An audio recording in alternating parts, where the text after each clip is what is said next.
North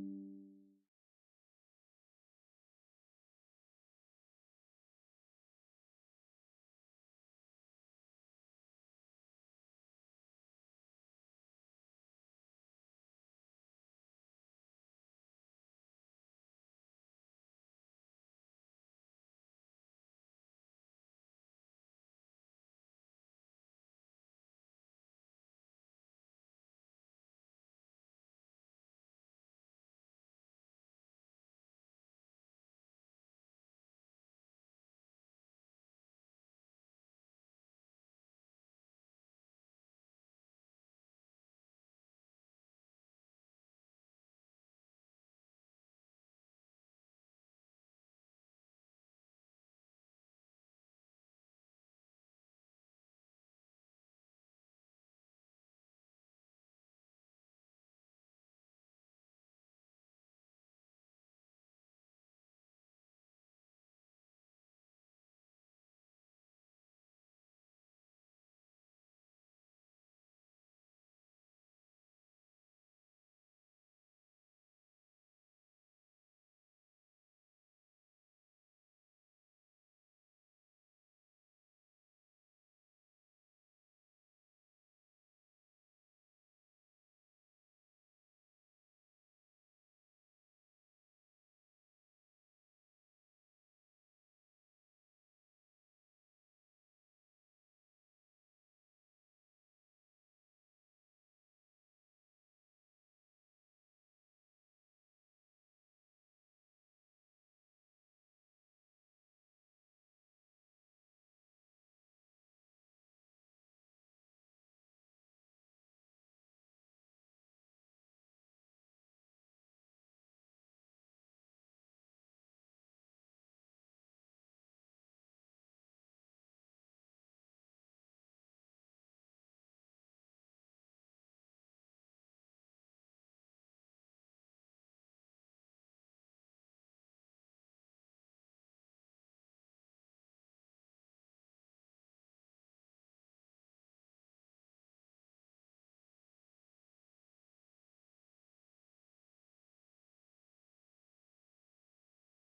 जहां सूरज सबसे पहले निकलता है, लेकिन बारिश भी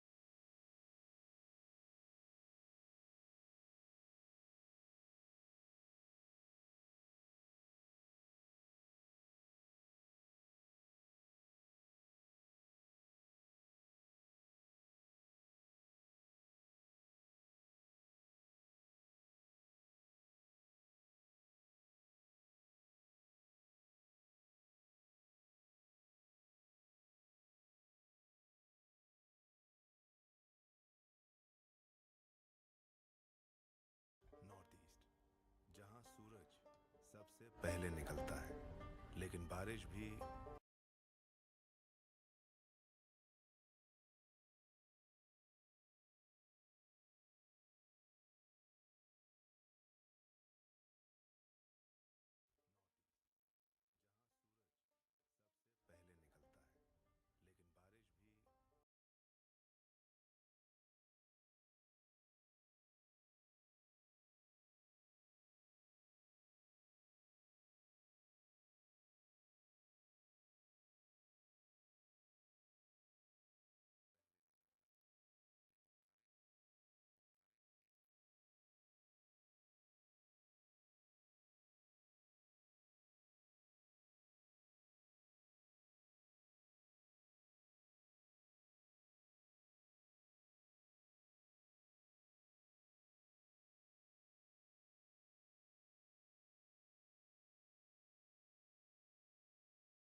Hello to all our viewers watching us here in Shillong, across the state of Meghalaya and beyond.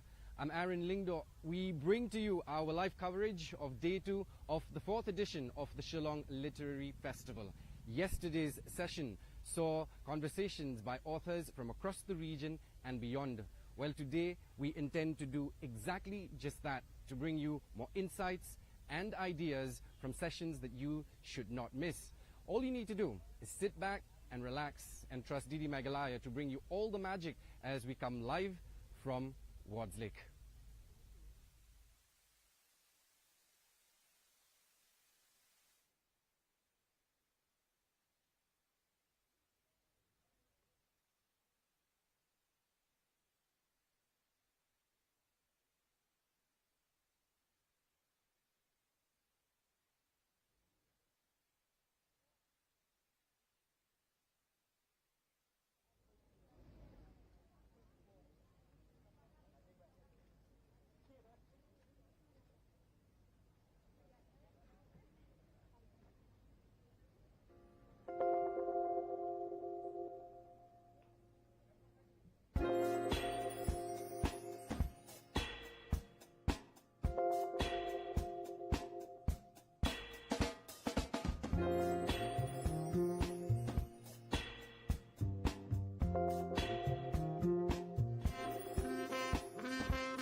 Shillong Literary Festival 2024.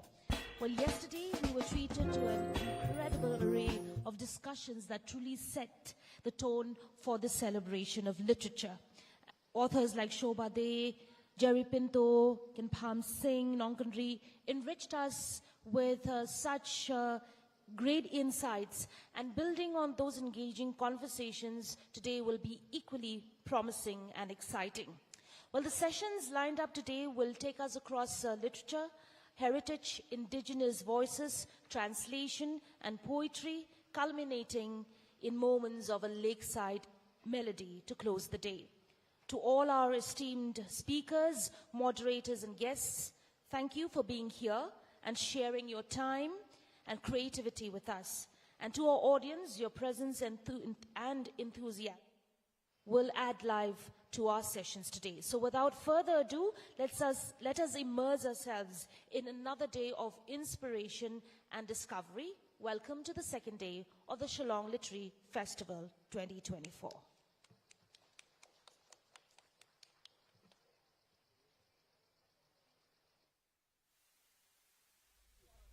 Well, ma'am, welcome to Shillong first of all. What brings you here, and where are you from first of all? I'm from Iceland, and I came to Shillong 2 days ago. I came to this literary festival by accident. By accident? Yes, I just wanted to see the park, and then I saw it was a festival here, and yes, books interest me, so. Right. Yeah. Well, as you said, by accident, but now that you're here, I suggest you sit for some of the sessions, or are you in a hurry? I would love to, but yes, I'm in a hurry. I'm leaving at 2 o'clock today, going up to Darjeeling. All right. So it's been a long trip for you. Yes. When did you start the trip and all of that? We started in Kolkata on the 8th of November, and we are going up to Darjeeling and Sikkim, All right. and then back to Kolkata. Nice. Well, while you're here in Shillong, enjoy your time and travel safe when you go back home. Thank you so much for speaking with us. Thank you very much. Thank you. Thank you. You're welcome.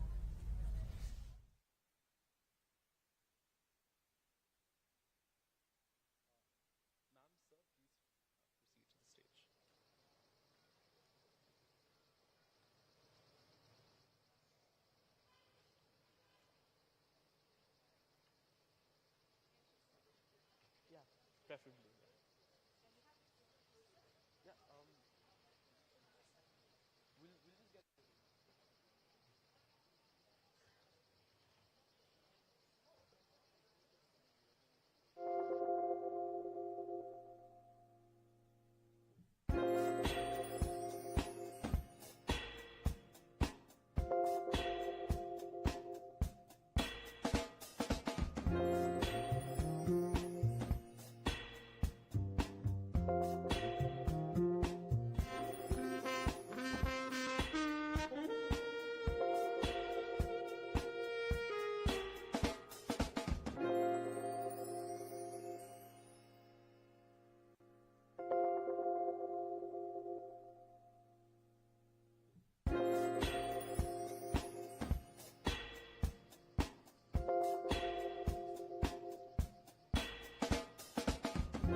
Good morning. Our first session this morning celebrates Meghalaya's rich cultural tapestry, with the book in focus being the Meghalaya Listing Document. The listing document is the first collaborative project between Meghalayan Age Limited and the Indian National Trust for Arts, Culture and Heritage, Meghalaya chapter. The listing document is a project that tried its best to create a list of both tangible and intangible heritage of the state of Meghalaya according to the All India format given by the INTAC head office in Delhi, which is in line with the UNESCO guidelines. This is a 670-page document, and it is prepared by professional architects and specialists from different disciplines. For this session, we are joined by guests from folklore to literature and journalism, and the panelists this morning represents a broad spectrum of voices that engage with the region's identity and its complexities. Leading this discussion is Dr. Madeline Tham, an associate professor at Lady Keane College and the convener of the Meghalaya chapter of INTAC, who brings a nuanced understanding of the intersection of culture, heritage, and academia.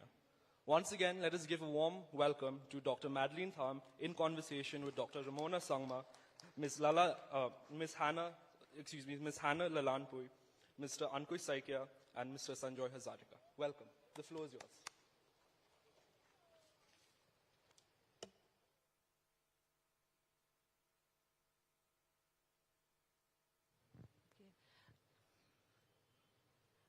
Good morning, everyone present here and my distinguished panelists. I welcome you to this program on culture and heritage in conversation with different writers from the Northeast. And we hope you enjoy this session. Actually, the Meghalaya listing book is a book on tangible and intangible heritage. And it was launched yesterday by the CM at our Intact pavilion. Over there you can see 6 models of iconic structures of central Shillong. And I do hope you all pay a visit to the Intact pavilion. And I can see as many contributors to the Meghalaya listing book in the audience, as well as here in the stage. Mr. Sanjoy Hazarika wrote the introduction, and Ramona, of course, took care of the Garo Hills listing. And I can see Iban Maukro, the senior architect, famous architect of Shillong, there in the audience. He also contributed a lot to the listing document. And if I forget to mention anyone, please forgive me. And I do hope you enjoyed this session. We want to see how culture and heritage is part of our lives, our way of life, our tradition. And these people on this dais here have the gift to make it literary. They've written and expressed their thoughts and views, and everything they write has been from their experiences, whether it be fiction or non-fiction. So I think we would start with Ramona as the first speaker of the session. Ramona, we'll give you around 6 to 7 minutes. Would that be fine? Yes. And you can tell us about your writing and how culture and heritage has influenced your body of work. Thank you. Thank you so much, Madeline. Well, it's indeed a privilege for me to be here amongst a very distinguished, you can see them here. There's Mr. Sanjoy Hazarika, somebody there in his own right, and then Ankush and Hannah. Anyway, I'm glad to be here, and just to tell you a little about the journey that has taken me to culture, basically for the larger part of my teaching, post PhD, that is. So culture became a part and parcel of my work, basically quite inadvertently, when I was invited by the National IGNCA in Delhi to speak on Garo culture. That came somewhat as a surprise to me. But after, the best thing that one can do when you are in a place or in a platform where you have an opportunity to speak is to look inward. And looking inward took me to looking into my own people, my own culture, because that is the most familiar to me. So that took off as something that came quite out of the blue. And since then, I've been basically writing, documenting a great deal about our Garo culture and its various aspects. So some of the things that I have written about is something I think many people, ask me about, and that is our matrilineal, the kind of matrilineal that we practice and how it differs from different societies that also practice a similar kind of, coming from a similar society. Then there's matrilineal, and then, of course, it has been experiences and questions that have taken me to a journey where I have written certain books, especially for the younger generation, like the Wangala book, which is basically a compilation of, in one whole book, about the various rituals and the various aspects of Wangala and how it begins. It's like almost like a story where it begins at the beginning of the year, of the agricultural year, and how it culminates into the Wangala festival, which we all know about. So there are these intricacies about culture which I like to share, especially if I have the opportunity and if I come across it in any of my research work or any kind of reading that I do. Now, going back to Garo culture and the kind that I write about, I think it is mostly to do with needs to fulfill a certain kind of purpose, where I feel personally that misinterpretations and misinformation abounds almost everywhere, especially at this age and time in social media.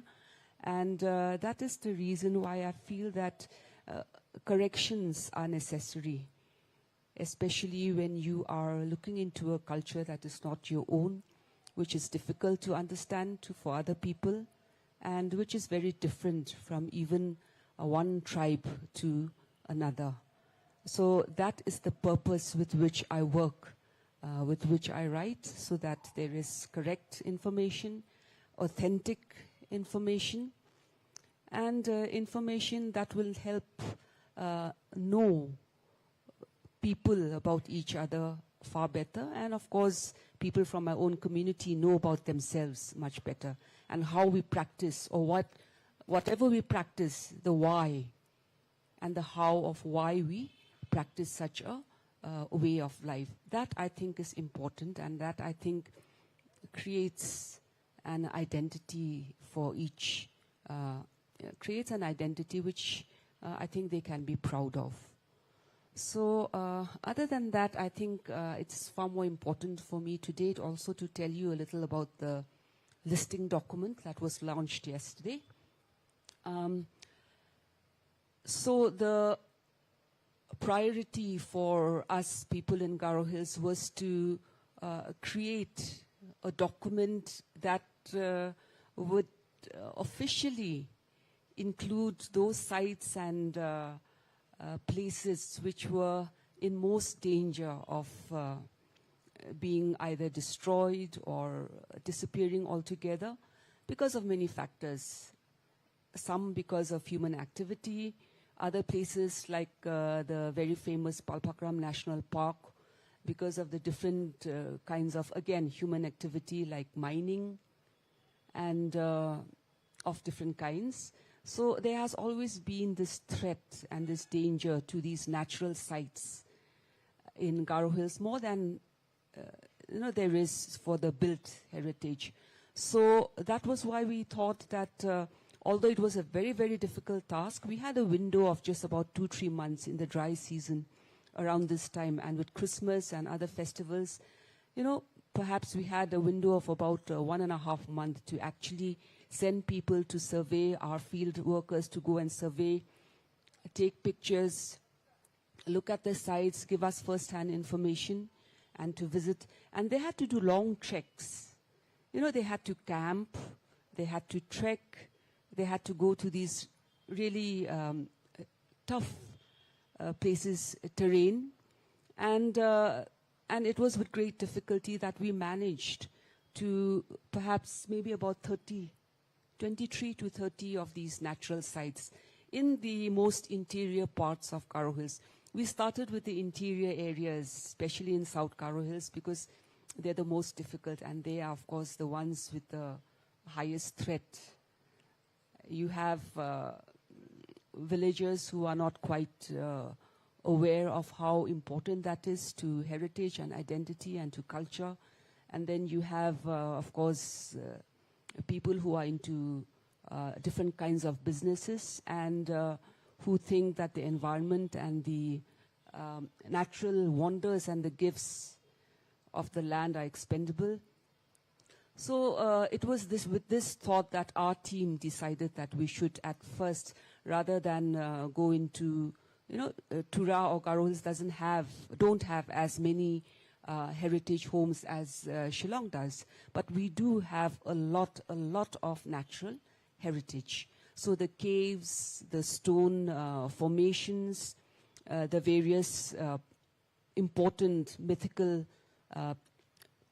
places and associated with myths and legends, those were the things we focused on, and those were the places and sites that we thought needed our attention the most. So if you look at the listing book, you will see that there is just 2 precincts. One is the DC's, the Deputy Commissioner's precinct in Tura, where you have the residence, the offices, the park, and which is included there. And then you have the mission compound, which of course is very important because that mission compound was where the birth of the town of Tura in West Garo Hills took place. So these 2 present, and then you have different, I think around 20 to, maybe 10, 15 of those sites, natural sites in Balpakram National Park, in the Siju area, and then in the very famous Wari Chora, which was discovered just perhaps maybe about 2 years back. It was actually a kind of taboo to venture into that area, although it was a very beautiful one because of the many myths and legends that were associated with it. But of course, once the taboo was broken, it has become a tourist site, basically. And of course, there's no regulation of the visitors there. There's no, it's quite a disorganized kind of tourism that is taking place there. So it was those kinds of places that those sites that we focused on for this first volume of the listing. So perhaps in the second phase, we'll go on to different parts of Garo Hills and the more accessible and the more easier ones to document. But for the time being, I think with the help of the government of Meghalaya and with a very wonderful team from INTAC, we have at least been able to document something that was never on paper earlier. So this, I feel, has been our little INTAC's, especially Garo Hills, the team's small contribution towards conservation. And with the conservation of these sites, obviously the conservation of all culture naturally comes in. So I think I've spoken long enough, and I hope I've explained myself regarding the reasons why, culture is very important to our people, to the state, and in documenting successfully something that has, in a manner that was done and launched yesterday. Thank you so much.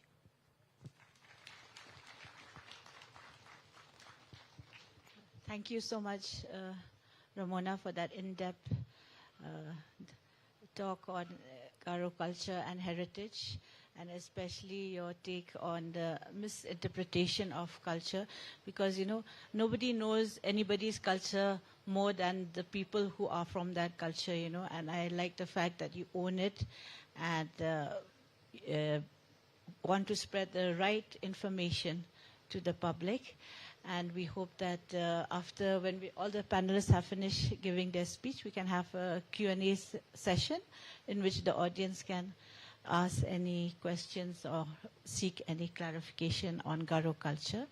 I now ask Mr. Sanjoy Hazarika, who doesn't need any introduction actually.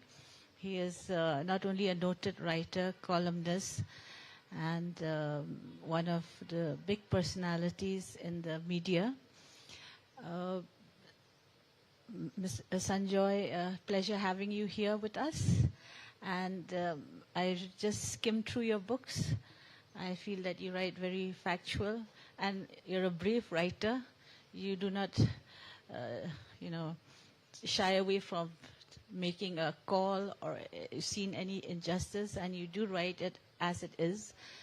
I'm very fascinated with your work, and I thank you for contributing to the listing document of Meghalaya. Sanjoy, I think you're born and brought up in Shillong. Yes, so he's a Shillong boy, like most of us here in the audience and in this pavilion. So now the stage is yours. Welcome you to this session.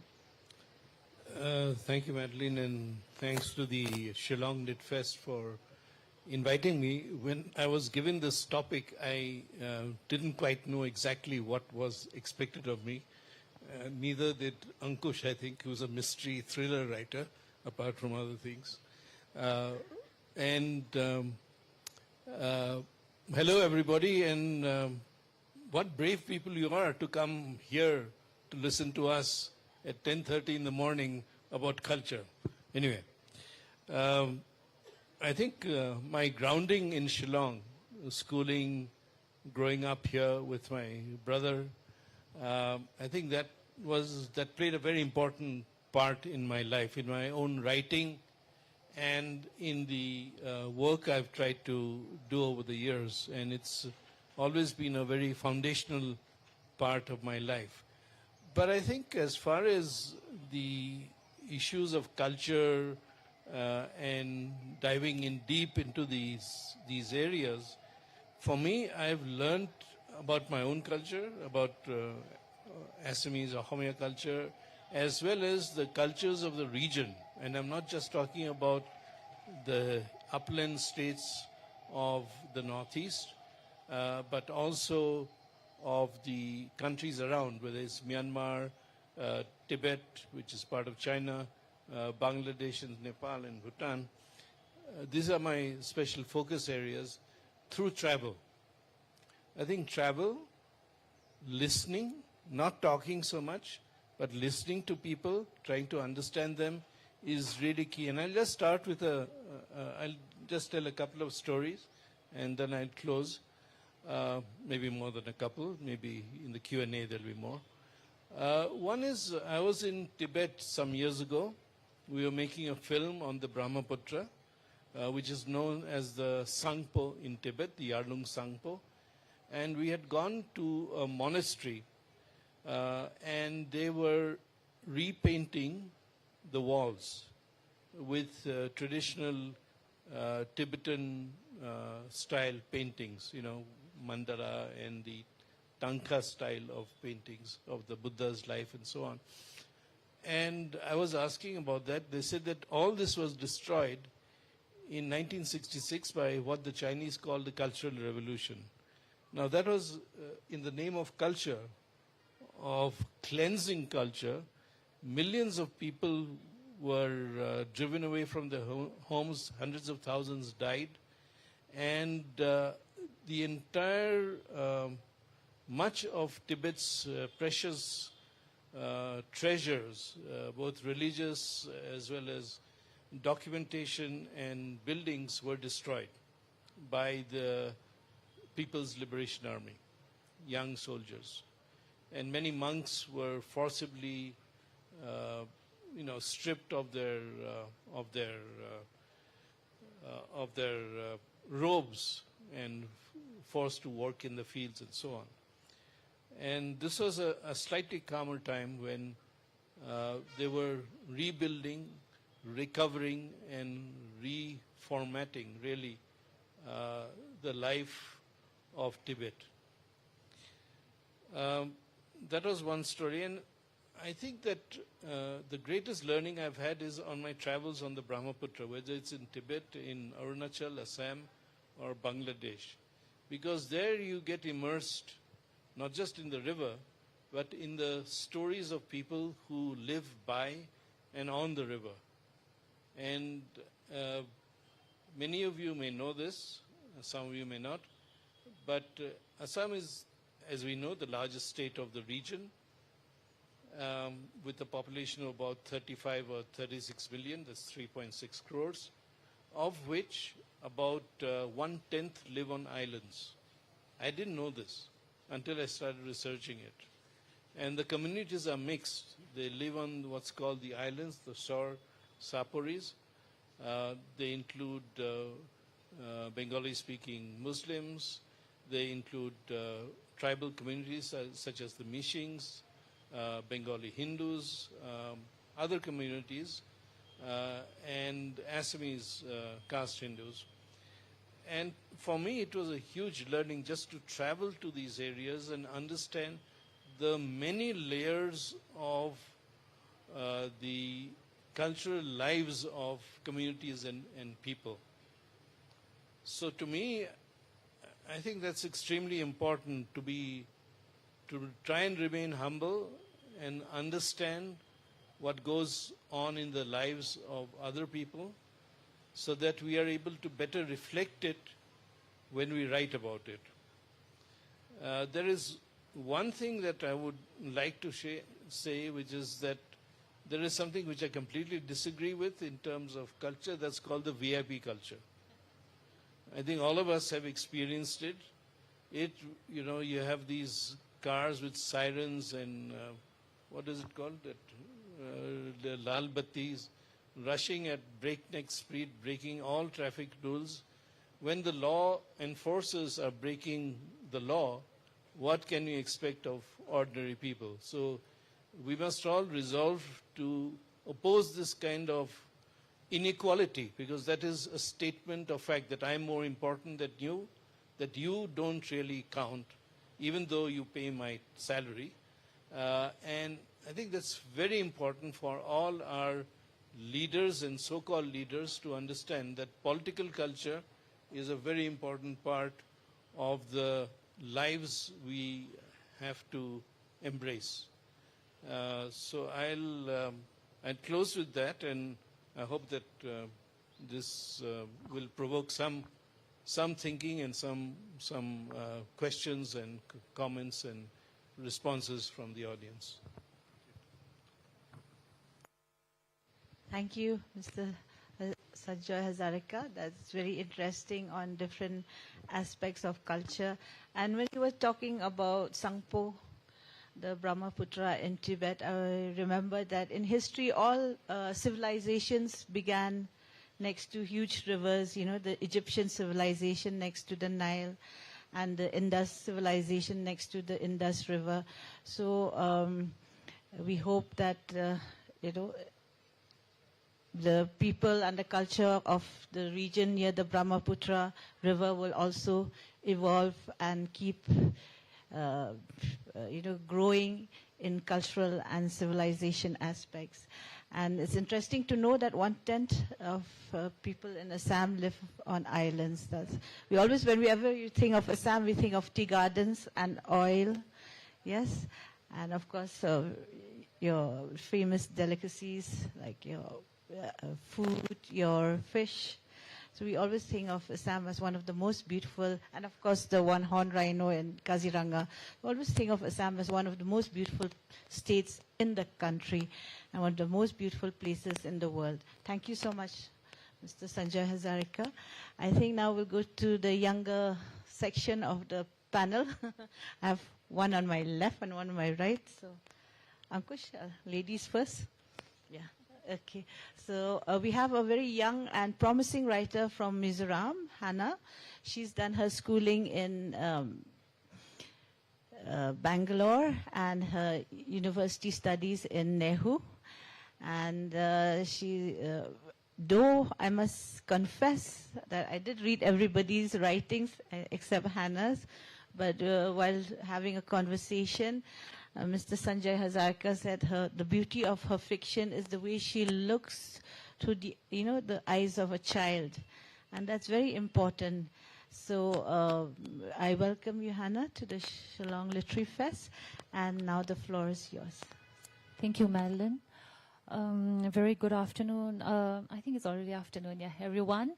And it's such a pleasure to be here because I see Naldon Sang Aralte here, our very beloved Ba Sanga, because I just want to mention that I started my creative writing journey from here in Shillong with the help of people like him. When I was doing my MA in Nehu, he and a group of friends, they started this this group called the Small Art Project, I think that was, and they used to gather young enthusiasts like us, and they would organize poetry writing workshops, and then it was a space where you they made us feel like our writing mattered, and that really motivated me to take up creative writing. And I also just want to give a shout out to the younger audience here at the school, because I think before we started the session, Ankush mentioned that these school children are always like the central part of these lit fests. They're always the main audience. So thank you so much for being here.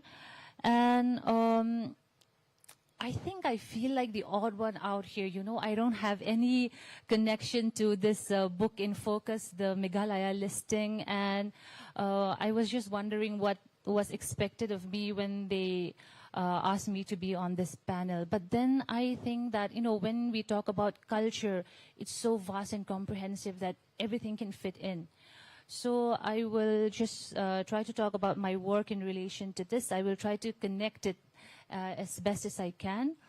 When we talk about culture, even though the focus that we have on here is about architecture, you know, all these tangible cultural heritage that we have, I think at the heart of culture is people.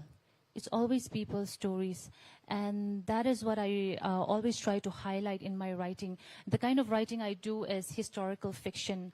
I write historical fiction, and as I've mentioned before, I write for the younger audience. My book is kind of categorized into the young adult category. And I think historical fiction is very fascinating because it allows you to, you know, explore and play around with so many of the cultural elements that we have. And I think it is such a powerful tool for showcasing culture. And readers are transported into a certain historical timeline or an event where they get to textually experience or witness cultural practices and traditions which have been forgotten. And when these are woven into the fabric of fiction with creative writing, I think that it becomes so much easier to understand and remember. So what I'm saying is historical fiction has that, it's able to do what textbooks cannot do. It's make you remember histories in a very interesting way. And even as a writer, even when writing historical fiction, when you're writing about history, you're forced to look back. You have to do a research. You have to dig deep. So this is what I try to incorporate in my writing as best as I can. And this is a very much needed one for a community like mine, the Mizo community, which still has a very long way to go when it comes to written and visually documenting things.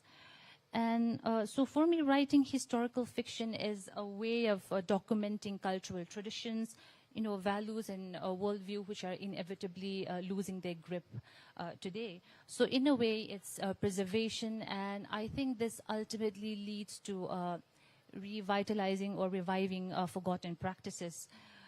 I think that historical fiction has such a great potential for reviving interest in cultures and traditions that have been long forgotten. So when you're reading about a story, a history and culture in textbooks, I think it tends to get very mechanical. It's all about, you know, reporting, data, dates, and those kind of things. And I think that it often lacks the emotion, you know, the passion and the sentiment which defines people. So, and as I've said before, in the truest sense, culture is all about people's story. And I think historical fiction has that potential to tell that emotional side of the story. And that is also what I try to do with my first novel, When Blackbirds Fly, which is based on the bombing of Aizawl in 1966. Sanjoy sir has worked a lot on the Mizo insurgency. I think he knows this very well. If you take a look at the written documents that we have about the Mizo Rambuai, it's mainly, you know, historical reports and data. Of course, we have the oral sources, and even the kind of personal experiences that are written, they tend to be very politically biased. They always come with a political agenda. So I wanted to, you know, write something which tells a very clear story of the people, where their emotions and their sufferings can be felt. So that is the kind of thing that I try to do with my writing. Another thing I would like to mention is that, when we talk about culture, I think especially for the communities in the Northeast, supernatural belief is a very intrinsic part of our culture. And this is one thing which is very interesting, especially in my community, because it's been more than 100 years since the coming of Christianity, and especially looking at the pace with which our society is progressing, it's still very remarkable that we are still holding on to these supernatural beliefs. And, for instance, when something unusual happens in society, for instance, a person gets lost or someone is missing, we are so quick to associate it with the supernatural, and that kind of thing. So I think the reason why this attachment to the supernatural is still so strong is because it has always been a part of our narrative. It's present in our talk, in our writing, in our discussion. It is a part of that culture which has been managed to be continued since the time of the pre-Christian era. So this is also what I try to do with my writing. In my second book, Postcard from the Lushai Brigade, I bring in a lot of these supernatural elements, and I love it when we don't offer any scientific or logical explanation, because that is what makes it so special. That is what makes it a part of us. So what I'm trying to say is writing is a very good way of preserving and reviving cultural practices and traditions. I know there has been, especially in the academic arena, there has been so much talk about, especially when we talk it from the lens of post-colonialism, about reviving orality, the oral versus the written. But I think it's time to leave behind this orality versus writing, and because at the end of the day, I think writing is such a permanent way of recording things. And as I have said before, we need this kind of documenting, especially within the Mizo community, where our writing comes way later than any of the other states in the Northeast. So I think that's what I can say so far regarding culture and how it can be taken into writing. Yeah.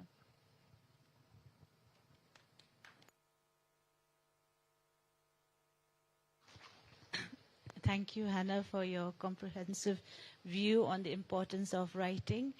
And it's interesting that you write historical fiction.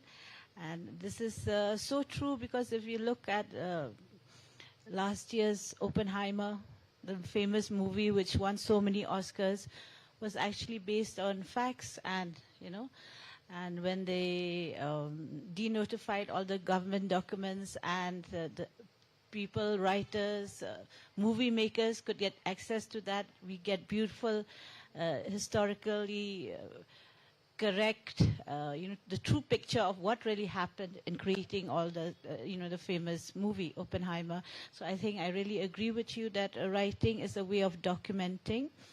And I mustn't forget to mention, and I hope the other states also start doing, Intact Meghalaya chapter has completed the archive documentation of the preservation and conservation work on the Tura archives, of which Ramona was a key figure in that.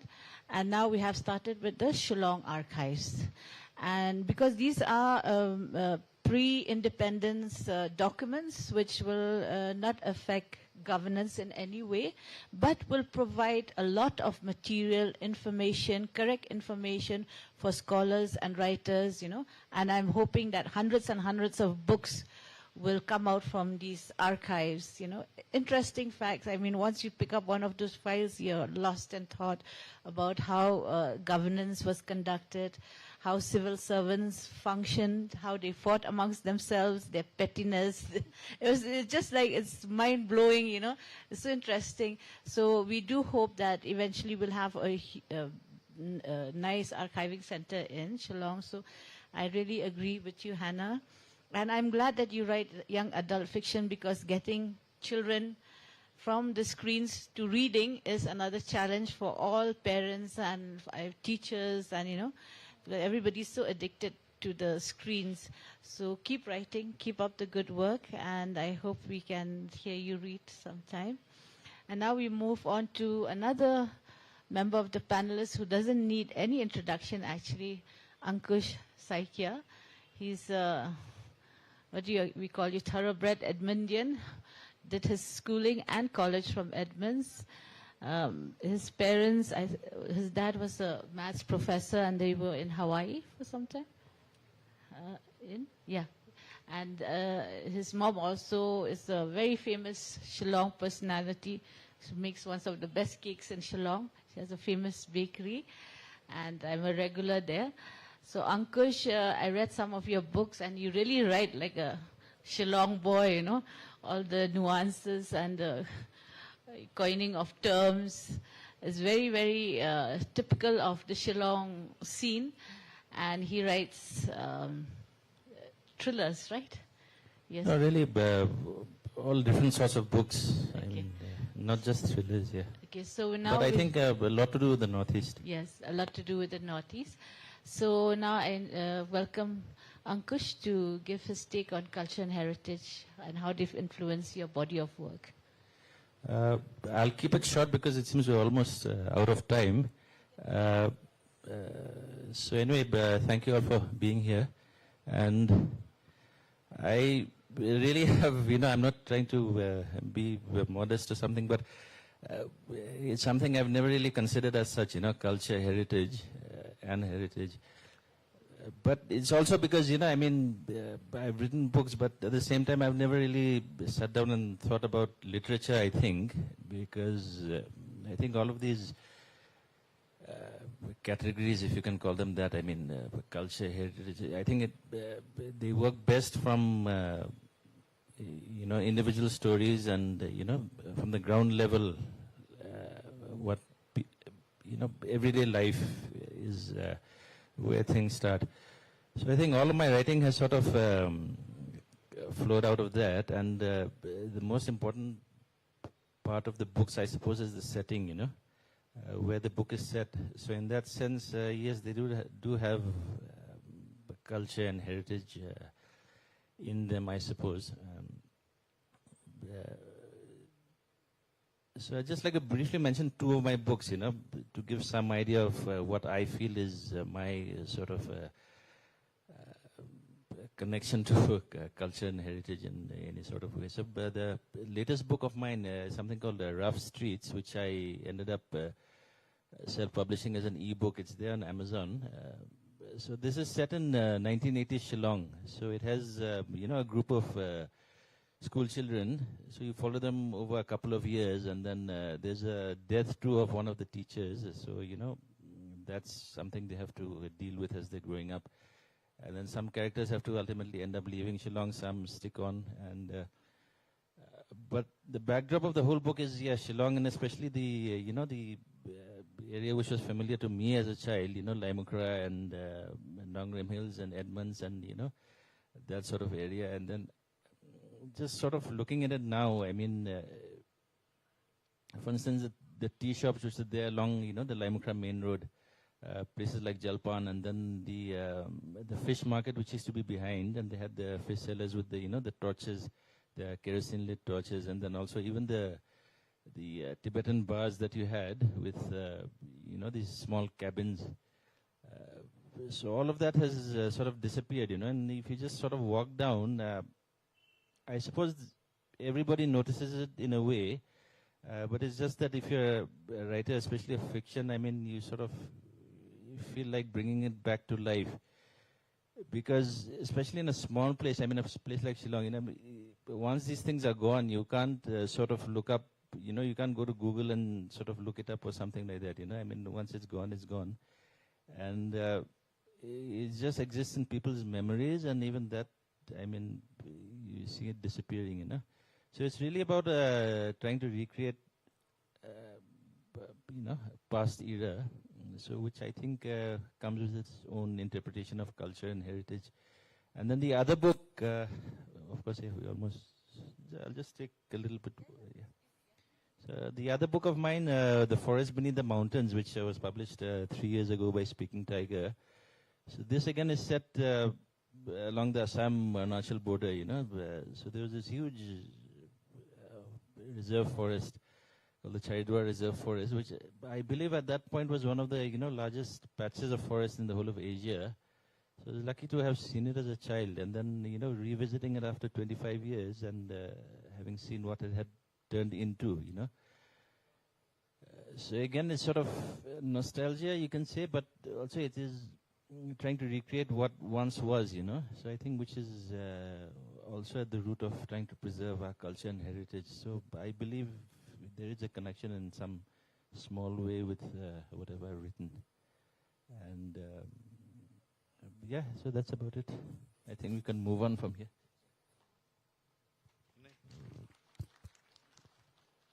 Can I add? Sorry. Actually, what I wanted to also just share with you is when I was traveling on the river, Tibet, Arunachal, Assam, and Bangladesh, there are 5 or 6 things that became themes. I've just finished a book on the Brahmaputra. It should be out next year. It's a travelogue. Is music, because music knows no boundaries, just like a river knows no political boundaries. And the music, for instance, in Dhubri, what is sung is called Bhatiali, is sung on the other side of the border. The language is similar. You have Mompas who are in Tibet, they're also in Arunachal. So food is the other thing. Food, drink, music, and dance. These are the elements that bind communities together even now. And they bind them across the borders that the British or whoever else in their innate wisdom or foolishness drew without consideration for local people. So that's what I wanted to also share, is that the cultures travel with the river because people travel still on the river. Thank you, Mr. Hazarika. Ankush, I know you didn't speak much because maybe we must all buy your books and really know what ticks inside your mind. But when you were talking about Laimukra, I think we were a difference of few years in our batch, ICSE batch. And I still remember Kalsang. And I'm so glad that you have immortalized all those that part of old Shillong in your book, because now if we want to revisit even Jalpan, you could just go there with 10 rupees. I think 5 rupees you get 1 plate of puri, sabji, and a cup of hot tea. And so these are the similar landscape that we also grew up, and very sad to see them disappearing.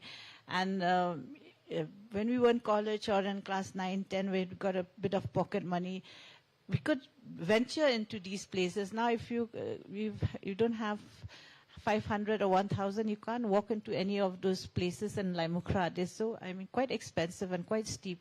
And I think all those places of our time were meant for students with very little money, and we could sit there, have fun, the pork momos with the funny sauce, very watery sauce. I think every time it gets less, he waters it more in Kalsang. But it was they were so delicious, and it was such a good time, And there's no place to walk now also because of the traffic and, congestion. So I'm really, really grateful for you for immortalizing the Shillong of the 80s. And, those were one of the best times to be in Shillong. And we do hope you keep churning out more fiction with non-fiction traits in it, yeah. And hopefully some movie will be in the offing, yes. While there's still some of the old Shillong left. Now I thank my members of the panel for their comprehensive view and effect of culture and heritage in their body of work and their writings.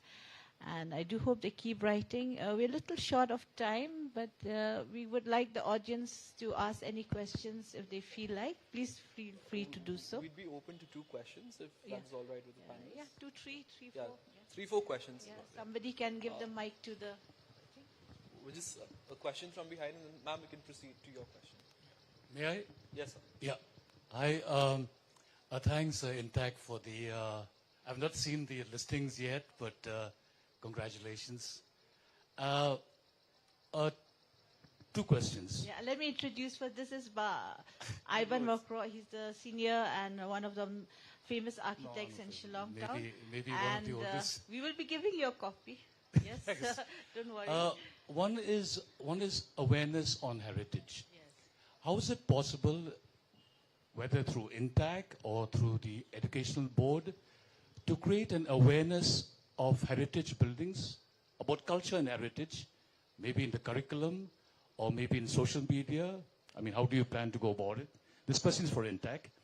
And the second one is, I would like you to have your views on cultural interventions.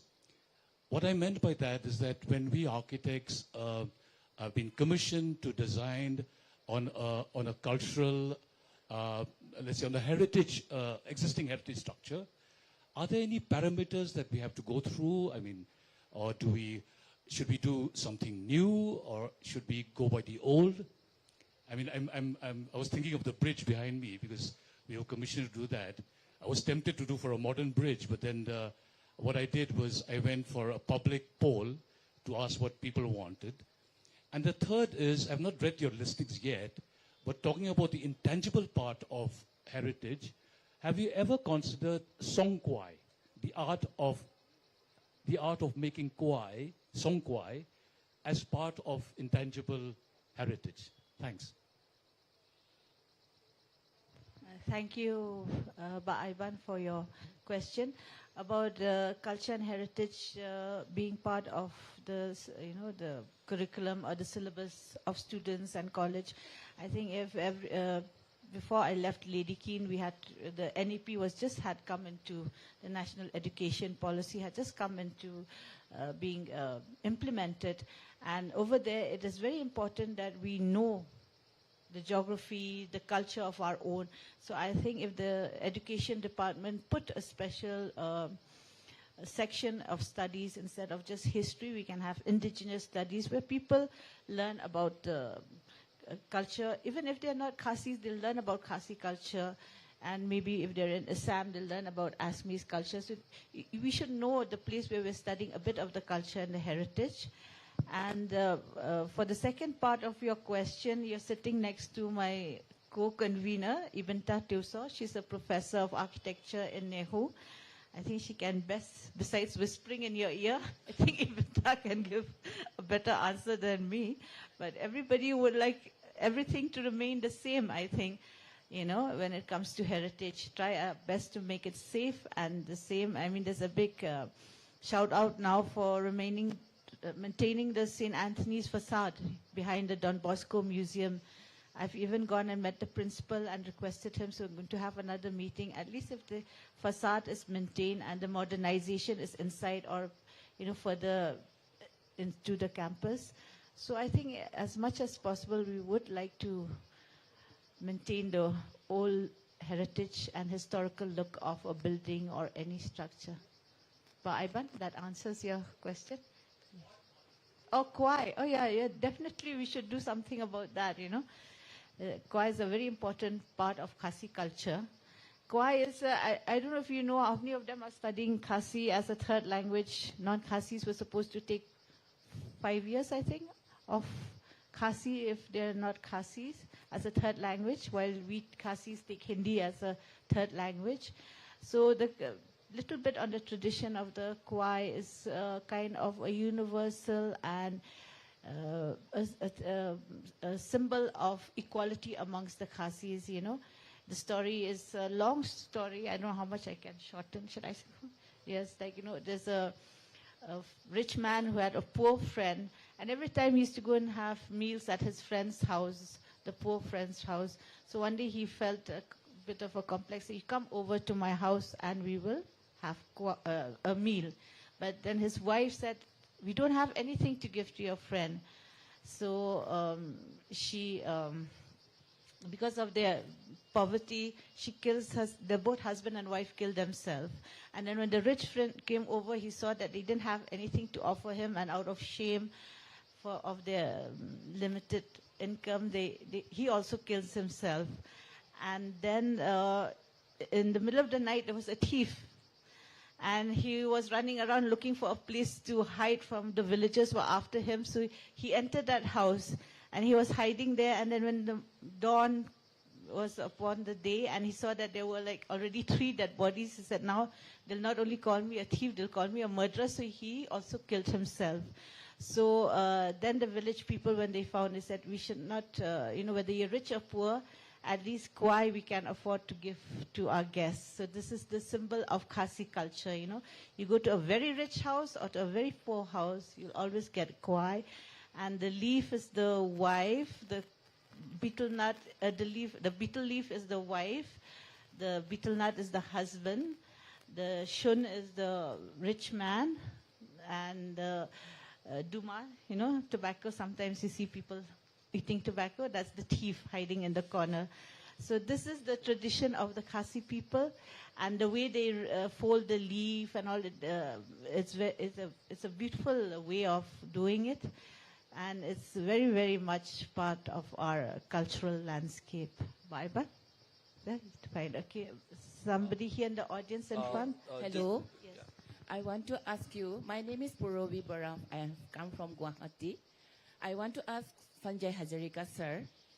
Yes, sir. I want to know how many books you have written. But I am from RBI. I was working in RBI. We have invited you so many times. But our RBI governor, deputy governor, executive director, every time they come to Northeast, they want to buy the book, Stranger of the Mist. Why this book is attracted by them? Please, sir, briefly. Thank you. Well, thank you. I don't know why it should attract the RBI. I haven't amassed great amounts of money through it. You can always tell them that they can buy it at any good bookstore. It still is the best-selling book I've written. It's gone into 8 editions, and it's still selling. I get a royalty statement every 3 or 4 months. So I must tell you about my own writing. I write non-fiction in a narrative which is almost like fiction. I tell stories of people who encountered great problems and issues. And that's the only way I can write, whether it's the travelogue, which is the Brahmaputra, through my own experiences and through the stories of other people. And I think one thing, if I may, and just one story I'll tell you from a chapter on Mizoram, which is was in the latest book. I'm working on another book on Mizoram. In something called, please tell your seniors that to buy a book called Strangers No More. There was Strangers of the Mist, now there's Strangers No More, because there are no longer that many strangers. Anyway, there was this story of 2 people I knew. One was a brigadier. His name was Brigadier Silo, and the other was his son. And the brigadier was in the Assam regiment, which had its headquarters in Shillong, and he was based in Shillong at the time. His son was in the underground. It's like out of a Hindi movie or a Hollywood movie, The father is an enforcer of the law, protects the country. The son is an underground fighting and is actually the security officer for the leader of the resistance movement for Lal Dega. Anyway, he got a message that his son had been killed in these incidents. So he went in a helicopter to collect the body. And when he went to the village, he saw that the bodies which were there were not of his son, because his son was 6'3" and very tall for a Mizo. And the village chief came and whispered in his ear, "This is not Sangliana, Lal Sangliana. he gave the names of the others. And the brigadier knew. But he did not, in his expression, did not show that he had understood what the person had said or indicate what he had said. So he took one of the bodies to give it a burial elsewhere. But he didn't know, neither did the village know, that the son who was living was actually sitting 20 feet away. It's your distance from me, watching his father. And he is standing behind a thicket, looking at this whole story play out. And the son told the story to me.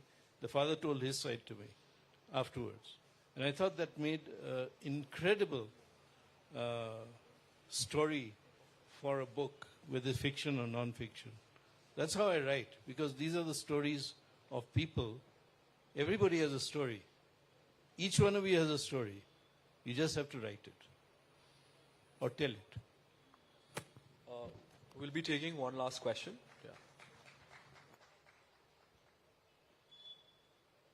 Sir, if you can also please direct your question to one of the speakers. Okay, this might be a little bit difficult because this is for anyone that wants to answer this, right? So the question I always have is with culture. Culture is a product of people through time, how they've learned how to live, how they've learned how to survive best, and some things they borrow from other cultures and some things are forgotten. So when you say culture, how far back do you actually go to say, okay, definitively this is part of my culture? Or how far do you go back to say, okay, if we've lost this, we'll try this again? And it being a product of time as well, as you move along, where do you stop and say, okay, it ends here? Because I always believe we keep saying preservation of culture, more like the phrase promotion for the growth of culture. Because Ankush Saikia here, for example, as modest as he is, I think he's one of the most interesting writers we have in the Northeast. Nobody else that I know that writes crime thriller like he does. And the thing is, he represents a very modern Shillong, which is, I think, it's beautiful because it's unique, yet also at the same time, it's not exoticizing anything, which we happen to do sometimes, and then we complain about the fact that we're not treated in a certain way. So isn't he, or shouldn't he be part of this culture that we're talking about with this work especially? So yeah, that's my question. If any of the panelists would like to take up the question. Yeah, thanks for the question. And yeah, like I said, I do very much feel I am a part of the culture. But whether I'm accepted or not, that's another issue altogether. And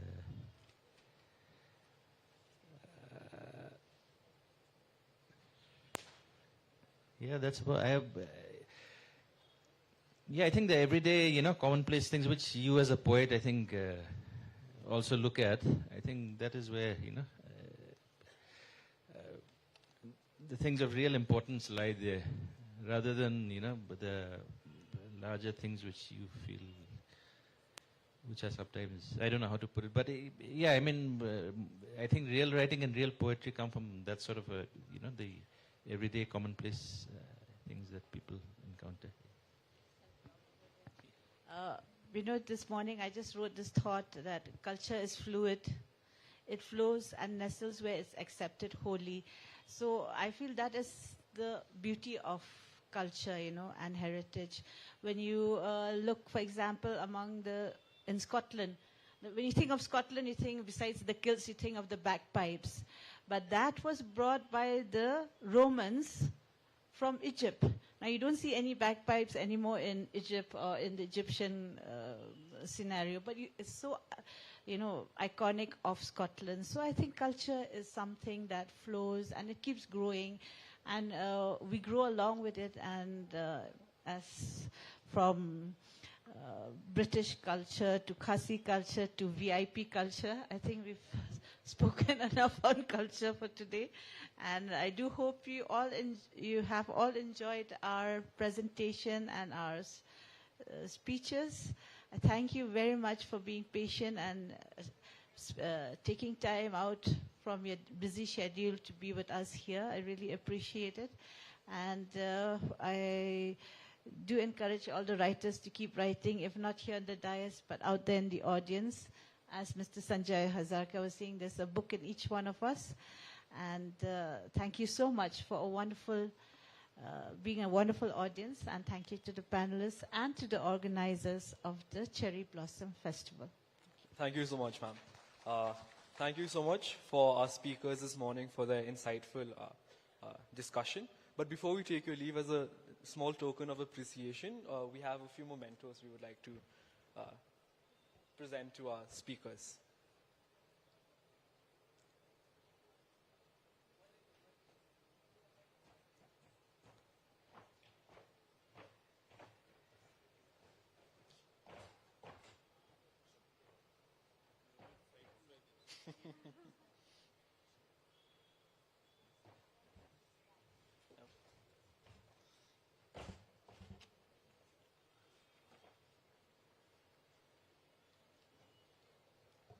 Once again, thank you so much for our speakers this morning. To Dr. Sanjay Hazarika, talking about his years of building through his years of experience in journalism, filmmaking and writing, especially talking about the layers of cultural life, especially with the significance of the rivers in the context of the Northeast, narrating his experiences in traveling across the Brahmaputra in Tibet, Assam, and across the Northeast. To Professor Ramona, thank you so much, ma'am, for your valuable insights, especially on the challenges and the work that was encountered, especially on the work related to the present Meghalaya listing document. To Hannah, thank you so much to the young writer from Mizoram. Thank you for your insights, especially what you mentioned, which really resonates with me, which is particularly on how culture, on how people being at the center of culture essentially, and especially what you mentioned in the this post-colonial context of there being this orality versus documentation, and the importance of documenting our culture as well. And to Ankush Saikia, thank you so much, sir, for especially for highlighting the cultural life of Shillong through the work that you've been doing. And I think we all resonate with that, especially some of us who would have grown up reading your work as well over the last few years. And it's really insightful to learn about the Shillong of the 70s and the 80s. Once again, a big round of applause for our speakers this morning.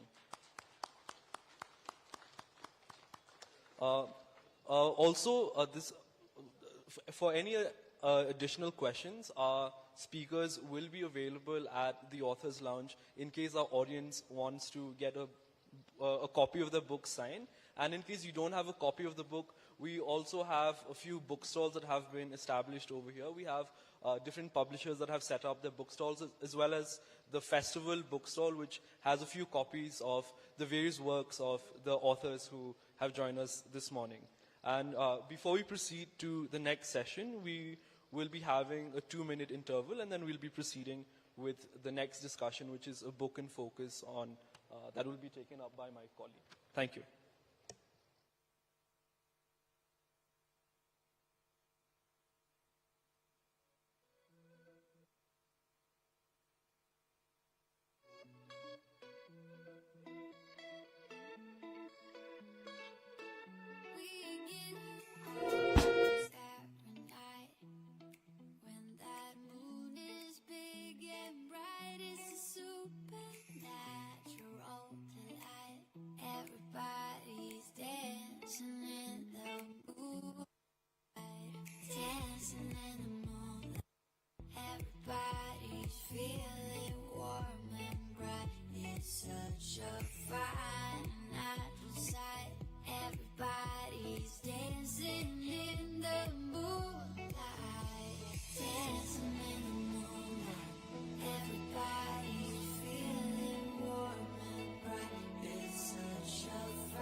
Dancing in the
Walking alone on the shores of longing.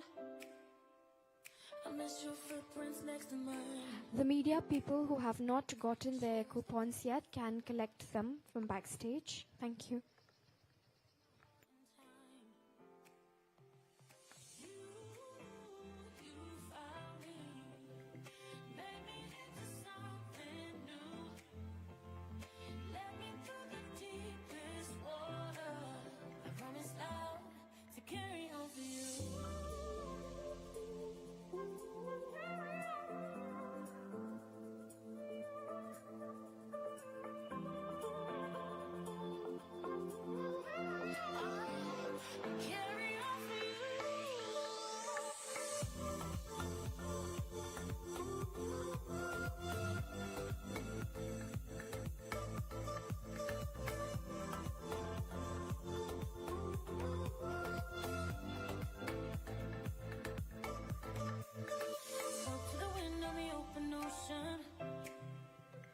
I wonder if you hear me too. Wrapped in my arms with every moment. The memories that pull me through. You found me. Made me into something new. Led me through the deepest water. I promise I'll to carry on for you.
Ladies and gentlemen, we will now be proceeding with our next session. I request all of you to kindly be seated.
Session, our book in focus is entitled A Touch of Salt, written by Anita Agnihotri.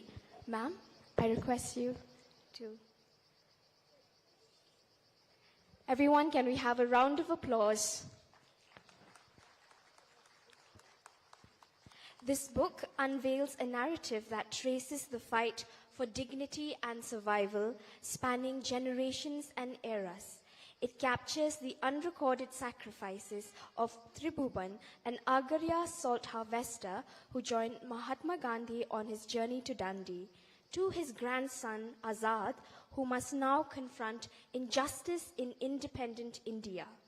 This is a story of resilience, identity, and the enduring struggle of the Agaryas.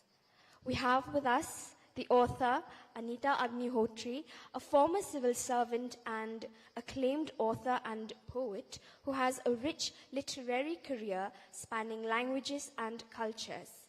As a school student, she wrote for renowned filmmaker Satyajit Ray's children's magazine Sandesh, which gave her confidence and shaped her literary sensibilities. Among the miscellany of awards she has been given, she is also the recipient of the Economist Crossword Award 2011 in the category Indian Language Fiction Translation for her collection of stories, 17. Engaging her in conversation is Mr. Ramkumar, IAS, a dedicated civil servant and leader currently shaping Meghalaya's healthcare policies. He is a secretary to the Department of Health and Family Welfare and the mission director of the National Health Mission. He is also the director of the Meghalaya Administrative Training Institute, MATI. Ladies and gentlemen, once again, please join me in welcoming Anita Agnihotri and Mr. Ramkumar. Speakers, I now leave the floor to you. Thank you. Thank you. Thank you for that good introduction also. Good morning, everyone. I'm also happy to be in the LitFest after a couple of years, since unfortunately could not attend last year. I had a very brief stint in Delhi ministry when I was working as assistant secretary, the junior most secretary in the entire hierarchy of secretaries. Madam was the senior most and the secretary for the entire ministry. In fact, I knew her as a writer. I actually did not know her as an officer before that, because it was little before the very intense Google days. You'll have to go here and find out. So I was very glad that she was there, but I was also a little skeptical. But thankfully, we have had a very great relationship. Very less of us would like to have a continuous relationship with our ex-boss or ex-one, someone we report to. Somewhere we could carry on. I'm very thankful to her. I've been very privileged to know her and the entire the family also. She's one of the senior most writer in Bengali today, and to continue to write even further after her retirement also. She was a writer who became a civil servant, not the other way around. And as the introductor already spoke, she was writing for children, and as a very young prodigy, and was published in Sandesh by Satyajit Ray then. Her attention to this environment details, the movement of the wind, silence of conveyed through the unsaid words, and very poetic detailing of emotions, human emotions in story is always something that has attracted me. It also motivated me to translate her work, some of her short stories into Tamil. Me and my friends, some of them from our literary forum, Vishnupuram Literary Forum, we have translated her works, and we are very happy that it is available in Tamil also today, apart from many other Indian and foreign languages. She has a long list of 10 collections of poetry, 12 novels, 12 short story collections. I think I was just looking at the other books. If we keep all the books, I think it will not fit in. So I'm also trying to write something. I was like telling, it's quite a broad array of writing, which has had very, very accomplished writing. In her own words, I'm repeating her words from her website. I was a poet and writer for children, even before I joined the civil services. As I diversify my writing into several genres, short stories, novel, essays, and of course, more of poetry and children's writing, my writing and work got intertwined, the writer and the civil servant getting locked in a tussle of identity and existence. A very nice way of putting her life in writing as in work and career. And about this book on Touch of Salt, which is quite unlike the other books of hers, which I have had the chance to read in English, because it comes from a geography which is quite different. We all know about the great Dandi March, which is historical, which was done by Mahatma Gandhi, but we never thought of the communities who lived particularly in that particular place, or who were making salt before and after that march was made, and the whole it was internationally famous even for then. What is this profession? Salt is so central to our existence. Many of you may or may not know, even the word salary comes from the word, if I'm not wrong, comes from salt. How did this movement touch those communities and what they happened? translated by Mr. Arunivas Sinha and published by Penguin. It's a very intriguing and painful survival story of one of the marginalized communities of this country, the Agarias. I'm not sure if there has been any other documentation in Gujarati or other languages. I'm not sure. I've not read about it. But it was quite an effect it had on me after reading the book on seeing how many still communities are there which are still marginalized and not completely into the story of modern India. So with that, I lead to the first discussion point, which I wanted to have a word with her, and maybe later we could have some questions from the audience also. Can you explain this terrain, ma'am? How do you get in this writing their story? Because this terrain is absolutely opposite in where we are sitting and where you have had other of your works mostly based out of. And this is not a geography in which you grew up or worked. So can you talk about this interest in this particular geography area?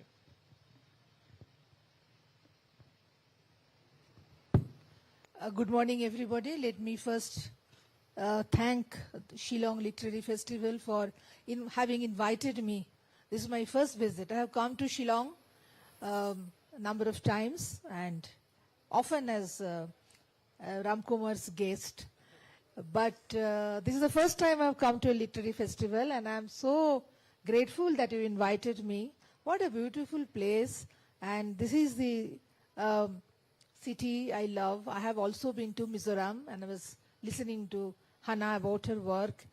And the entire Northeast is so diverse and so rich and so people-centric that it will take one multiple lifetimes to understand what is there. And also about Ramkumar, who very generously introduced me. This is very interesting then, and one of the nicest things that happened, which Government of India did, placing a young officer who was about to become a subdivisional officer as an assistant secretary. And our 3 months work together is now spanning into some kind of a lifetime bondage. So, and Ramkumar, you know, he himself is a writer. He is a writer of short stories, both in Tamil and English, and has a keen interest in life and writing both. So coming to your question, you know, this book, Touch of Salt, it is about both the dimensions. One is about the life of the salt makers who are called Agarias. Agar means salt, and Agarias are the people who harvest or who cultivate salt. And also about the Dandi March of Mahatma Gandhi, where actually, as per the actual history, real history, the salt makers were not part of that. But in my imagination, Tribhuvan Patel, a salt maker, he accompanied Gandhi. So he is seeing the salt march from a point of view of a salt maker is the turn, I would say, this has given to the story. Coming to this question of geography, Ramkumar, you know, it is not a geography that a writer can be interested about. It is only about people. I had heard about these salt makers, and I had a little idea about still how much salt is made manually in the Run area of Kutch, which is the westernmost side of India. And when I was visiting Gujarat, I wanted to go and see myself. And, well, it is is very bleak kind of a topography. You know, it was once the small little run where I had gone. It is a part of Surendranagar district of Gujarat and some other districts, actually spread over 6 districts. And it's a bleak topography, bland.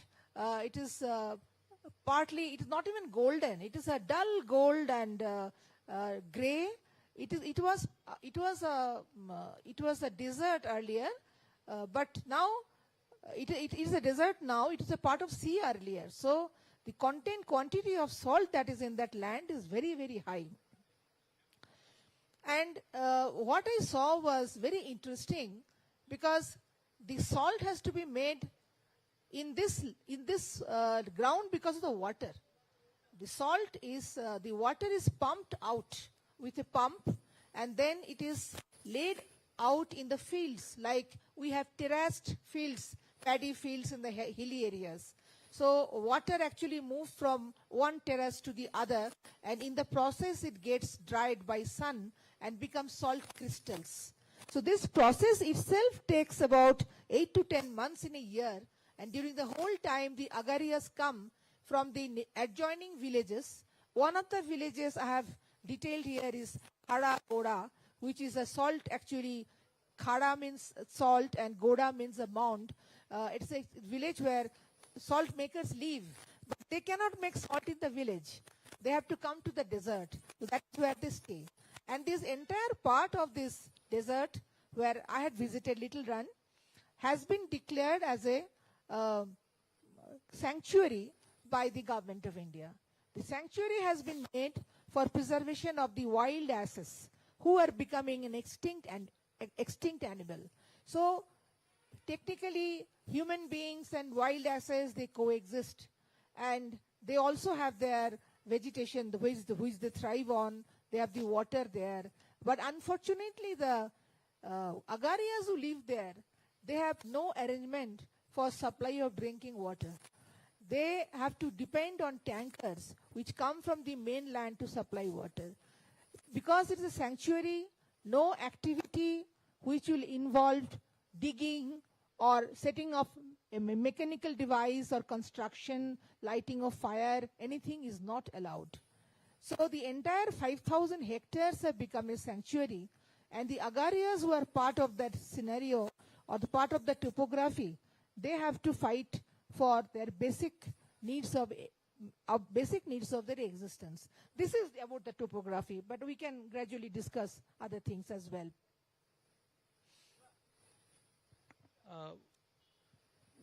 The second part comes to, because this geography is quite new, one of these topography is something I have also not, I have partly seen, I have worked with the salt makers in the coastal regions of Tamil Nadu, but this is quite a different geography, so I thought it would be a good thing for the audience to know what kind of geography is. Going on to the second question, I wanted to for you to elaborate. You have worked on behalf of the state for most part of the career. And not just this book, quite a few books have been very, in a way, I think when you use the word critical about the state's approaches and what they have handled few things. In this book, there is a character which says, do you think anything has changed? This is comparison between the pre-independence and post-independence. Do you think anything has changed? Some of the methods may be different, but the way the government considers any protest a conspiracy to oust, and the state has not changed. There's a very statement coming from the novel. How, because it goes again back to your describing your struggle between identity and existence. Can you explain this through not just this book, but through your other writings as well? Well, for the younger people and the students here, you must believe that I've spent 37 years in the Indian Administrative Service, working for the state, working for Government of India, traveling widely, and my travel has not always come from my work. I have traveled on my own. I have a concept, I have an understanding of a country which I look for. A very diverse, a very rich country which is made up by its people. So I keep searching them through my writing.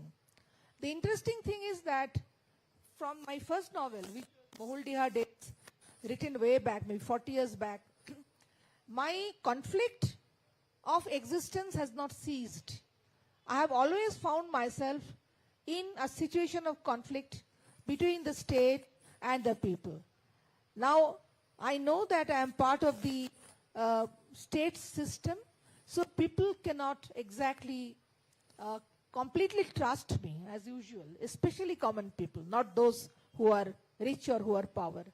On the other hand, I feel that I have my accountability to people and not towards all policies which may or may not be uniform in their impact on people. So this conflict I have carried in my heart even as an officer, and it has been parallelly reflected in my writing. So this is a reality I cannot deny, but I would say that it has made me rich in my as a writer. Because I always feel people who represent power or think they represent power, they should always self-review and they should always be in self-doubt.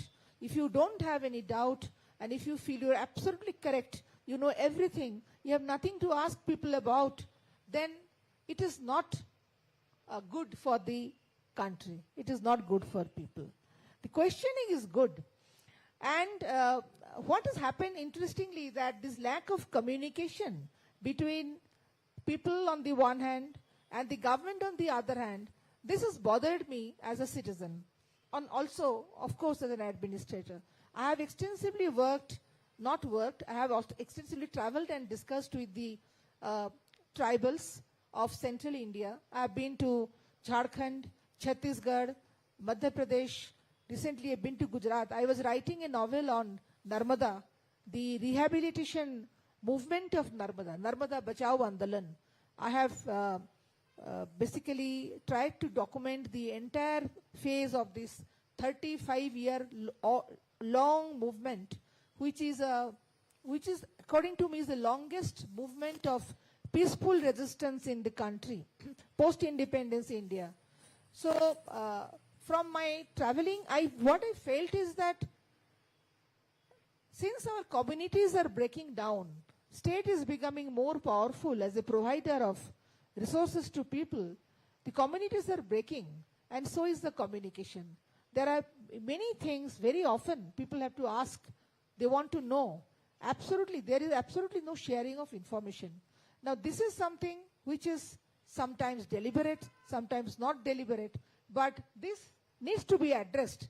So when I work, or when I have worked, I have addressed it through my writing, and when through my work, and when I have been writing, I have questioned this as an author. So I think these two selves have remained parallelly, with each other.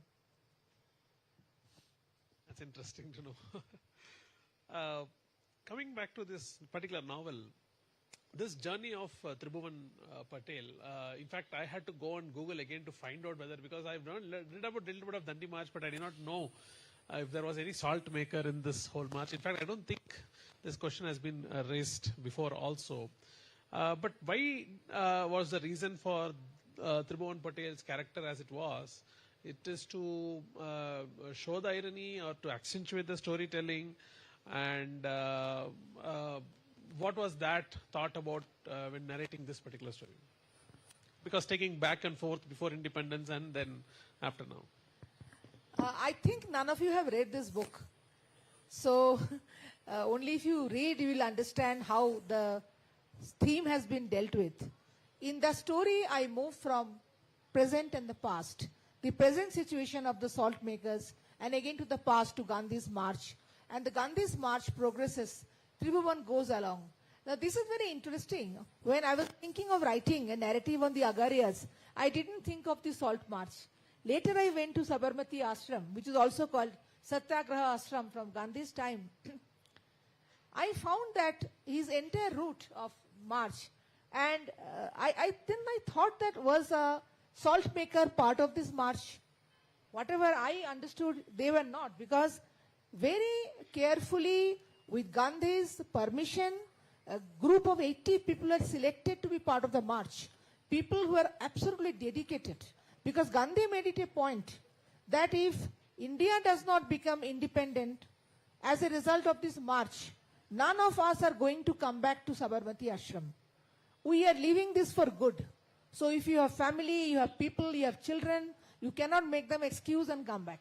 So very, very dedicated people went, and there was no way of other absolutely non-political, like people like Tribhuvan, who is a completely unknown, non-political person to get in. So he is sneaked in by a conspiracy which I have myself woven. And the march was, that point of time, a very important landmark which actually started the process of India's freedom movement. The issue was the consumers of salt. Gandhi said that the consumers of salt are so poor in India that if you tax them further, they will be deprived of the only item they eat their food with, like rice or roti. They mix it with salt, the poorest people. So if you tax it, it is not fair. So his movement was for the Indian people. But till today, salt is one of the commodities not only its price is controlled by the traders, it's one of the cheapest commodities. You all know how cheap salt is. There is no reason why salt should be so cheap now. But do you have any way of ensuring that the price is increased, the money will, or the revenue will go back to the Agarias? Probably not. So I have taken Tribhuvan through Gandhi's march, trying to see the entire unraveling of history through eyes of a salt maker. His disappointments, his expectation. He has asked a question in the book, that why didn't Gandhi come to Karagoda, Run? Run was the place where salt is made every day. He didn't come to Run. Why? Because Gandhi's route was developed in such a way, planned in such a way, that he passes through certain villages and areas where people already were absolutely dedicated to him, because throughout the march, the police officers, village police officers surrendered resignation. People came and contributed money to the movement. He also skipped the states which were under the Indian rulers. He left those villages, and for very specific reasons, he also did not want to go to the villages mostly inhabited by the minority communities. So he went all the way from Ahmedabad down to Gandhi. He did not come to Run. That would have been a detour, and at that point of time, it might not have made any historical sense. So this question has remained. But Tribhuvan's seeing is basically a view that has been created not for per se for the sake of a story, but also to tell the readers that there is a way of rewriting history, probably, or retelling history to somebody who has not been part of history. Because there is a very interesting episode in the book where Gandhi actually picks up salt in Dandi, and he calls Tribhuvan, it is my imagination, that come, you also hold the salt. So that moment it was not photographed, because that day there was no photographer arranged. So Tribhuvan's photo is nowhere there, obviously. So when he went and told his villagers that I had been there, they said, no, where is your photo? The first salt march photo was taken after 3 days, when Gandhi went to a different village and picked up salt, and that day the photographer was around, but Tribhuvan was not. So this is how probably, again, we were talking in the previous session about documentation. Sometimes the real history slips through the process of documentation. That is where the role of oral history comes. But you have immortalized Agarias now by putting a fictional character along with Gandhi, and that's the power of written word also. And it has become now, it's going to become now in terms of another layer of history, I guess. But both, someone not being there and someone writing about that, after 75 years of the whole. Who am I to immortalize? Only if readers read the book, I would say it is some kind of success where I've read and understood. I've been read and understood. I hope time will tell us, man, because that photograph was very iconic. The photograph by, I think, BBC or Time, one of the magazines of Gandhi was iconic. Now, continuing on this little bit of, because I think you partly answered this question, but I'm trying to understand even further. Many of them have written about Gandhi's alternate kind of history, meaning what if this had happened along with him, what if the other happened along with him, or other the life in parallel with him.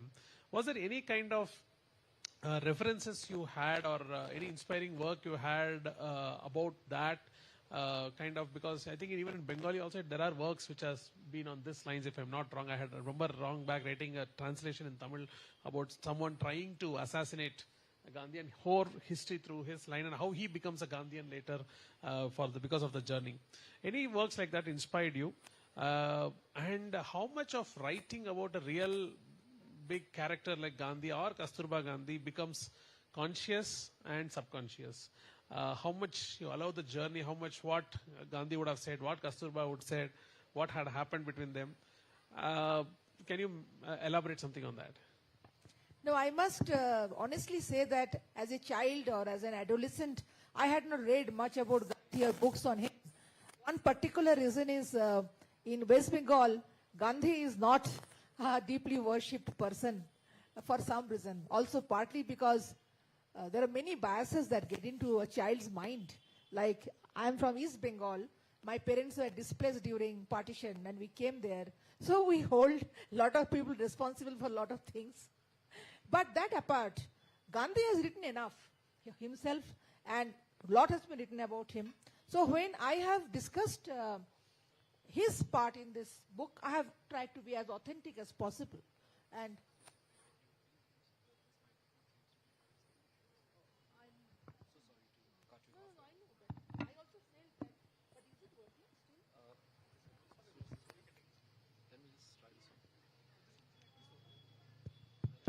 is it better now? Okay. So I guess nothing was heard what I said. Was something audible? But I was having to exert myself, in order to speak. Okay, good. Even one third of what I was saying is not bad. Okay. Now, so I read up. In fact, not only here, I have written another large narrative called Plavon Jal in Bengali, which means the deluge, which is about the Narmada movement I was mentioning there. I have dealt with relationship of Gandhi and Patel extensively. In fact, Sardar Patel, whose statue is the biggest statue now raised in Kevadia, it's called Statue of Unity. The statue itself is a character in that novel. And it's called Sardar. But in this book, I have carefully followed Gandhi's life, whatever I could read, and his journey, on which there are authentic books, which has been a good research material. Kasturba has always been a enigma, I would say, because about Kasturba, again, I personally knew very little. But as I read up about her life, and why I read up is I was invited to as a panelist in a discussion in Delhi, where I was asked to speak on Kasturba. So when I was contacted by the organizing person, I told her that I know so little. Then she asked me, why do you know so little? You're supposed to know more. So I started reading, and then I realized that contributions of Kasturba, which have not been mentioned, which has basically, as what did you read out, Ram Kumar? Invisible in history. Certain things. Invisible. Even from the set of salt-making campaign and later campaigns, what Kasturba did, in fact, Kasturba introduced charkha to every Indian household near her. This is something she personally did. But apart from that, having been the wife of somebody like Mahatma Gandhi was not a very easy job, and she has been through a lot. And in Dandi March also, I have mentioned this, that she was very keen to accompany Gandhi, so that at that final moment of salt making, she is present. But Gandhi made it very categorical that we are not going to take women along, because that will be playing into the hands of the British. The British always think that just like Indians worship cows, they are also protected by women. So women are there around. Police cannot arrest the protesters easily. So if women come along, they will be lenient towards us, and we do not want that. So like chivalrous men, we are going to exclude women, which appears like a very, very politically incorrect and a very gender-biased decision if I stand today, but I cannot judge Gandhi like that. But whatever little desire Kasturba had of being by his side, not only by his side as a political person, but also to look after his needs, because Gandhi was very frail in health. His food had to be looked after, his diet had to be looked after. Kasturba could not do any of this being part of the ashram, because she was left with the responsibilities in Sabarmati ashram, where lots of women and children were still living. So it is not very easy to write about historical characters. I have dealt with only what is written and only what is which is only a part of record. And I don't think I have got a great grip over historical developments either. So you can take it as a common writer's writing and make out whatever is out of it. Nehru also has come. Kasturba also went out and met him. During the course of the journey, she went and met him. But she could not be part of this. Even when Gandhi was arrested by the British, he was arrested much later than what we expected. He was expecting to be arrested during the march, which the British very cleverly did not do. So Gandhi was actually waiting to be arrested even after Dandi March was over. He was finally arrested, but Kasturba was not there at that moment. So this is the historical part about it. In fact, that arrest part is also a bit of like a small, which was I think very unintended, but came across like a mini thriller. Okay, because since we know historical facts, I also was thinking maybe there was some other way to sabotage the entire rally or the march, Dandi March. But it was very nice to see the meticulous planning in which has gone into making the march and how it has been documented in this book in very clear details. It's quite something. Just one, one question on the. No, in fact, let me add it here. One of the recent reviews, one reviewer has written about the book. She is saying that she has said that I am surprised that nearly half of the book is about the march, about which all Indian men, women, children, everybody knows. But I still felt many people do not know many things, or they they still need to take a look back. So everything is not very obvious, because also from the present generation of younger people who have not probably been a part of memories with the movement of independence, it is still important to weave this into what we call literature, contemporary literature. I somehow felt that this is a very good material for a college. Many professors and lecturers are there. For a college students who are there studying, it is a very ideal material which has all elements of both history, contemporariness, and how much of state is involved, and etc. I think it was a very good material that way. That brings me to another question on writing about the this new culture which you are not exposed to. Again, you have written about many other cultures which you are fully not exposed. Of course, you have done the research and been there and done some recce. But what is the limitations in terms of writing a new culture? Like, okay, this much is how I am able to detail, and where is that detailing coming from? And what are the limitations in terms of writing the entire practices of this particular community in this novel, what we had to look through? Or even in other books, when you're writing about new culture, what are the limitations? No, I think it is see, two things here. The most important part of writing is not detailing of what you actually see. It is the creative imagination of the writer which makes a narrative. That being there, I must say that I mentioned it here that I am a rootless person. My parents moved from East, that time it was East Bengal, now it is Bangladesh. We came to Calcutta. We always thought that our home remained there. We never thought West Bengal is our own place. Then after I got into the Indian Administrative Service, I did not remain in Bengal. I had to travel all over India. So no place was, in a sense, my own. But at the same time, I would say the entire India was my own. So I have constantly tried to break the barriers. Like, I feel that a writer should constantly challenge herself. Like, not only about the style of writing, the style of narrative, the history, the geography, everything. Otherwise, you become very complacent. In Bengali, a large part of our novel today is about middle-class romance, middle-class life, things which you can see at home. I am not saying they're small or they're poor or anything. They are good, realistic novels. But I am not happy with that. I feel like going out and meeting people who I feel is a part of a totality where I also belong. So where I try to go, I try to talk to them, find out and write, the process may be much better, because you can all say, today if I write about Shillong or I base a story in Mizoram, you can say, your voice lacks authenticity. You are not an insider. How do you know? So that deficiency will always remain. Probably if a Gujarati writer would write Touch of Salt, it will be much more authentic.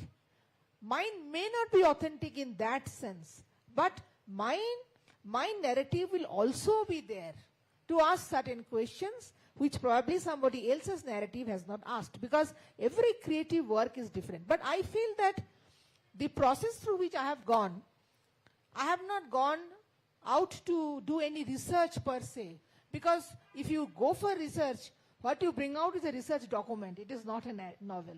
A novel has to be a creative work which will engage people because of creative imagination. So that way for this Narmada Plabanjal novel, I have traveled from Amarkantak through Madhya Pradesh to up to the end of Bharuch where the river has met the sea. I've been to the forest, I've been to the villages around. It has taken me a lot of time. It has taken me 2 years. But very little has come in the novel, maybe 10-15%. But what I have seen has enriched me as a writer. And if the writer does not enrich herself, then the writing loses credibility beyond a certain point. So this is what I have thought, and I have tried to do my best, but one can always criticize and say, like sometimes we criticize men, feminist writers, we say that you don't have the legitimate voice when you write about women. So you can always tell me that when you write about Dalits or tribals, you lack authenticity. When you write about Gujarat, you write about you are not authentic. But the issue is today, this I discussed in a different platform in Calcutta. Manik Bandyopadhyay, a Bengali Bhadralok writer, a Brahmin, he wrote a fabulous novel called Padda Nodir Majhi, The Boatman of the River Padda, which became a novel and which is a classic in Bengali.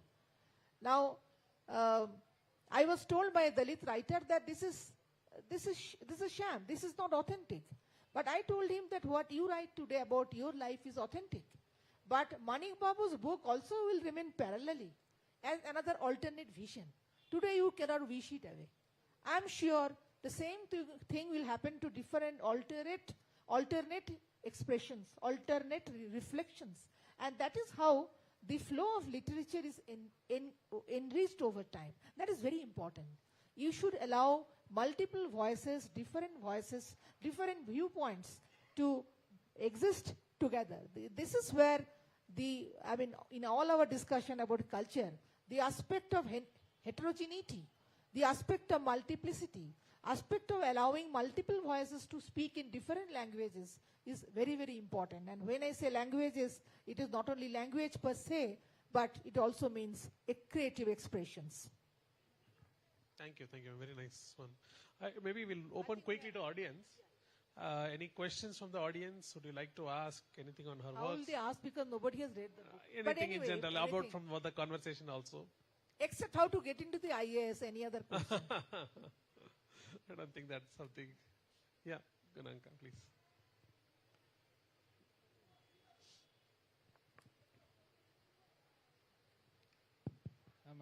I've not read the book, so I'll not ask a question about book, but the discussion was so interesting. So definitely I will read the book at the earliest, ma'am. But this is a very generic question, not just to you, for all the literary fraternity.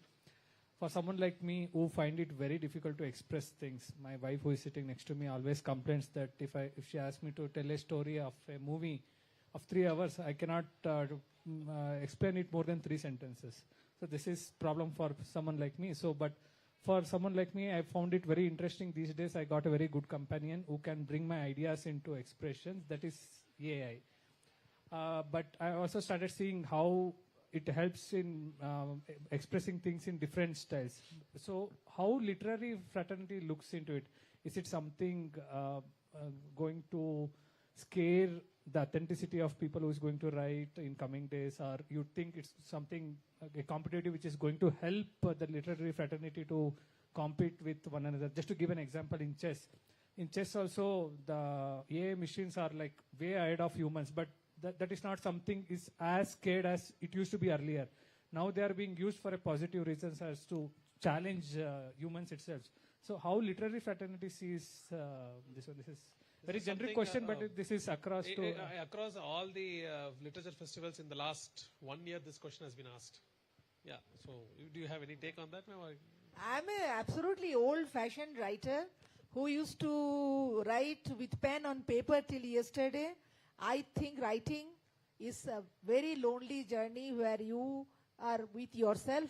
At the same time, you are also connected to generations of writers who have written before you, who are writing with you, and who you will be writing in. You know, it is both collective and individual, but when the writing is on, it is more individual. So there is absolutely no way of being pushed or taken ahead or being somebody being competitive with you. This doesn't matter. When you are writing, you are just left to yourself. Complete desolation, I would say. Nirbashan in Bengali, as we call it. I'll add only one thing. Oh, sorry, please. One thing I wanted to add is this on AI, because I'm also into a lot in technology. No, you're younger, or you should be different. The connect which connects with AI or anything, why we go and why we people sit here, why do go to movies or music or anything, is the story component. Something very, very fundamental to human civilization is stories.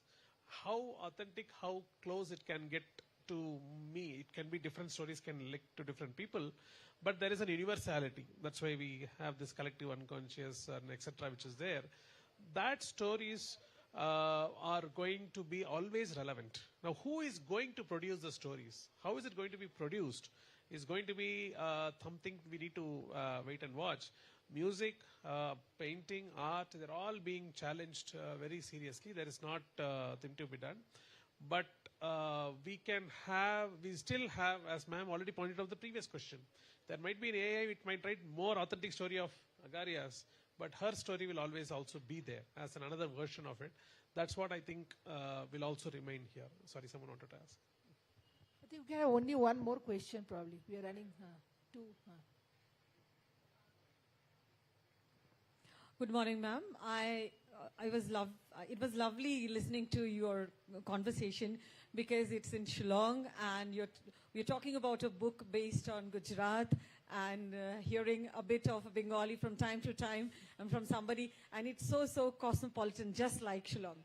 Now my question is, just like my previous speaker, when you deal with a particular subject in your novel, you write it in a way as if you belong there. When you are writing about a Gujarati community, you write as if you are one of Gujarati. When you are writing something like about Khasi, probably if you write one day, so you will write it in that manner. A place which is very cosmopolitan, for instance Shillong, for instance Delhi, for instance any other such place, where different communities very uniquely maintain their culture. How do you handle it in that in your writing? No, I think there is. I don't handle at all, because what I am writing may be all imperfect, may be full of errors and things which I do not know. I try to extrapolate through imagination. So a writer takes a lot of liberties, which is not fair. But people tolerate a writer because the general trustworthiness. Because a better scholar can come and say, what all you have written is all wrong. I can show, but probably a reader of mine will not go to the scholar. He's too terrified.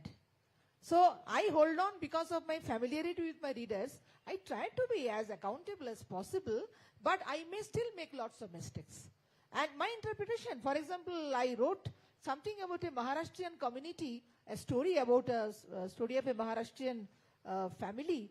My sister-in-law, who is a Maharashtrian, because my husband is a Maharashtrian, she said, what you have written is absolutely culturally wrong. This doesn't happen here. But I have already written in Bengali, and Bengali readers have not questioned. So he said, you have to change it. And she tried to change it. While she was translating into Marathi, I refused permission. So she could not translate it, and it remained as it is in Bengali. So this is the kind of liberty we tend to take, which we are entitled, I think, as a fiction writer. That's why I said Tribhuvan also has been immortalized in the writing. Tribhuvan never existed in that journey. But someone reading the novel later, somebody might say, maybe he existed.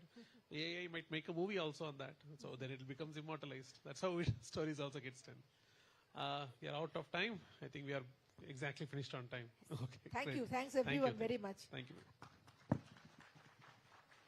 Anita ji and Mr. Ramkumar, thank you for that very thought. One sec. Can they come quietly? They are marching on the table. It feels a little, my request. Thank you for that very thought-compelling session. Mr. Ramkumar, thank you for your valuable insights. It was quite interesting to know that you've translated our author's works into Tamil. And Anita ji, thank you for generously sharing with us about your travels, as well as the historical perspectives and nuances behind your novel.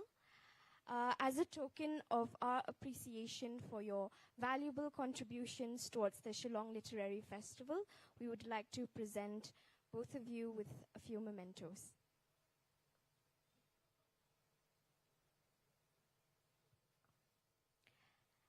Through this compelling conversation, we've glimpsed the poignant layers of resilience and identity woven into a touch of salt. Let us carry forward the reflections sparked today and honor the untold stories of struggle and hope.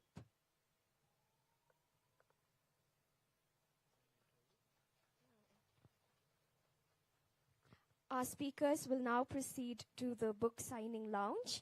If anyone has any additional questions, you may ask them there. The book, A Touch of Salt, will also be available for purchase at the stalls. Ladies and gentlemen, we will be having a 2 minutes interval before we proceed into our next session.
Ladies and gentlemen, if you can all please take your respective seats, we'll be starting with our third session this afternoon shortly.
guys, how are you doing?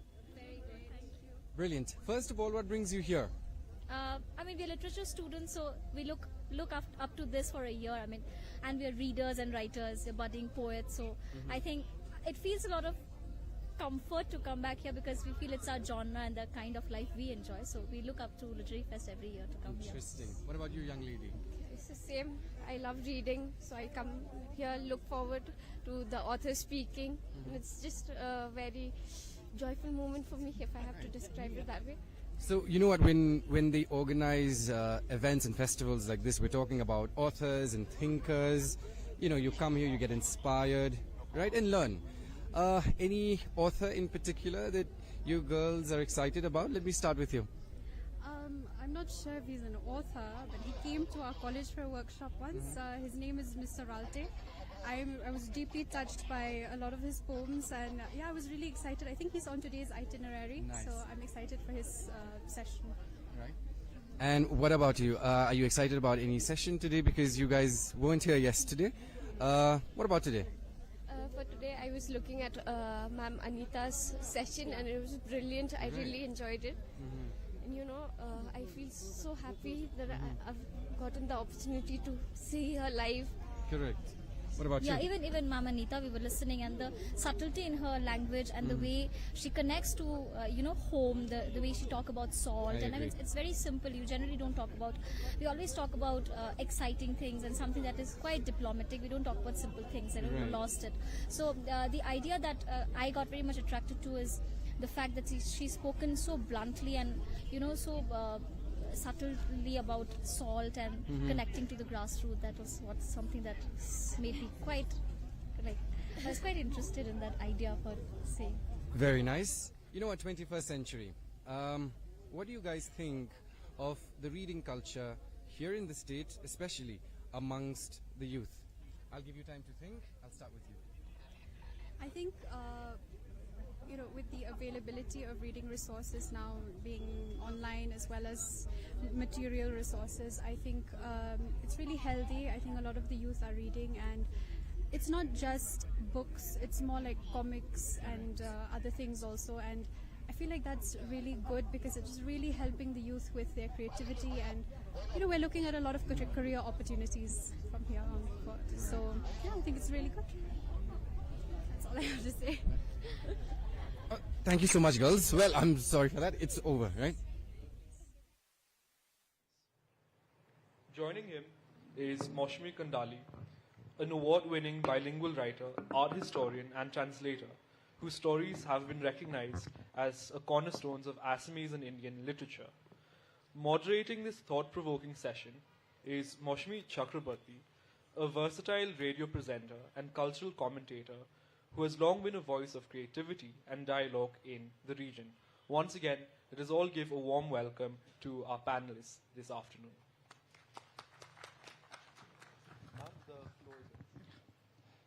Thank you so much.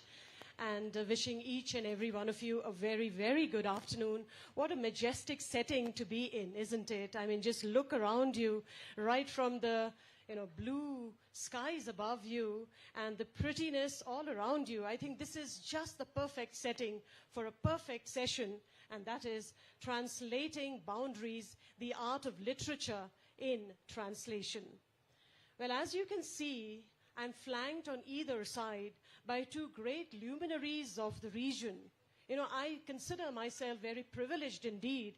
I know a short introduction has just been given about our great authors, but I will be also expressing what I feel about them in a little while. But before that, why have we taken up translation? Well, in today's world, where connections grow stronger, borders less defined, and cultures mingle, translation stands as that very vital link that brings all our diverse communities and their rich ethos together. Now, translation, of course, stretches across various spheres, including literature, business, diplomacy, etc., and it acts as a critical communication hub, helping us navigate through the challenges posed by languages, the different languages that we are used to. And of course, most of the languages are different from each other. Now, the significance of a translation extends far beyond just mere linguistic conversation, I believe, because it also fosters understanding, encourages cultural exchange. A lot of cultural exchange is happening right now, as for the last 2 days, today being the second day. And it also drives global progress. Now, in short, I can say translation is the heart of how we share knowledge and stories, yes, beautiful stories for all to read and understand. And that is what I guess this literary fest is all about. We're listening to stories, how stories are narrated, the inspirations behind it, and so much more. And today, as I just said, that I am in the midst of these highly acclaimed and respected authors of the region who will navigate our thoughts and enrich our minds about the immense wealth of literature that the Northeast India, the region itself, has. And they can showcase those rich literature that we have here based in different languages, cultures, and stories as well, for the wide literary, worldwide, I should say, not just India. Why bound ourselves within a specific area, or why just the region? So we will be talking about translation. But, of course, an introduction of our speakers has already been given, as you just heard, that Padma Shri Yeshi Dorji Thongchi is a writer from Arunachal Pradesh. Yes, our beautiful state of Arunachal Pradesh, and he belongs to the Ser Dukpen tribe of Arunachal Pradesh. He was born in Kameng district on the 13th of June, 1952. I'm not stating, the year to show, but just the experience that has gone behind his writing. Incidentally, he was also a retired civil servant, and he retired as a deputy commissioner. He is one of the few Arunachali writers that have been writing in Assamese literature. And for that, he has also received the Padma Shri in the year 2020, which we all know is one of the highest civilian honors that is given by the government of India. And besides that, of course, he has received other awards and honors as well. And Sri Thongchi was also honored with the Sahitya Academy Award in the year 2005, the Kalaguru Vishnu Rabha Award, and many other awards. His novels, his short stories and essays are widely read, and even, they are taught in Assam, in fact. See, I can go on and on talking about these great, but then I know you would like to hear from them as well. But in short, I can say that our writers here, they write, and especially Sri Thongchi writes about the about the Arunachali tribe and the transition that the Arunachali tribes, I should say, have been making. And what is that sometimes that they feel when with the touch of modernity coming in the midst. And so in that way, he writes about his people, their ways of life. So I think we can term him as a cultural translator as well. He writes about his native society, all in all. Now that is only the gist of what I said about our author. Now coming to our next author, who's also here, and my namesake, incidentally. And, when we first spoke to each other over the phone, we hit it off so well. I don't know whether all Moshemis get together and get along that well. But we surely did, and we started calling each other as namesake. Yes, Dr. Moshmi Kandali is a bilingual short story writer, an art historian, and a translator as well. Her latest book, I'm sure some of you are aware of her latest book, called The Black Magic Women, published by Penguin Random House in 2022, is a remarkable contribution of discourse when it comes to the Northeast literature, for which she was also awarded the prestigious South Asia Ladli Media Award in the category of literature fiction in the year 2023. Now, the book was also shortlisted amongst the top 5 for the VOW Award for Literature.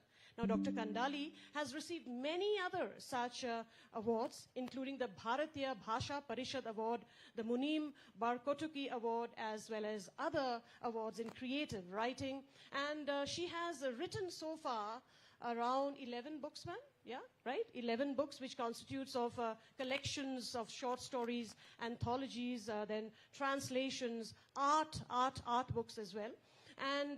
And incidentally, this is something very interesting I found about her, that she has also curated a museum of modern art at the Tejpur University, named after the esteemed modernist artist of Northeast, late Neil Pavan Barua, paving a way for innovative pedagogy.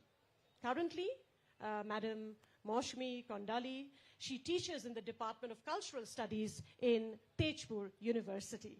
Well, I hope this wasn't too long an introduction, but then such great, celebrated authors, I suppose, needs such kinds of introduction. So can I have a warm round of applause from each and every one of you as we warmly welcome both of our celebrated authors. And thank you so much for being such a wonderful audience. What I've decided is that, we will be breaking up this conversation into 3 segments. The first segment, we will know our authors and their works a little bit.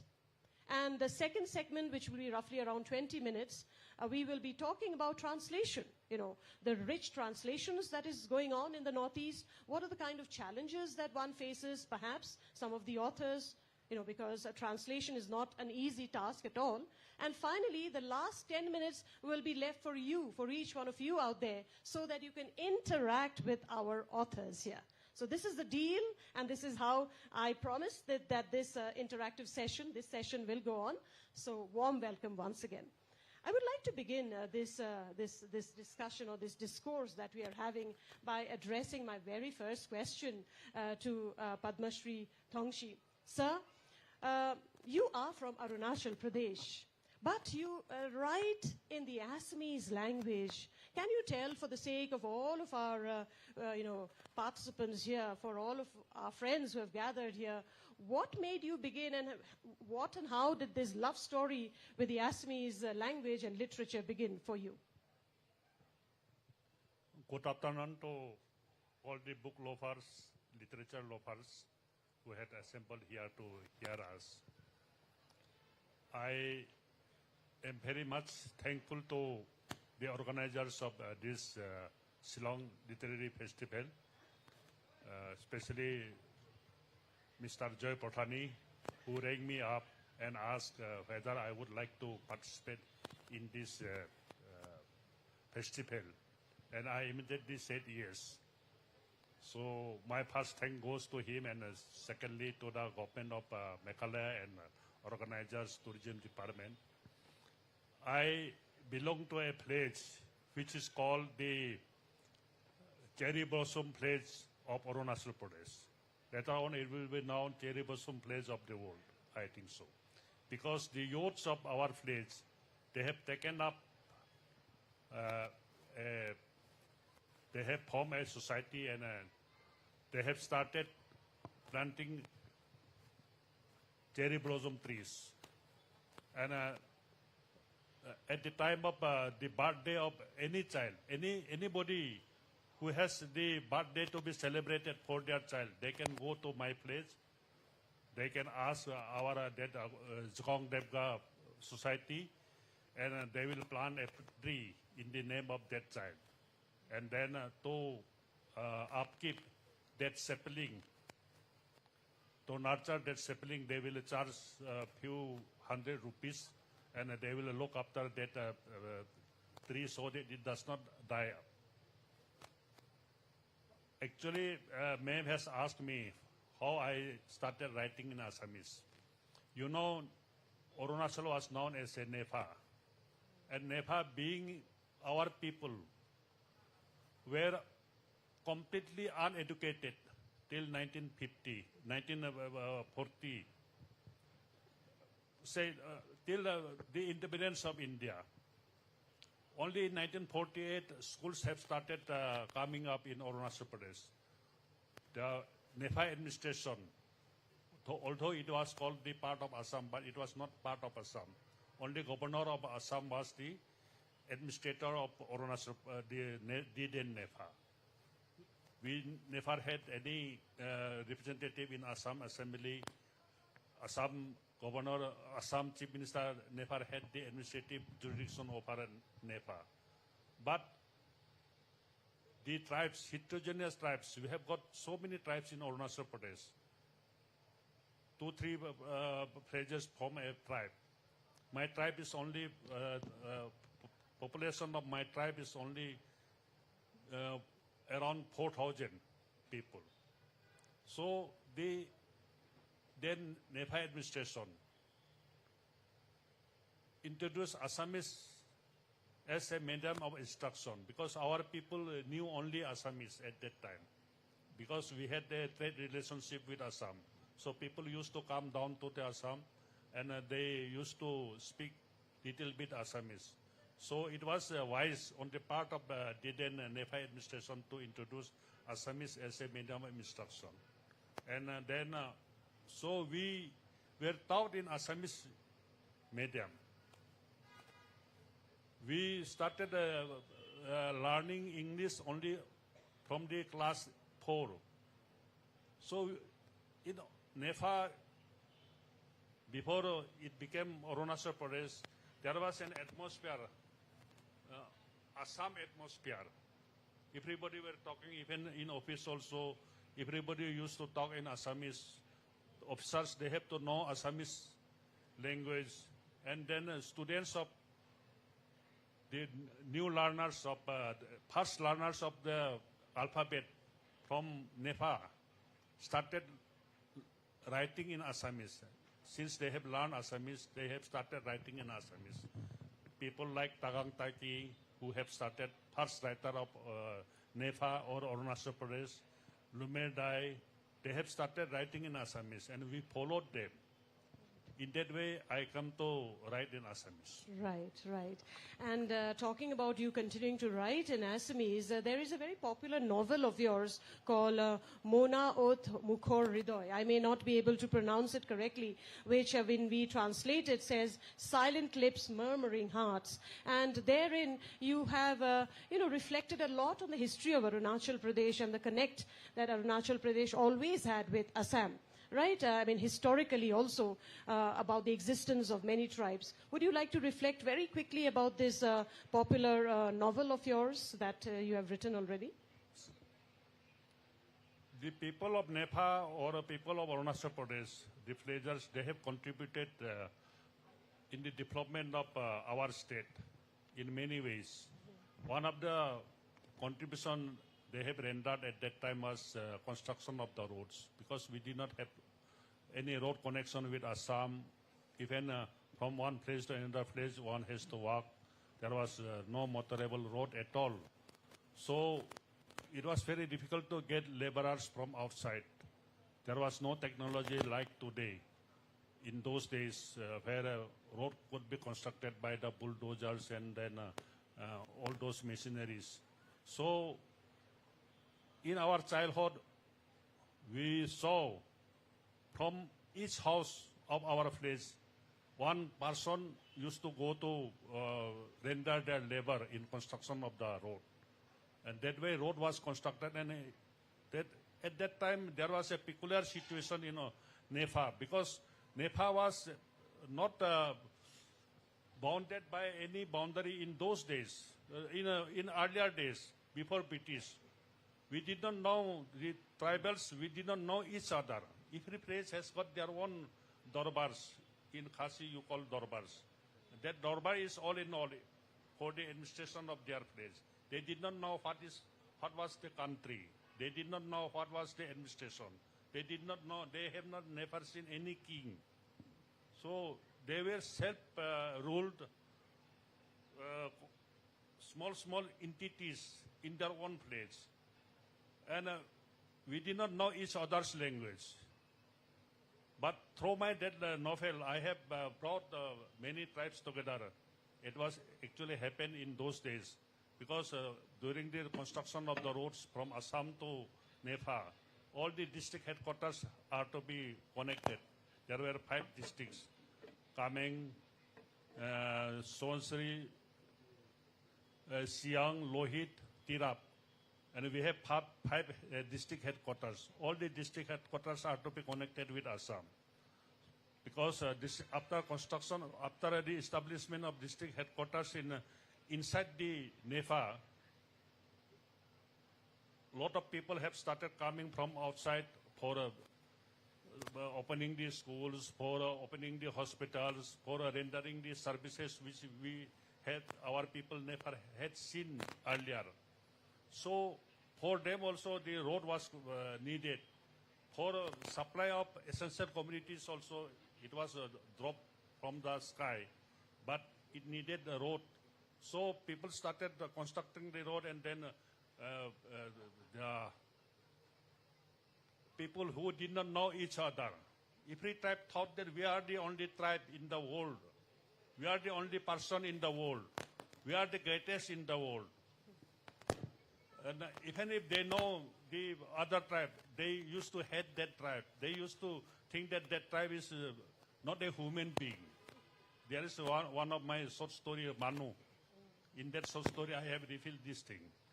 So, during the time of the construction of the road from Misamari to Bomdila, the two tribes, one Setukpen tribe and then Nisi tribe, they came together, they started working together, and how the boys of Setukpen, one boy of Setukpen fell in love with the girl of Nisi tribe. But they did not know each other's language. They cannot even express that, even talk single language in others' this thing. So how they felt. And through that, the bridge in between two tribes, the bridge in between different tribes have been made, and then a bridge in between the plains and plains of Assam and Arunachal has been made. That is what I have revealed in my that note. Yeah, wonderful. They say that love transcends all boundaries, and here we see that love also doesn't need too many languages, right? Love can be actually a silent form also. Now let us come to Ma'am Moshmi Kandali. Ma'am, one of your very celebrated work is this book called The Black Magic Women. The name itself is very intriguing, you know. Why black magic? Always associated with women also. Well, we will be knowing that. It's incidentally a collection of 10 short stories. And it talks about myths, superstitions, and discriminations that women from the region largely face in mainland India, should I say. You know, in the other cultural milieu when they experience such, and the kind of othering that women from this region tend to face when they go outside. You have penned your thoughts in this book. So my question is that what triggered you really to pen this into, and you collected quite a few stories, 10 of them. And also if you can tell us the name itself. The name itself is very, very interesting. Do you have the book with you, by the way? Yeah, it's a very colorful book, you know. The cover page of it is indeed very colorful. Some of women's favorite colors, I think she has also ensured it is there. Incidentally, this book has also been translated now by another very celebrated senior journalist, Prabina Rashid, right? It has already been translated. And ma'am's work, in fact, has been translated not just in English, but also in many other languages, I'm told, in Korean, in Japanese. So let's now go back to this book called The Black Magic Women. What triggered you into writing it? Actually, am I audible? Yes. Actually, this is a original story was called Mayabi Tirutabur. Okay. It's originally written in Assamese, the mother tongue, which I speak. And then it was translated into English, 10 stories. And actually there's a connecting thread because, as you have rightly pointed out, it was about a certain subtle, feeling of othering.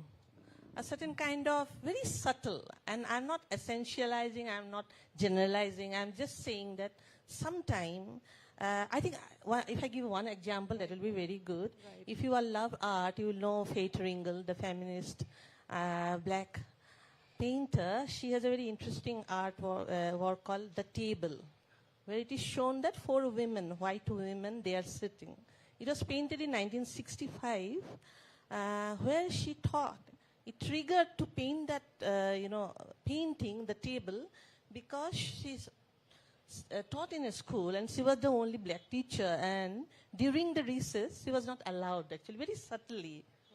And I would also see during my student days or while I was teaching at Ambedkar for 7 years, and many people, not only me, I mean many people would narrate incident, but they will not come out. They will not say it openly, but they would say that, no, sometimes they are talking, sitting in somewhere, then people will come and just, they will not sit together.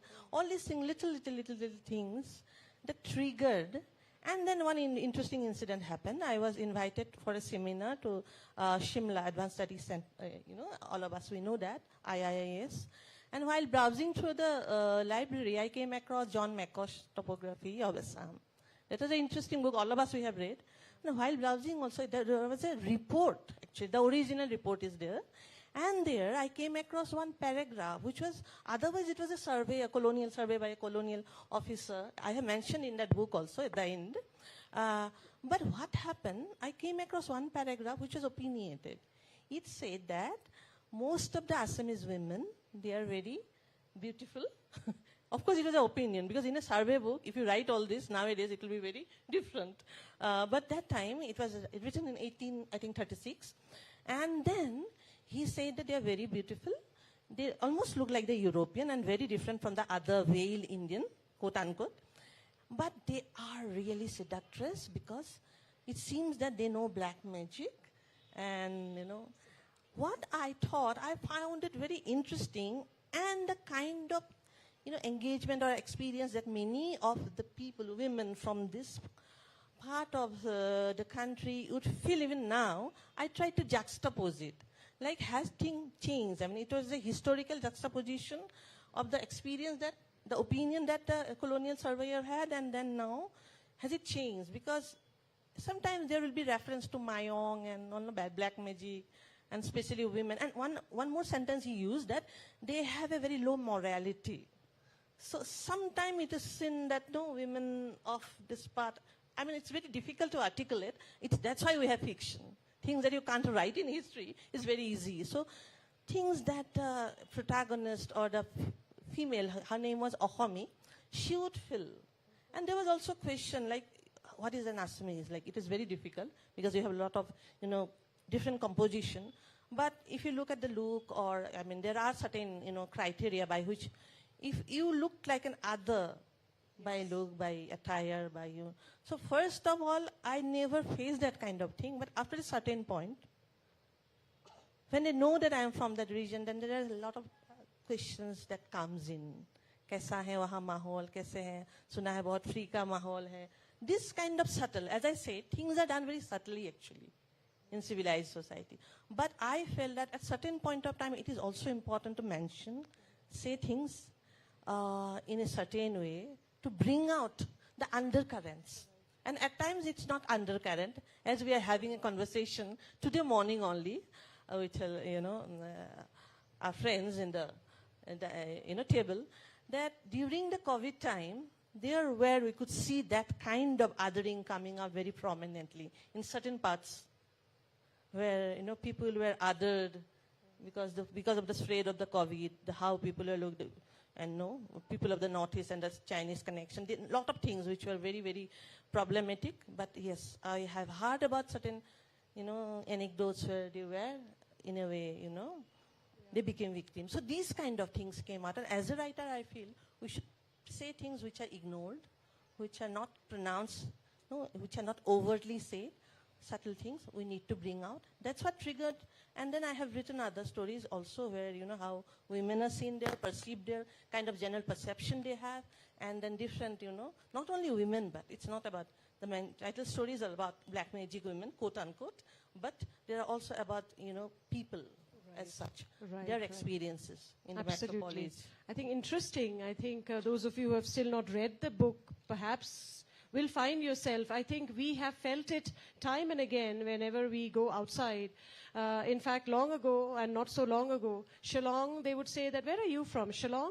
Oh, Ceylon. right? I mean, this is something that we have faced, maybe not so much, but still there are undercurrents, not, overtly maybe, but definitely covertly, right? There are these undercurrents, and we do face it from time to time. So those of you who are interested to read ma'am's book, it is called The Black Magic Women. You can show it to them once again, ma'am, and it will be an interesting read, I'm sure. Now, coming back to another question to you, sir. Assamese was, historically the lingua franca, as you just mentioned, right, of Arunachal Pradesh. However, lately we are seeing there's a very aggressive spread of Hindi, right, and which is increasingly making the native languages almost marginalized, and because I know a lot of Arunachali students also, and they all speak in Hindi.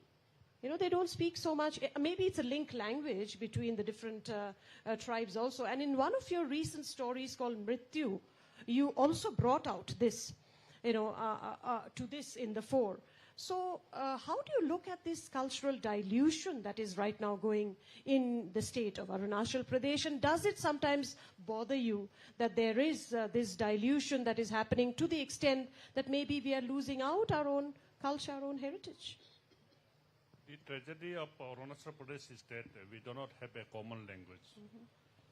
There are more than 100 languages spoken by different tribes of Arunachal Pradesh. Even, say, in one tribe also there may be different languages. Take the example of the Monpas.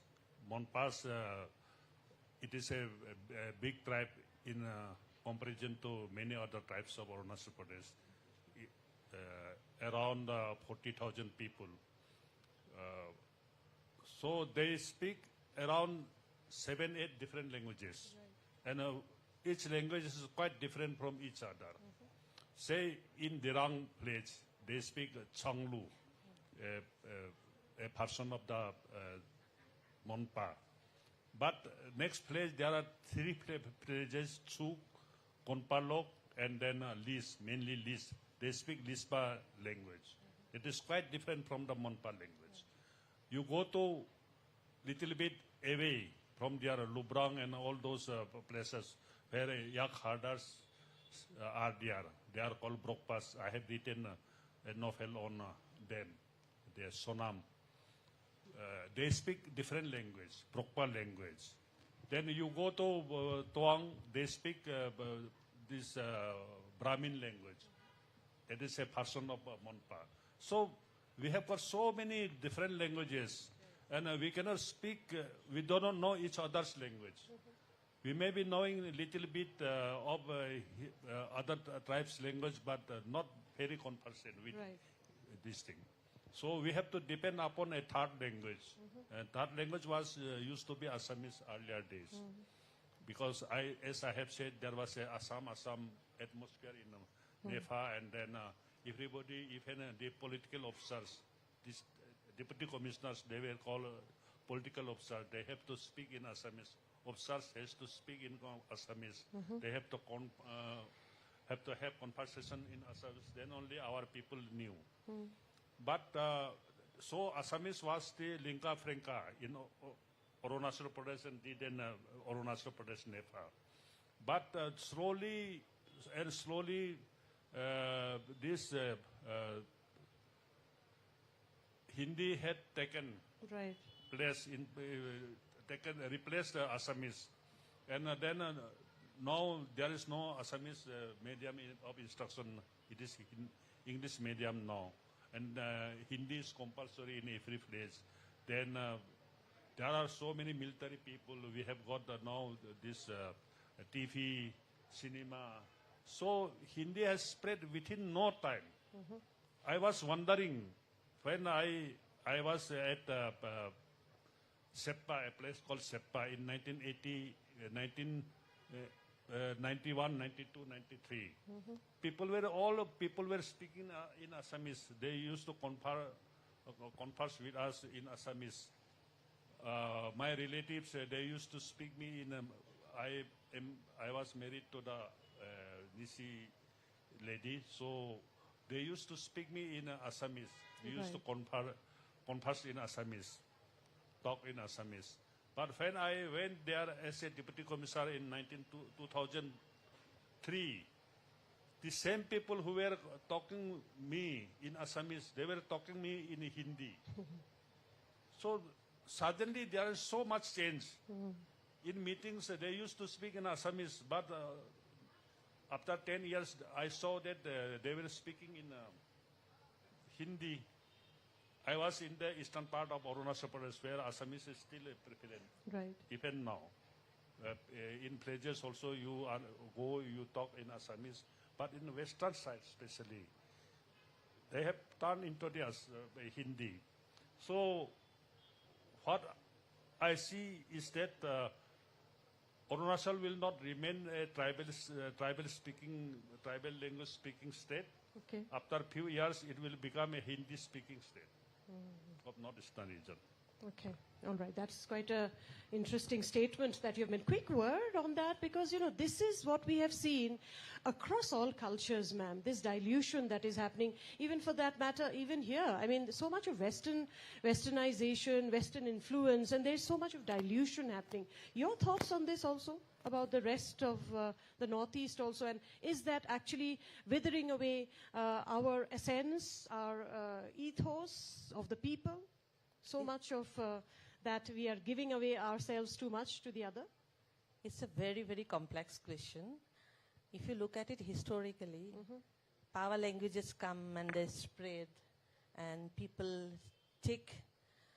become a part of that power language because of many things. Once it was Sanskrit, then Persian came, then because of the colonization, English came, and then Hindi, of course, we know why. So things will, that is one, you know, political or whatever you say, it's a discourse. But also we need to remember that there are people who are still using the language. The main thing is, like, how do you visualize the curriculum? Actually, it is a multidimensional question. You can't just say. There are so many things, because sometimes we say that we need to be in Assamese medium. There's a debate in Assam.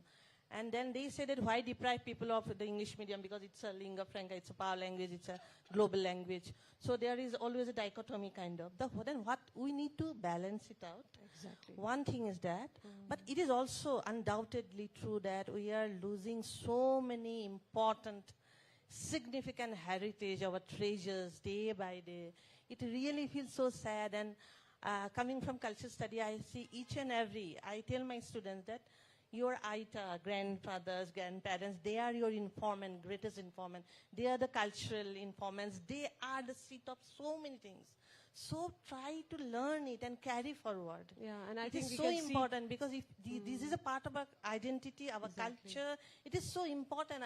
I'm so happy that there are so many young people are here, students, because your own identity. I tell my son that you play drum, fine, but if you also play khol, which is our classical instrument, then you'll know, because it's a part of your Assamese identity. So you have to balance it out. So everything, not only the language, the words we say, the games we play, the food we eat, the clothes we wear, everything, be proud of it. They are so rich. It is so rich. We need to be proud, actually. Never, we shouldn't feel inferior. Because slowly and slowly, but I also see one thing, because of, a positive side of, interconnection that is happening across geographies and all. Now people are also discovering new things. There's a renewed interest. There's a renewed awareness about identity.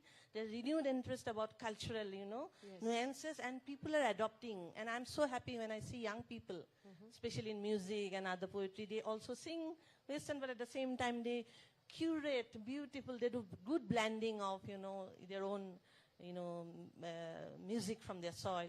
So I think, I'll not take it very negatively, positive thing might also come, it is coming. It's all up to us. It is high time that we become conscious about that. Yes, and as you said, that there should be some balancing. Now let's come to, the translation aspect, translation that we are talking about, how it is enriching, how important is translation? Because out here, I think I addressed this question to both of you, we have such rich materials, rich literature that is being written in the local language, in the languages of the Northeast.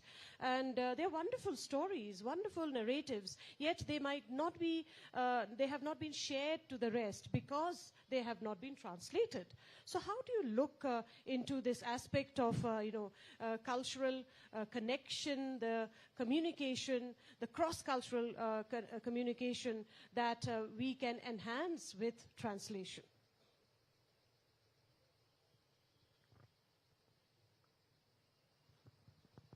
See, we people who write in vernacular, especially in our own languages, I don't write in my own language, I write in Assamese.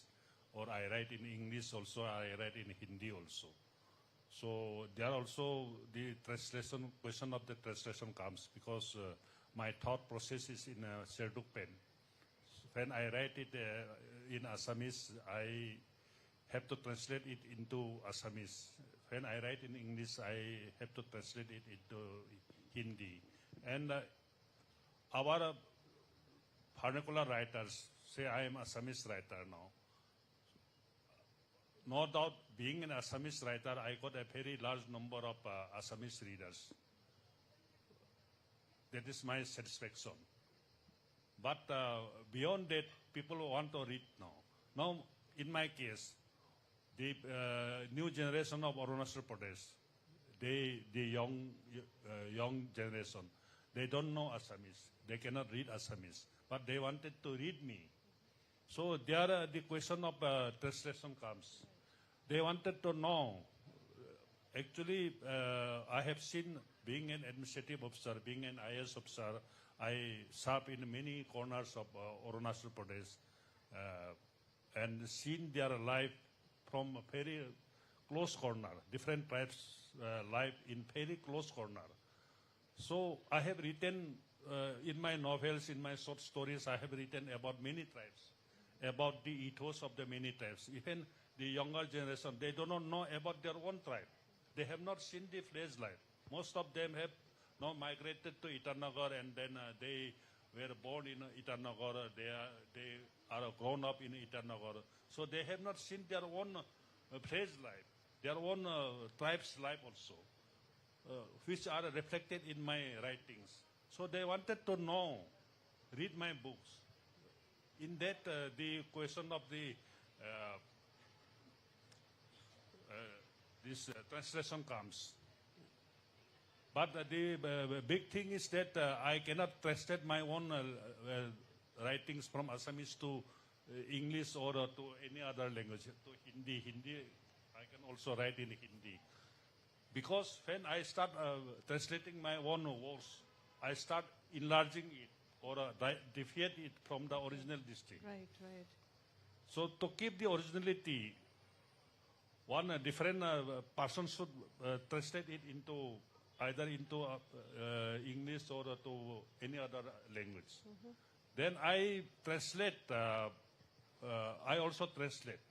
I have got 4 books translated yes. from other languages. So I translate others' books, but I don't translate my own writings.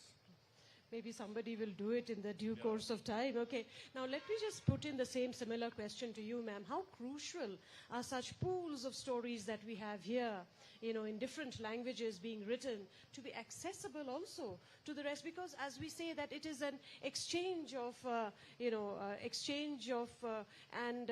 knowledge and also bringing us closer to each other. So how do you look into this whole gamut? And but then while having saying this, that translation is important, are some translated works also guilty of taking away the core essence? Because I think no translation can be done word by word, phrase by phrase, sentence by sentence. And maybe some who belong to outside the region may not be aware of the culture and so may not be able to really translate it in its very, very pristine form, the way the original work was written. See, it is a very layered question actually. You have 2 3 questions in one question, it seems. Firstly, I'll say, now we are talking about the translation as a creative endeavor, a literary exercise, or in an academic way. But we should also remember in the everyday discourse, if you remember, within the reason, each of us, we are good translator. We are multilingual people. We keep translating. We talk here in Karbi Anglong, I'll be speaking in Karbi, and then again I'll be going to, say, Assam. I will be translating my Karbi friends' things. So all of us, we don't even realize because we are not thinking in academic terms or we are not articulating it. Actually, all of us, we are good translators. We already are translating. We are cultural translator because when I meet my Bodo friend or Kari friend, I'm wearing this. It's a kind of continuous exchange going on, which is a kind of translation. Translation of ideas, cultural exchange, everything. These are very integral part if you have it with a different perspective. But coming to the question that you have, a rigorous, academic kind of pursuit, I think it is a very, very important task.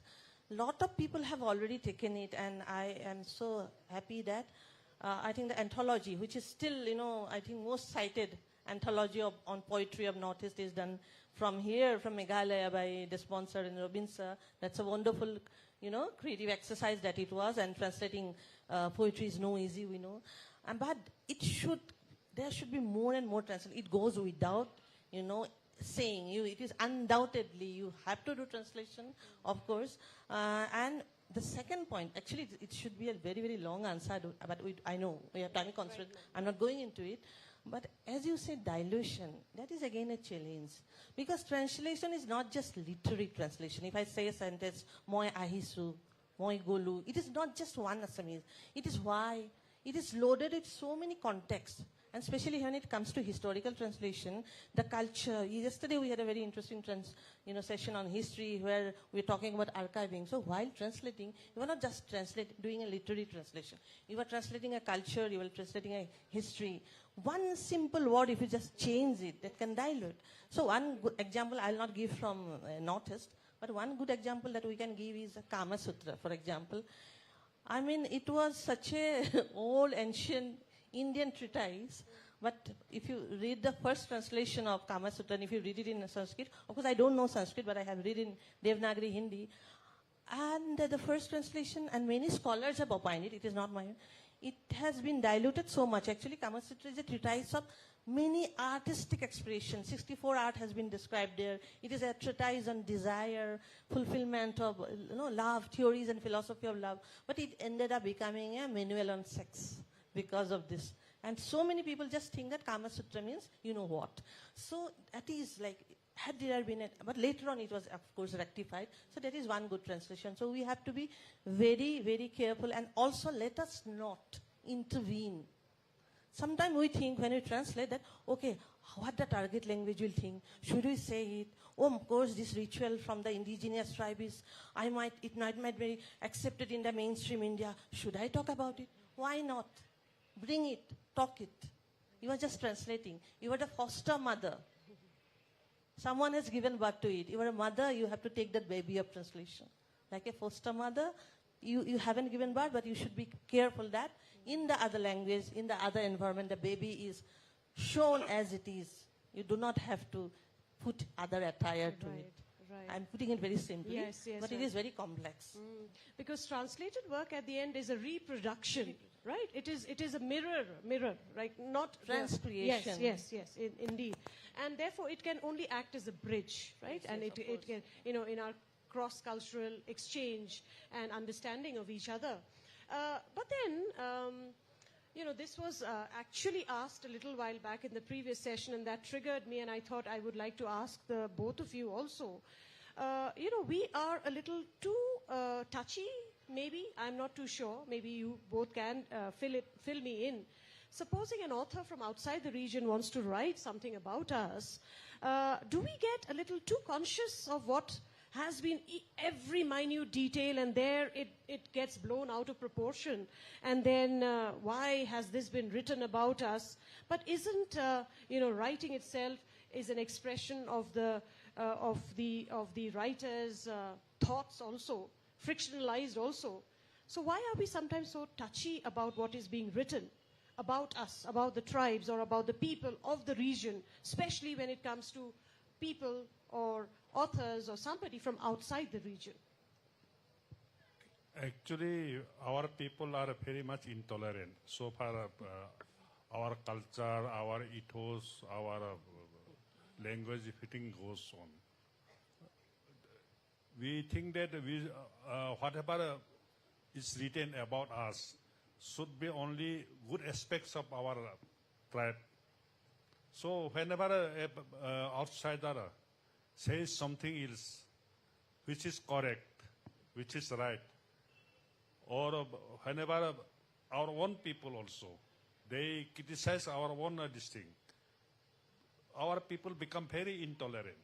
And that is why many people from outside also, I also myself, I stopped writing about niches because they are so intolerant that they don't want anything truth to be here. They said they want that they should always be praised only, glorified. Their tribe should be glorified. They should be praised.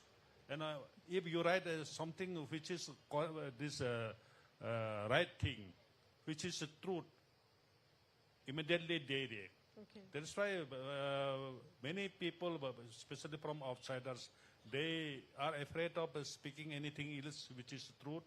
They are afraid of writing much about the tribes of Arunachal Pradesh. That is what I found, especially in context of Arunachal Pradesh. Okay.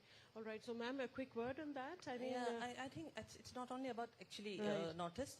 Even in some, if non-Indian writes on India, we react, no? हम ऐसे नहीं है, हमारे ऐसे गलत प्रतिनिधित्व किया गया and all this. So it is all representation question. Actually, it's triggered by a correct kind of representation, politics of representation, or maybe why we are reacting like that, because we have been misrepresented so many, there are so many historical evidence that now we have become very vulnerable maybe. Now, high point that we go beyond that vulnerability, because we have also gained so much confidence. We have our own voices now. Across culture, each of our state have powerful voices. So with full confidence, we should write about, we should have autocritical, introspections about us, and let us cross that vulnerability, and then, of course, I'm an Assamese, so English is my second You're doing language. wonderfully well, ma'am. So, Wonderfully. so yeah. So thing is, let us be confident, because we are human beings. Come on, we are not gods, goddesses. So there will be imperfection collectively, individually. Let us admit that. And there will always be a dichotomy between insider stories, outsider stories, insider's testimony. Even within the gender discourse, we say man cannot write, they do not understand it. But look at the wonderful, powerful stories written by men on women. So let us forget this. Let us be mature enough. Let us grow up and then, see things from the lens of literature, because there are two things. One is empathy and one is relatability. So if you can relate, outsiders, so-called outsider, quote unquote, who come to Northeast can relate to certain universal experiences that all of us we share. And then there is empathy. There could be empathy. Why do we want to judge? So same thing, even as Sir has pointed out, Thongsi sir, and I'll just take 1 minute because I forgot to thank the organizers in the very beginning, because you asked the question. You can always thank them also. Thank you so much for giving me this opportunity and to be sharing this stage with Thongsi sir. He's a very revered writer in Assamese, and we grew up reading him.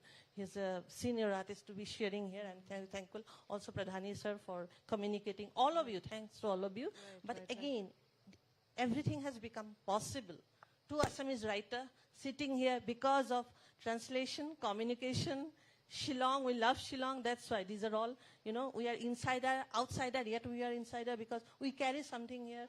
So when you write, when you have an authorial voice, let us, as a reader also let us go beyond all this, Yeah, petty and things. quickly, ma'am, as we are almost wrapping up this session, and we'll just take a few questions. What are the distinct flavors of the Northeast you feel that can be highlighted or is being highlighted, maybe more so in the region, but then it needs to go beyond?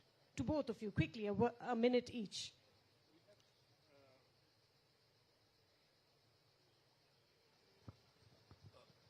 Let me talk about Arunachal Pradesh. Say about Bangla society. So many writers are there. They have written since long back, and it has almost become repetition. But in Arunachal Pradesh, we have got so many tribes having so many unique culture, so many unique traditions, so many unique folk tales, folklores, orality. So when I write, why I have become so popular? When I write about all these things, these are the new things. Right. So likewise, whole Northeastern region is full of such unique ethos, unique culture, which are to be repeated through the writings, through fiction, through poetry, through Absolutely. historical narratives. Like Yes, absolutely. Quick word on that, ma'am. 1 minute. before Again, we you were wrap up. asking complex question on extempo. I must say that. No, ma'am, But not at all. this is to point out unique feature. One thing is heterogeneity and diversity. Undoubtedly, we will have to say it. We are not, one monolingual, we are multilingual. It's so diverse. I mean, within Assam, That you is have our strength, in That fact. is strength, one. And then, of course, we should also remember one thing. Let there be no exotification of that. But at the same time, we should bring out the orality. I think it's a huge resource which we haven't explored at all.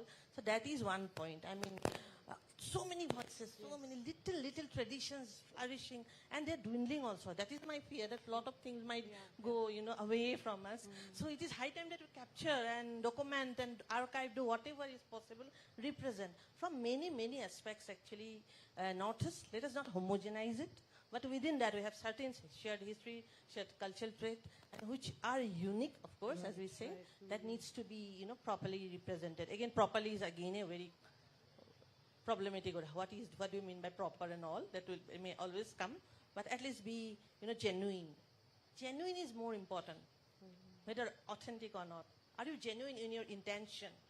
To me, that intentionality is the ultimate thing, whether as a research scholar, students, writer, that genuineness. Absolutely, and I think I really, the phrase or the key word that I'll take away from here is heterogeneity is our strength, right? So on that note, I mean, I'm sure that some of you out there have many more questions, but we will just take maybe 3 questions. Make your questions very short, so that it is understandable to all of us here, and make them very short and to the point, so that they can also understand and answer you quickly. Yes, I can see a hand being raised.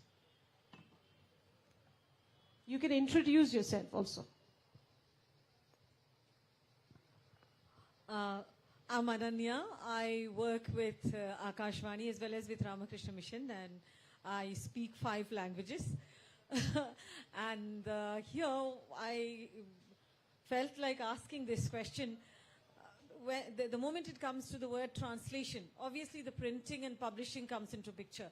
So when the writing is there, and especially with fiction, and we have a word which is unique to a particular culture, is it proper to explain it there, or is it proper to put it at the end of the book? Because when you put it at the end of the book, the reader has to turn the pages and find out what it means, probably. And if you put it on that page itself, maybe in the footnote or in the bracket, then the flow is disrupted. So I was wondering what is best that can be done. I'm asking this to both the panelists. Okay, so I think you can take it, ma'am. Essentially the framework, she's asking. This is one that, every author whose work is being translated, then the editor from the book, the publishing house will always have a, question. I had the same experience with Black Magic Women and Penguin. We had a series of discussion, video conference and all. So that was one thing. It shouldn't look like a dissertation where you have footnote and all. But then also it is very important. There are serious readers. See, there will be many layers of reader also. Even readership itself is a good resource. I mean, research work and who are the readers. So any reader who do not want to know about the nuances will anyway flip it and skip that part. But those who are serious reader, researcher, they would definitely want to do that. So not to distract, you can put it in the end, but also for quick reference, one can put it also as a footnote. So there were endless discussion, and at one point I said, it depends. I mean, I don't know. We were clueless. Then ultimately we decided to put it in the end of the story. For example, there was a reference to Rohdoi Ligiri, a very 100-year-old story. Where Rohdoi, I'm not going to reference to Rohdoi. I bring that character of Rohdoi Ligiri in a Delhi situation, contemporary situation, where Rohdo is traveling in the coach number 1 of the metro. So Rohdo is here, why one compartment? So there is a lot of things. Anyway, I don't want to, elaborate. That it was very necessary to tell who is Rohdo actually. That it is a character who intervenes, comes to this. Okay, ma'am. Thank you so much. Yes, I think we can take a few more questions. Dr. Pradhani, you have anything? Preeti is also there. I can see another question. A young student raised her hand as well. Okay. Kindly introduce yourself, okay? Hi, ma'am. I'm Kavita. I'm an air traffic controller, and I'm posted at Shillong Airport. The question is for my daughter. She's an author, and she has published her 3 books. So we just came here to get some inputs from you. Myra? You can stand up. What is your daughter's name? Oh, Myra. Loudly. Myra. She would like to know from you what is the process, how to be a good author, and if you can give some inputs, please. Okay. All right. So who can be a good author, sir? You have a world of experience, so many years of experience. Quickly, you can briefly, But I congratulate you, Maria. Yes, Well congratulations done. to you. Very well done. You wanted to know who is good author, or of what? Yes, Exactly. yes. How can she better herself? Yes, how can she improve? Yeah, and improve herself. What is the best way, how to go step by step, because we are also unaware, because we are not from this field. So if some guidance we can get. Okay, how you can become a good author? That is the main How can she question. better herself from this Yeah, stage yeah, to yeah. becoming great like you someday? You keep writing and you keep reading. Yeah. As much as you write, your language will improve, your style will improve, and as much as you read, you will able to learn how others are writing, how great writers, how great thinkers are writing. Okay. Wonderful. Keep reading, keep writing, and congratulations to you. I think she certainly deserves a round of applause. 3 books already published. I mean, this is what a literary fest does. It brings, the greats, but it also brings the budding writers to the fore. Yes, we had one more question from you. Yes? Would you like to ask something? Yeah. Can the microphone be passed, please, to her quickly? And I think we'll take, after this, one more question, and then we'll wrap up. Okay. I can see another hand also raised. Okay. Yeah. Introduce yourself. Yeah. Hi, ma'am. This is Abha. I work with the Shillong Times. My question was to ma'am. When we are talking about translation, we are, of course, catering to a large audience for a story that is completely rooted in a particular area. How important it is to, keep the essence of the story while also providing context to probably a larger audience who don't know what exactly the culture of that particular area is about. Yeah, that is the most challenging part. See, I'm a translator by choice. I have translated Salvador Dali's autobiography into Assamese, and then translated the Missing is a tribe from Assam, their folk poems into English. So both were very different experience.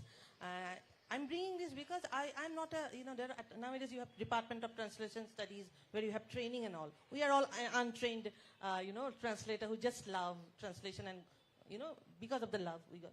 But in our self-taught process, it is a challenge. It is not a footnote. Just remember, it's not a PhD thesis where you have to write, give a word and then explain. Suppose you are doing ethnographic study. It is, you can play with it. You can take liberties, translator's liberty to say a word. For example, suppose when I was doing, translation of the missing folk poetry, there was a word called Anjal, and then there was a tree, Oikoli. Okay, so I decided, I kept the word Oikoli because it is so sweet, no? Oikoli, the name of the bird. So I said, oh Oikoli, where are you flying? Oh bird. I actually, in the original, oh bird, where are you going? That repetition was not there. I just put it deliberately so that people can immediately understand. So you have to also be little, innovative and creative. And then while translating Dali's, because Dali is an eccentric artist, and he uses all those, with a huge complex sentence, long sentence. One sentence is one paragraph. So I had to break it down and actually coin word in Assamese. And it was such a wonderful, experience. So you have to think, you have to give time, you have to immerse. I say translation is an immersive experience. If you are not immersive, then it's better not to do any translation. You have to get into it. Okay. All right, I think we have actually run out of time. Can we take one more? There's a hand. No? Actually, We have if there are any additional questions, Yes. I'm sure the authors would be happy to take them up at the book signing. Personally also they can talk. So on that note, let me just wrap up. Thank you to both of our authors, Ma'am Moshmi and of course Sir Thongchi. It was a wonderful experience for me, a learning experience for me, and a round of applause for all you wonderful audience there for being so immersed in this conversation and this dialogue or this discussion that we had. Thank you so much. Before we bid adieu to the session, as a token of appreciation from the Shillong Literary Festival, we would like to present our speakers with a few mementos of this session.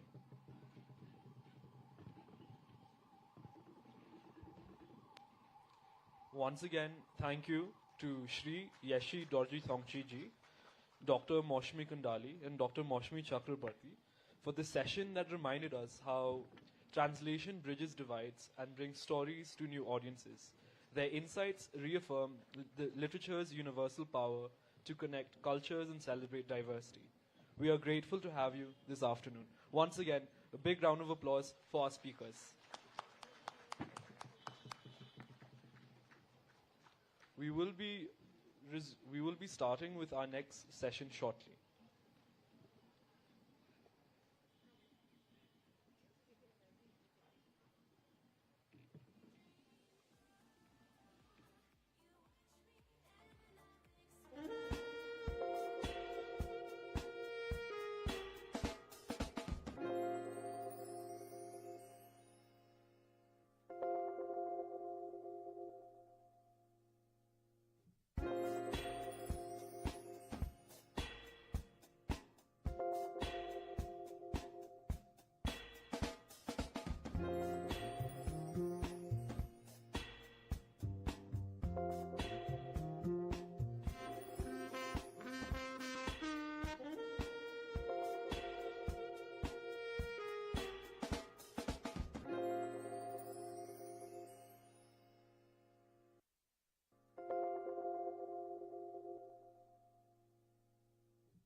Please take our respective seats.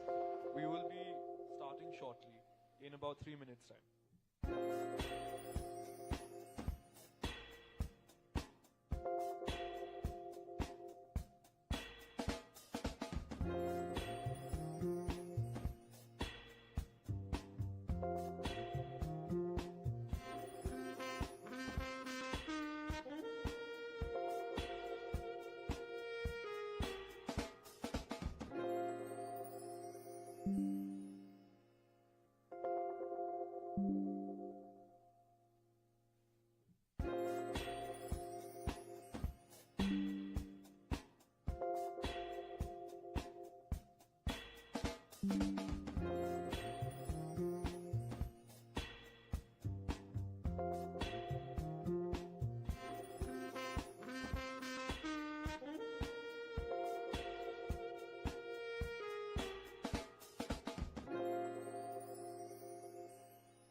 this afternoon. Our fourth session this afternoon is titled The Indigenous Voices of Northeast India, and we are graced by an eminent panel of speakers. Once again, we are graced by Mr. Bikash Rai de Barma, Mr. Anil Kumar Boro, Mr. Basan Marak, and in conversation with Dr. Streamlet Dakhar.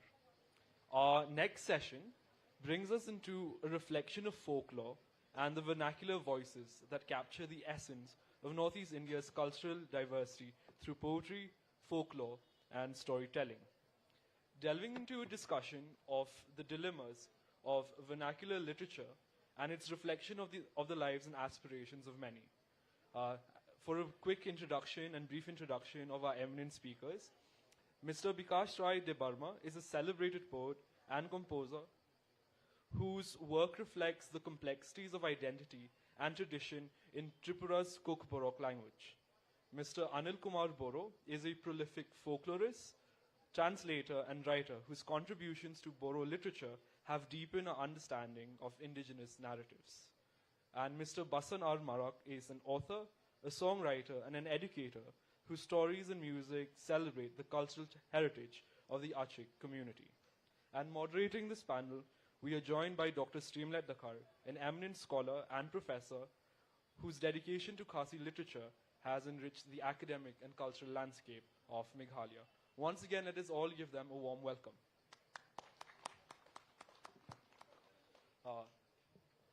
Ladies and gentlemen, the floor is yours. So, a very warm good afternoon, ladies and gentlemen. At the very outset, I should thank for this opportunity to meet my friends, writers, poets, book lovers, and everyone present here in the fourth edition of the Shillong Literary Festival. You know, all the panelists, of course, except Basan, both of them, they are my friends. We are in the same organization, the famous Sahitya Academy, the highest, you know, the what we call the organization that is being recognized in India and beyond. And we have already heard the introduction of our panelists here. You know, I was wondering at the very beginning because I was called by the organizer as a speaker.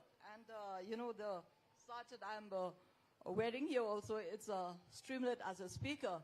But at the same time, I was asked by the curator that I will also moderate. Nevertheless, I'll take a chance to talk also on Khasi literature. So, without further ado, of course, we know that Northeast India is one of the richest regions of the country in terms of indigenous people with rich culture and linguistic diversities. This region's indigenous languages carry on not only stories, but also the lifeblood of each community's worldview, values, and spiritual heritage. So from Khasi, Garo, and Kokborok to Tiwa and Bodo, these languages are intricate threads in the fabric of India's cultural tapestry that have played a major role in shaping the culture more. So we have here the renowned speakers of our indigenous languages. We would like to hear the indigenous voices of Northeast through the four of us. And I will begin with Sir Bikash Rai Sharma, Bikash Rai de Barma, sorry, Bikash Rai de Barma. Can you tell us something about the literature of Kokborok community, since you are a writer, a song composer, and also a singer of Kokborok, and many of the Kokborok musicians have taken your songs composed by you. So, but then before that, before you talk on to your songs or your lyrics, you can at least tell us something about Kokborok literature. Okay, thank you, Streamlet. Thank you, Shillong. And my thanks goes to the organizers of Shillong Literary Festival, as well as to the government of Meghalaya. Received the. It's actually 43 years I'm back in Shillong. Last time I was here in the year 1981. So after 43 years, it's something like a year revisited for me. Thank you again. Kokborok, it has a long tradition of orality, and it came into written form just 126 years back in the year 1897. The first Kokborok writer was not a Kokborok speaker. He was Daulat Ahmed, a Bengali speaker. So from that point, we have traveled a long way. And Kokborok poetry, since I am a poet myself, I would like to discuss about poetry much, though other things will be covered. So modern poetry, which now we do see in Kokborok literature, is started by Shamlal Debarma. That was probably in the year 1971. And now we can say proudly that every year we are getting 40, 50 published works, especially on poetry, and a lot of young poets are coming up. So it's a blessing from the God. And story writers are also coming up. The first story was written by not Daulat Ahmed. Just 3 years after publication of Daulat Ahmed's book, Kokboroma, there was another prolific writer. His name is Radhamohan Thakur. So he wrote 2 short stories. And then most remarkable short stories we got is Nagendra Jamatia, who was minister of Tripura once upon a time. And before that, we had another notable writer, Sudhanna Debarma, who was the first, the novelist. So far we do have 2 novels from him. One is Hachakuriwo, and another is Chethuang. Chethuang is a tree which do have very close connection with our culture, and there is one folk story which moves around the Chethuang. I don't know what is Chethuang in English. I don't know. In Bengali, it is called Chatim. Its branches looks like an umbrella. That's where this Chatim name came. So Chethuang, it's almost like a identity for us, and the story is very long. In short, I can tell you the story. The story revolves around 2 siblings, one brother and one sister. And one day, the brother proposes her sister to marry him. And the family members, they were not ready to accept that proposal. And the villagers also, they opposed that proposal. But the boy was so adamant At last, all other family members, they agreed. And without finding any other way, that sister, she requested the Chethuang tree that I am climbing up on you, and you please grow up and grow up and grow up, and you touch the sky so that nobody can find me out. And after that, I will break the tip of your tip, and so that no one can climb up and catch me. So that was the gist of the story. So, and then from 80s, new wave of writing came, and that was closely related with the Agartala Book Fair. Agartala Book Fair, that was first held on 1982.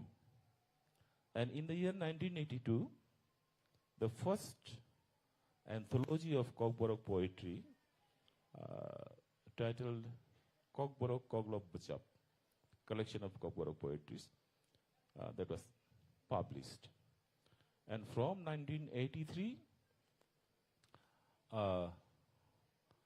other writers also started publishing their books. And last year, around 56 books had been published. And this year we have crossed already 67 books. Wow. So that's wonderful. So in a nutshell, this is all about Kokborok. And I myself is a composer also. And Streamlet has said before that many singers, Kokborok singers in Tripura, they use my lyrics and my compositions also. Yes, it's a fact that in 90s, the Kokborok, modern format of Kokborok music, that was very much influenced by the Bengali music, Hindi music, and sometimes from Western music also. So one day, I myself, along with Nanda Kumar Burma, the senior most writer now, he is a great novelist also. So we sat together and we were just talking that is there any way out that Kokborok music should get its own face. So at that time, we were not sure that whether that could be possible or not. But now we can say, proudly we can say that Kokborok modern music or modern format has its own face. So with this, I think I have completed my version.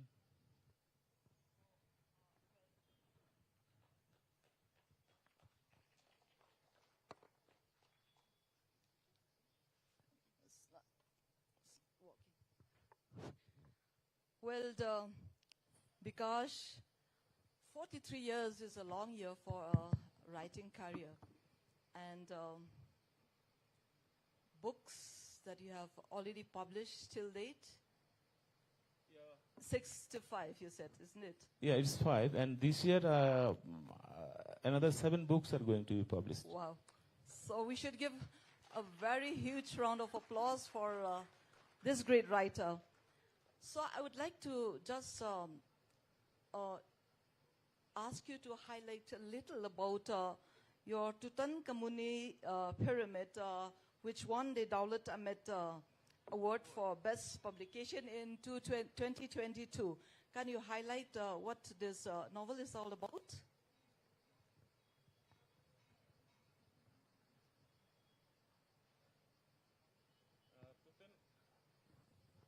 Tutankhamun's pyramid is a collection of poetry.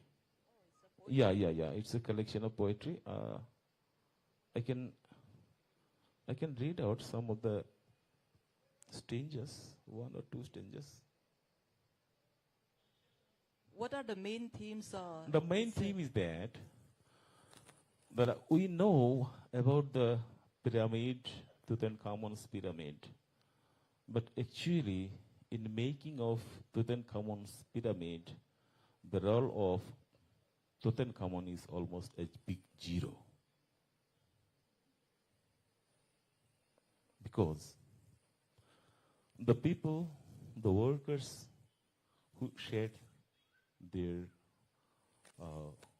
sweats and tears, none of them are remembered, or nobody knows their name also. So I'll read the first stanza.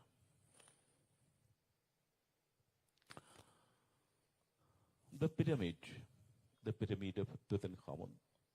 Why you narrate the legend of Tutankhamun's only with omission and Just the commission? beginning. When the workers built the monument, putting the pieces of the stone one after another, dug out from Aswan, the sandstone from the heart of the Aswan desert, and transporting it throughout the Nile in boat up to Gaza, a faraway destination. The workers shed tears which could fill up thousands of vessels mixed with their blood and exhaustion. Had ever Tutankhamun visited the monument, had ever he touched the wall and stone piece of pyramid with his own hand, had he felt the woe, tear that each piece of stone bore? Faceless workers polished the stone smooth and spotless, built the pyramid, lifting stone pieces one after another up to the summit. The workers were tired, exhausted. The air got pervaded up with their withering breath. Scorching sun and heat induced mighty thirst. Workers were clamoring to quench. The ruthless herd of armed supervisors, with whip in their hand, fleshed their whip on the bare, tender back, leaving bruise and endless wound. Stigma. When a worker fight for a breath under weight of stone, when they beg for a drop of water, the stick and spear ran amok. Had ever Tutankhamun bothered to look once at them? So there is the poetry. It's a beautiful poem, of course. So, Bikash, you have mentioned about Rani Jamatia, who is a Nagendra woman. Jamatia. Yeah, who is a woman writer. No. Nagendra Jamatia is a male writer. He passed away 3 years back. Okay. Yeah. Okay. I mistook it with Rani Jamatia. Okay. Actually, Manomohini Devi, she was also a good writer, but she wrote in Bengali, not in Komboro. Right. Anangomhini Devi, another writer was there. So I'll come to that later. Let me turn now to Anil Borrow first. In the second round, I'll talk to you regarding the women writers. Okay, thank you. Well, Anil, we have been together for 5 years, as a member of Sahityā Academy, and we have shared a lot of our writings during our journey from Shillong to Delhi, from Guwahati to Delhi, and I've been also so much in touch with you with regards to, folklore studies in your department. So, Anil, I would like to ask you regarding your, being a folklorist, first of all, and also a poet, a Sahityā Academy awardee, and other awards as well. So, can you tell us the journey of your writing from the beginning till today? Thank you, Stimlet. Thank you, the organizers, for inviting me to take part in this Shillong Literary Festival. First of all, we are writers. We write on so many things. We may write poems, we may write fiction, we may write non-fiction, we may write journalistic writing, scientific writing. So, and besides being a writer, we are also men. We are also members of the society, members of the community. So, therein lies our responsibility as men, as an individual, and as a part of the society. So, and there, as a writer, I have to think, I have to consider on what I should focus as a writer. While writing poetry, on what things I should focus. On writing fiction, how to collect the stories, and collecting the stories from the grassroots, I need to fashion it my own way and take it back to the readers. So then only I can speak out. I can bring it to the audience, bring it to the readers, what I want to speak out, what I want to tell. So sometimes I play the role as a poet, sometimes as a fiction writer, sometimes as an essayist. So I can have so many roles. And there are other areas. As a man, as a person, we are also engaged in teaching, academics, and lots of research. So we get so many inputs from our experience in the research. We can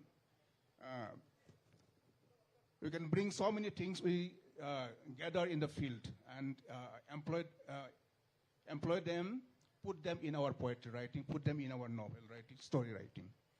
So I see it as a traffic between the two. The creative writing, and the prosaic and the mundane day-to-day world that we are always around. Is it okay? Yeah. So, Anil, it is believed that, tribal consciousness, tribal writings in the Northeast, has carved, its place in the world of literature just in the late part of the 20th century. Do you believe that? Yeah. In fact, we all know that writers of the Northeast, though they write in their own vernacular languages, they have the same emotions, the same feelings that they can convey, they can voice out of what they are, they have in their heart. But then their voices are not heard so easily till the later part of the 20th century. So what do you have to say on this? Coming to tribal writing, we see that there are some writings by the ethnographers, the colonial ethnographers. We have ethnographic writings on different tribal communities, the Khasis, the Karbis, the Dimasas, the Bodos, Nagas. So these are ethnographic writings from researchers and writers and scholars from outside.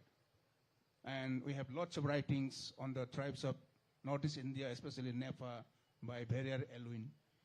So this is one category of tribal writing. But tribal writing from the natives, tribal writing from the insiders, the tribal population in Northeast India, it came very late. Among the Khasis also, it came after the coming of the Christian missionaries. Among the Bodos also, it came after the coming of the Christian missionaries. They began collecting the stories, folk tales, and they started publication of these folk stories, folk songs. And even they started writing books on grammar and language, even dictionary. So this is how writing came to the oral societies, oral tribal societies in Northeast India. And the writing in the proper sense of the term, writing by our own people came very later. The first book in our language came out only in 1915. Okay. That was the first book written by our own people. But that is also a book on customary law, Bodo customary law. And the first magazine, Our Language, came out in 1924. So that is the real beginning of our history. So this is just 100 years history. And in this short span of 100 years, our language has come up in such a way that it is now taught in more than 4 universities as in the PG departments and also in PhD programs. So this is also a medium of instruction up to class 12. And lots of books have come up in diverse genres, poetry, fiction, non-fiction, then drama, criticism. So this development has come only in the span of 100 years. Okay, Anil, I still wonder, in a span of 100 years of your Bodo literature, and yet, your language, Bodo language, have been recognized as the scheduled language in the Constitution of India, whereas other indigenous languages of the Northeast, except Manipuri and Assamese, of course, other indigenous languages, they are still struggling. As for the case of the Khasis, we have crossed 180 years of our existence in written literature, and yet we are not yet being recognized despite all the efforts that have been made by Khasi author societies, by individuals, by writers. What could be the reason of this kind of late recognition? I'm not in a better position to speak about this, but our language came to be recognized along with Santali and Dogri also. But Santali is also a tribal language like ours. But this has come after series of movements. Okay. We organized so many programs in Delhi, seminars, dharna, and meeting the political leaders. And even actually this recognition of the Bodo language came along with another political force. Yeah. Okay. Because of the political agreement with the Bodo leaders, Bodo movement leaders. So this has to be remembered. Okay. So, very lately, especially in this decade, I would say, so many Bodo women writers have come up, and they have already carved their own recognition with Sahitya Academy Award, Yuba Puraskar Award, and such recognition. How do you think that these women, Bodo women, have concentrated for themselves as writers? Do they write something or only on the Bodo culture, Bodo identity, or do they write something else, like, in their poems or in their narratives? The women writers have come up. So many women writers come up, and nowadays the Bodo women writers have their own separate organization. Okay. And they bring out their regular journals. Not only one journal, so many journals are there. And they write in the mainstream journals also where both the women and male authors write. But these women writers forum have given a platform for many of the women writers. And that is why the women authors have come up. And responding to your question, they are writing on Bodo cultures only, Bodo identity only, but they are also writing on women issues. Okay. They are writing on women issues. They are influenced by these feminist and gender studies, and they are trying to look at literature from that angle also. Yes, I could understand that, the numbers that are coming up in the Bodo literature, especially from the women's side, I understand that they empower not only themselves but other women of your society. So it's a great move, it's a great initiative, and it will also encourage other women or women writers of our Northeast. So I'll come back to you later. They are writing on so many issues. One of our famous women writer, Onju, recently she wrote a very significant poem on this Manipur incident. Okay. The Manipur Okay. incident is coming back again and again. Yes. And that has been translated also. Yes, I think many of the writers, not only women, though they haven't published yet on the current incident that is happening now at Manipur, I know that this is the opportunity for them to express their concern about what is happening in one of our sister state here in the Northeast. So now I'll move on to Basan R. Marat. He's an assistant professor of Tura Christian University. Tura Christian College, sorry. And he is a writer, a songwriter also. And he also writes on Achik culture. And one of his important publication is Danugimint Dosi, published in 2012, a novel about a Nokma resolves the case of adultery. I just took this from the net. So I would like to hear from, let us hear, myself and the audience and the panels here about Garo literature. Yes. Thank you, ma'am. Yes, I'm Basan Armarak from Tura. I'm a Garo. Since I'm a Garo, let me speak more about Garo community concerning the literature, language, culture, and tradition. Accidentally or maybe intentionally, we three of us, Sir Deb Burma, Sir Boro, we are from the same group of language. Yes. Yes, we are Bodo group of language.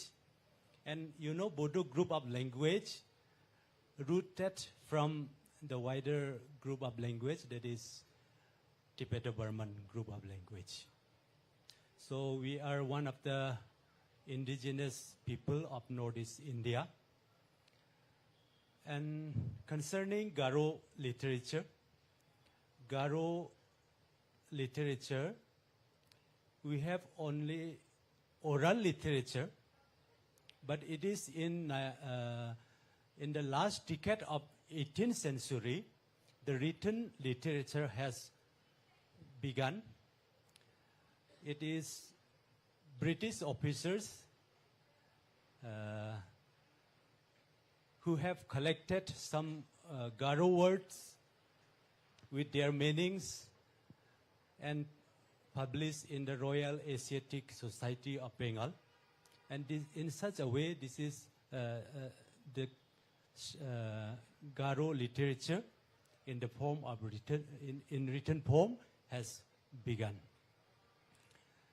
And it is in, we cannot forget about, when we talk about literature, Garo literature, we can never forget about American Baptist Mission.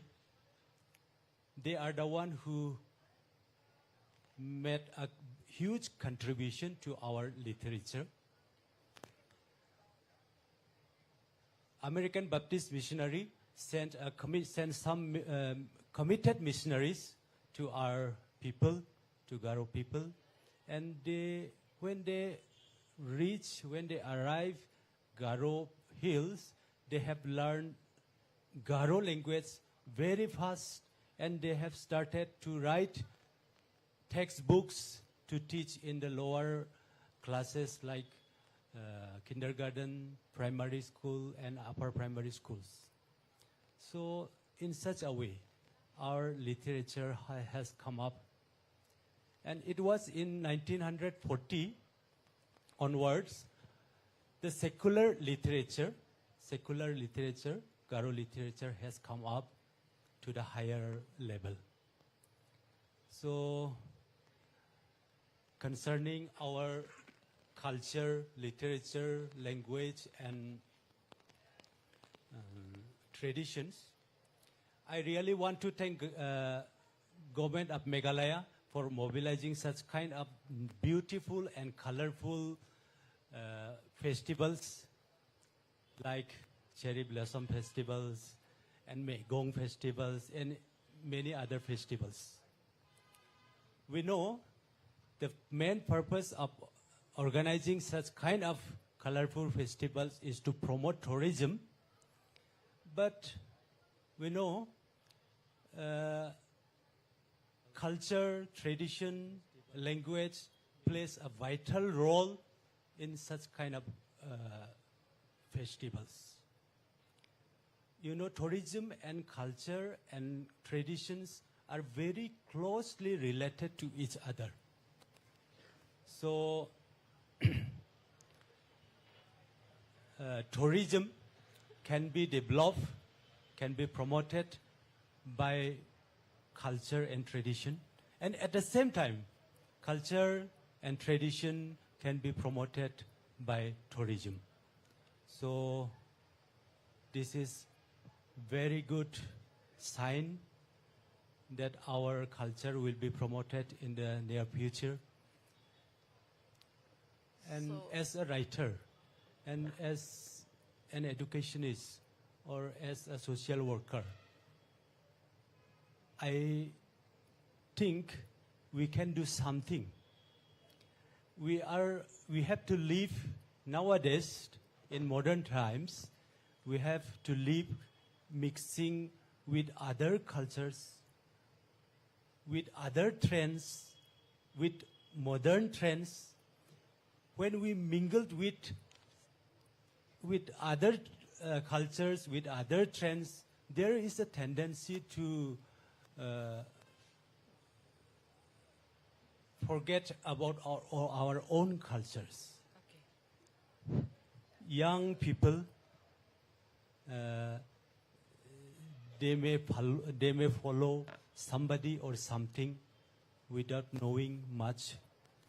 But as a writer, as a educationist, we can do something to protect them from their sidetracking, from their wrongdoings.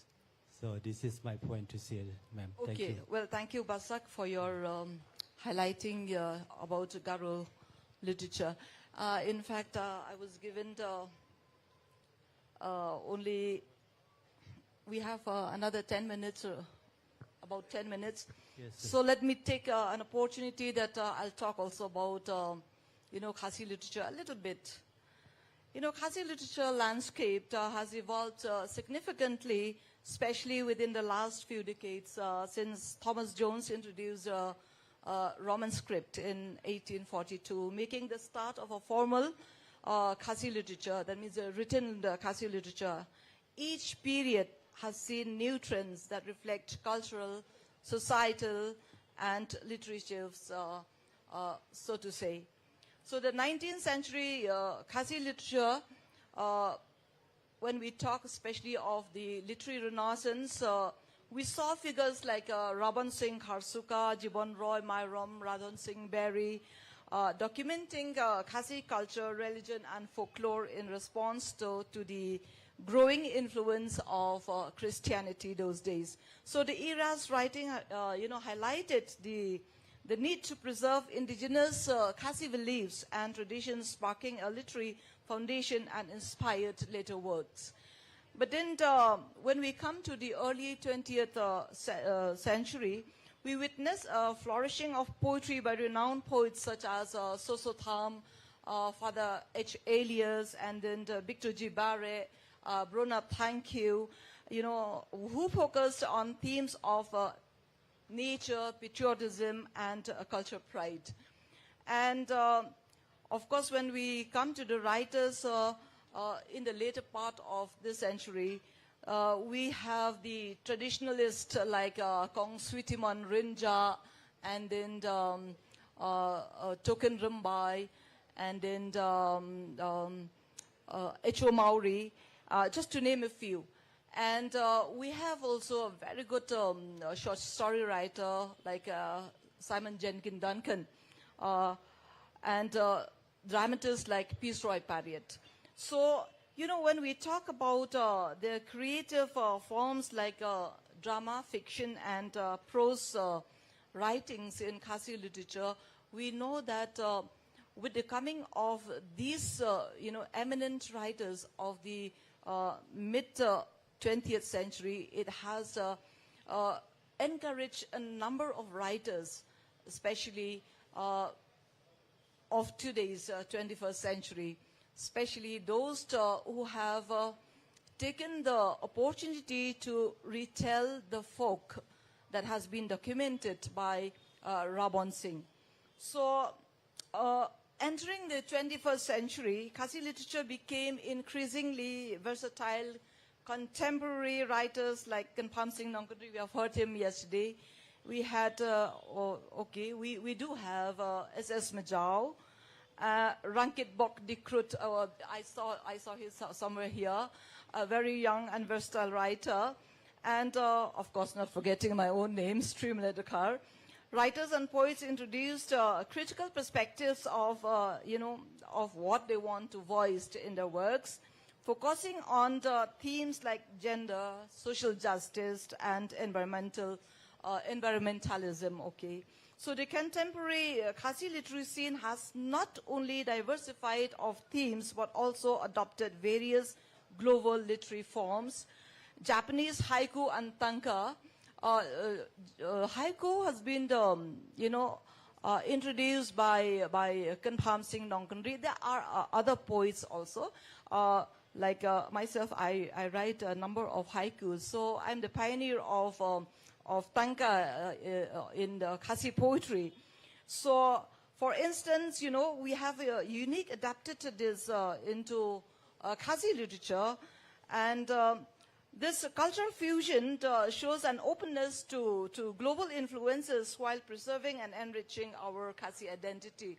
So, I would like to stress upon the, a single writer here. He's around here, Rankit Bok Dikrut. Can you just stand up, let the audience saw you? Yeah. So we'll give him a big round of applause.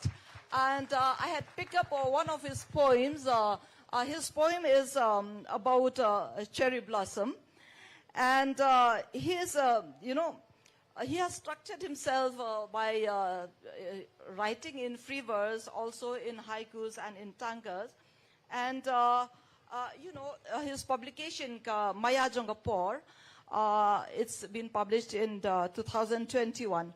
And, his poems, I saw that it bridges culture and literary traditions, offering readers a nuanced and fresh perspective on the universal themes like nature, love, and human experience.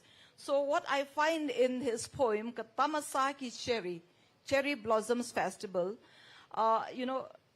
he paints the cherry blossoms as symbols of beauty and renewal, capturing both the joyous atmosphere of the festival and the ephemeral nature of youth.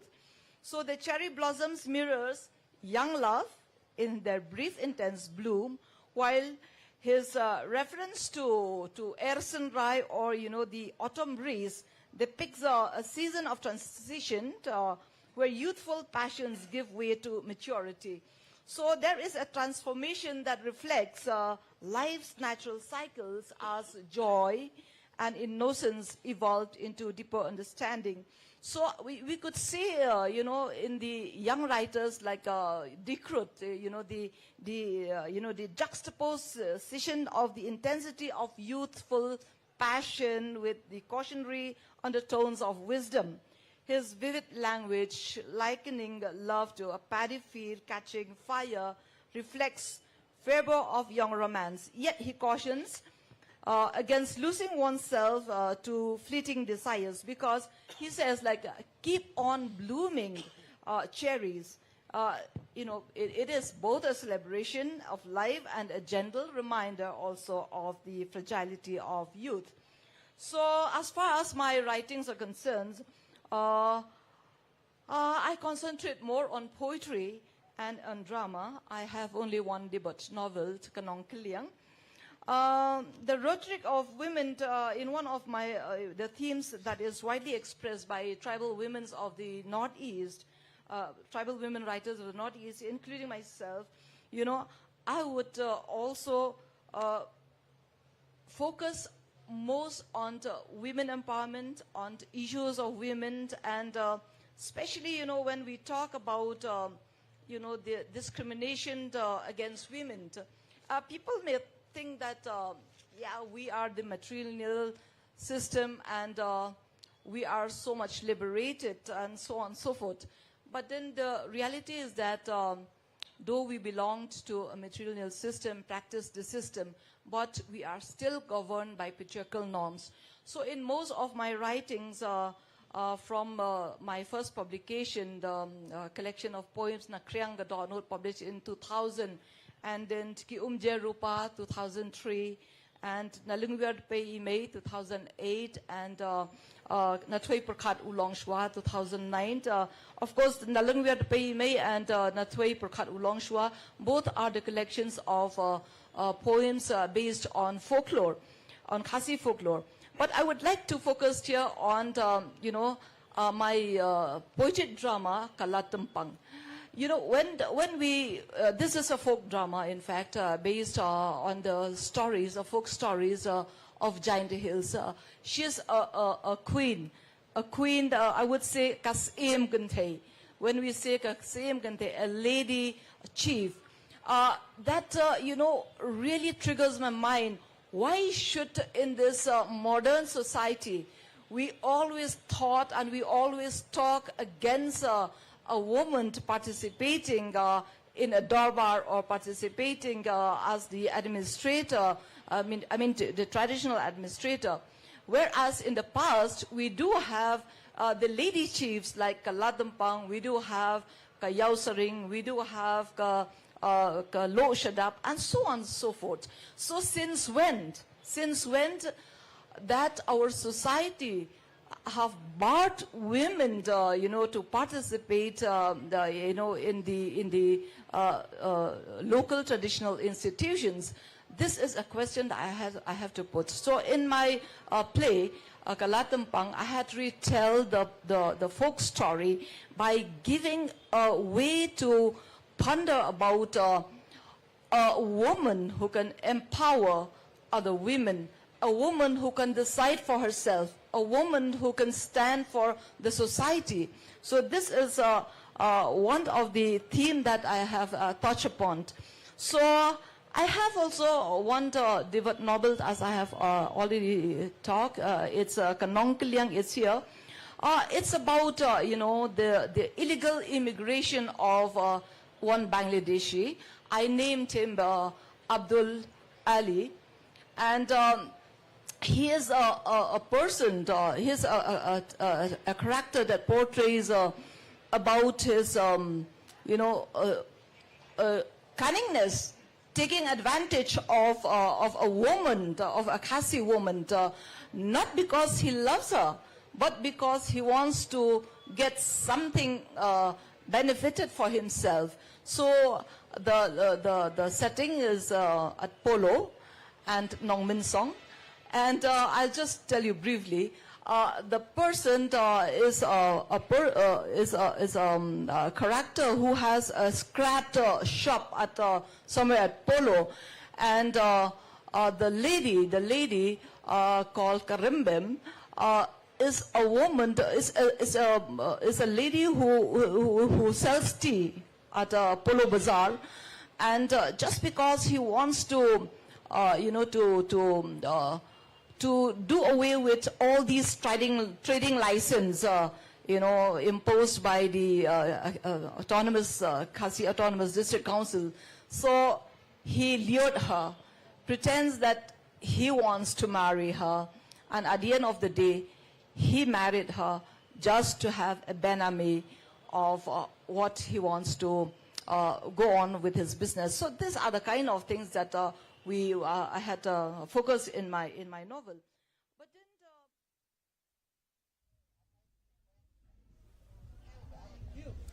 then Hello, Sheetal. Welcome to our live broadcast. First of all, you know, this is an amazing collection of books that you've kept here. Walk us through the curation bit. Actually, we have kept all the authors' books who have come to this lit festival. So basically, we have kept the new launches of the authors because the other stalls, they may be not be able to get all the books, so we have to manage to get all the authors' book in this stall. So when we say authors, can you mention a few of what can people visiting the festival can find here? The Jerry Pinto's book, which was the Education of Yuri, actually is sold out by today. Right. So it's a great response for that, as well for Shobha Day, the Insatiable. We have only few books left for that, and we have kept the launches book as well, the Chicken Who Flew to Canada, and then the Anita Agnihotri book. So I want to ask you a question because you were here yesterday, you're here today, and of course you'll be here tomorrow as well. How has the response been so far? It's quite very good because we have to bring books even today. We have to order from some other book-stalls. Right. So we have selling books quite well this time. Right. Talk to me because it's like a mix of a crowd that comes and buy books. Talk to me a little bit about the students because a Lit Fest is not just for adults, but it's for school children. It's for people in college. Talk to us a little bit about how have they come here and anything else that they've picked up, any book in particular? Yeah, the school students, it was a quite number of the books, especially the Education of Yuri. That was one. Yeah, that was one. What Insatiable. about Vikram Seth? Vikram Seth, this one, especially this one. Right. All Who You Sleep Tonight. We have only few. Sure.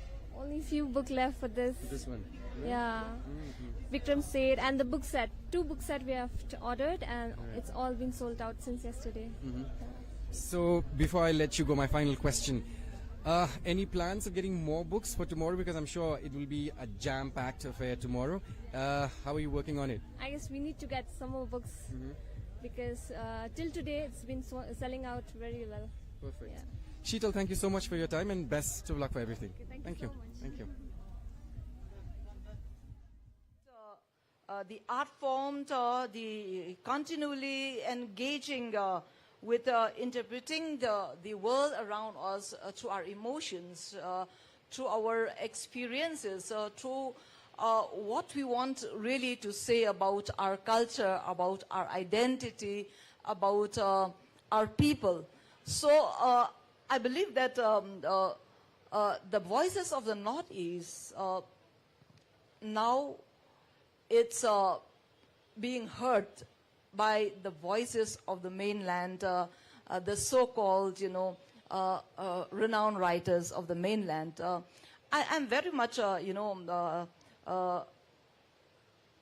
thankful to Sahittya Academy because whenever we have, different festivals, we do have also what we call tribal literary forum. We do have tribal poets meet. We do have, encouraging tribals also to come forward. So we have to conclude, though we still have many, things to say. And I thought we will have the second round, but then I understand that the time is out for us for this session. So I would say thank you so much, Vikash, for your presentation here. Thank you also Anil Boro and Basant for your presentation. We didn't have so much from your side, but then, okay, will you get a chance for the audience, at least 2 questions? Perhaps we can take one question from the audience and any additional questions. Yeah. It can be a general question directed to the panelists in general. You can have a general question that any one of us can reply. Yeah. Are there any questions?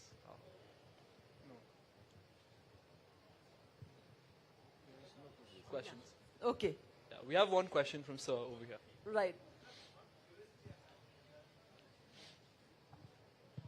Regarding the latest movement about the Cockburg language, so far the script is concerned, because there's a I think the demand for... Will you please repeat the question? There's a demand for... Sir, can one you... is Roman script, another is existing Bengali or Bangla script. So what is your take on that? What script ultimately the Kokborok language would follow? Thank you. The thing is that Kokborok literature started with Bengali script in the year 1897. But from 1971, the demand for our Roman script came up. And now, in reality, though the government, the state government, they are advocating for, not only advocating, they are, rather, it should say that they are imposing the Bengali script over Kokborok. But in reality, it is quite different. Out of 56 books published last year, only 4 books were in Bengali script and all were in Roman script. And this year, I have told you that already 67 titles are published and a lot more are coming. And only 2 have been found in Bengali script. So it's a clear statement. Not only that, in the educational institutions, in the colleges and in universities, through an RTI, we collected informations from the higher education department, and their statistics says that out of 6,700 Kokborok students, those who took Kokborok as an elective subject in their graduation, so out of 6,700 students, only 6 students have found to give their answer in Bengali script and all other were in Roman script. And that was in the year 2019-2020. And 2020 and 2021, the number rose up. It was around 8,000. And out of 8,000, only 2 papers were found to be written in Bengali script. And next year, that is 2021-22, there was more than 10,000 students. And amongst those 10,000 students, not a single paper has been found to be written in Bengali script. So this clearly tells about the what the younger generation wants. So, and as the elder writer and as well as language activist, what we are saying is that since we have crossed our 60s, and the flag of the Kokborok language is going to be shifted to the youngsters. So they are the right people to choose what to do and what not to do. Yeah. So this is all about script issues.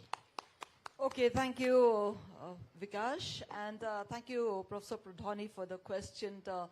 Before we end up this session, I would say thank you once again to the panelists, and thank you to the audience for patience listening.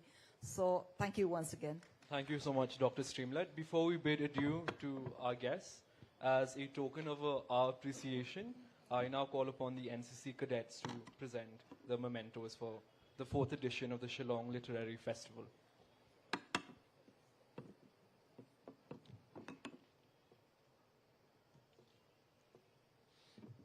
Once again, thank you to Shri Bikash Rai De Barma, Shri Anil Kumar Boro, Shri Basan Marab, and Dr. Streamlet Dakhar for this session that highlighted the richness of Northeast India's vernacular voices through poetry, folklore, and storytelling. This discussion has illuminated the profound connection between indigenous literature and the lived experiences it reflects.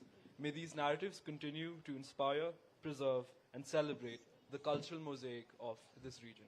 Once again, let us all have a big round of applause for our speakers.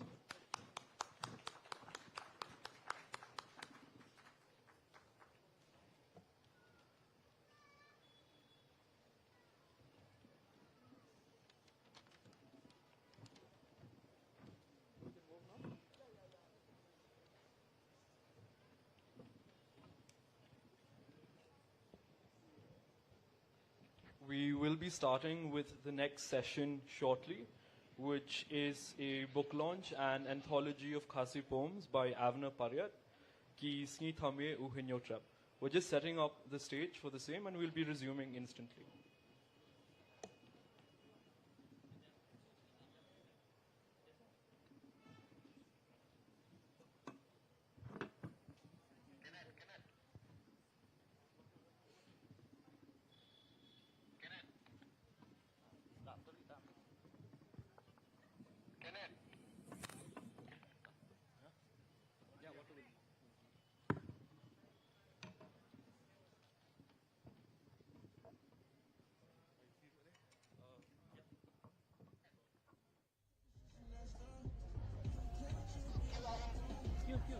Well, a literary festival wouldn't be complete without attractions like bookstalls and so much more. Well, we're very fortunate enough to be stationed at Wards Lake, where you can find everything under one house. Behind me are, as you can see, bookstalls. Now, when I talk about books, they're not just books about authors who have written books this year, but we've got authors who have written books like previous years, etc., etc. Now, it's not just that. You also have your children books. You have graphic novels where you can come and binge and obviously take them home. Now, speaking of other attractions, now this is just one side of the area where, as you can see, we've got bookstalls on even on this end and even on the other end. But if you go a little bit further to where I'm standing right now, you'll also have other stalls like your food and beverage, and we have the 360 degrees that you will not want to miss out. Now, what's important about all of these literary festivals is that it's a place where you learn, it's a place where you unwind, it's a place where you take home valuable information and knowledge.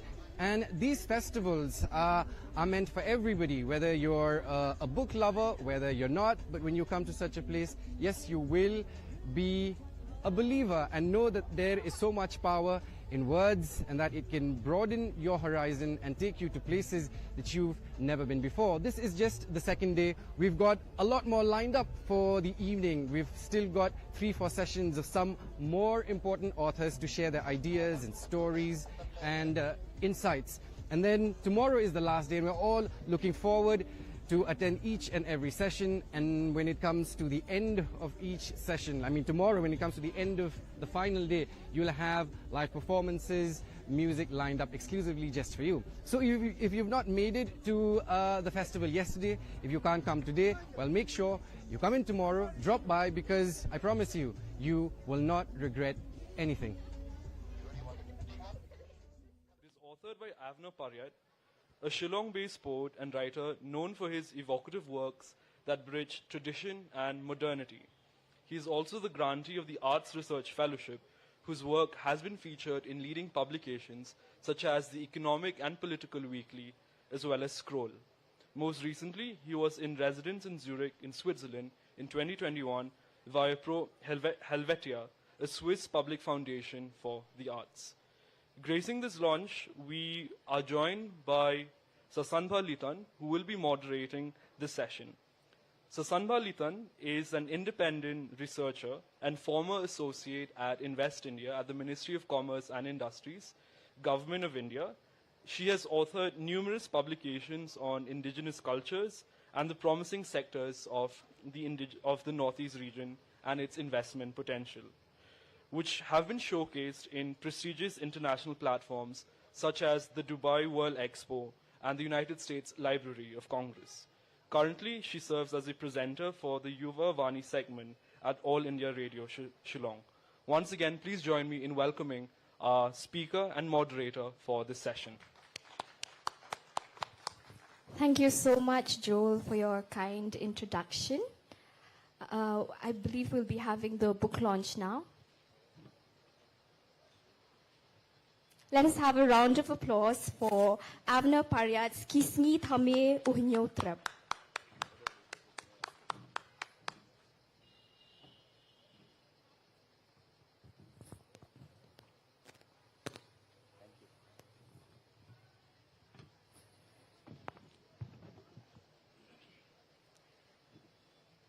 So, Avner, first and foremost, congratulations on the launch of your collection of poems, Kisni Thame Uhinyotrap.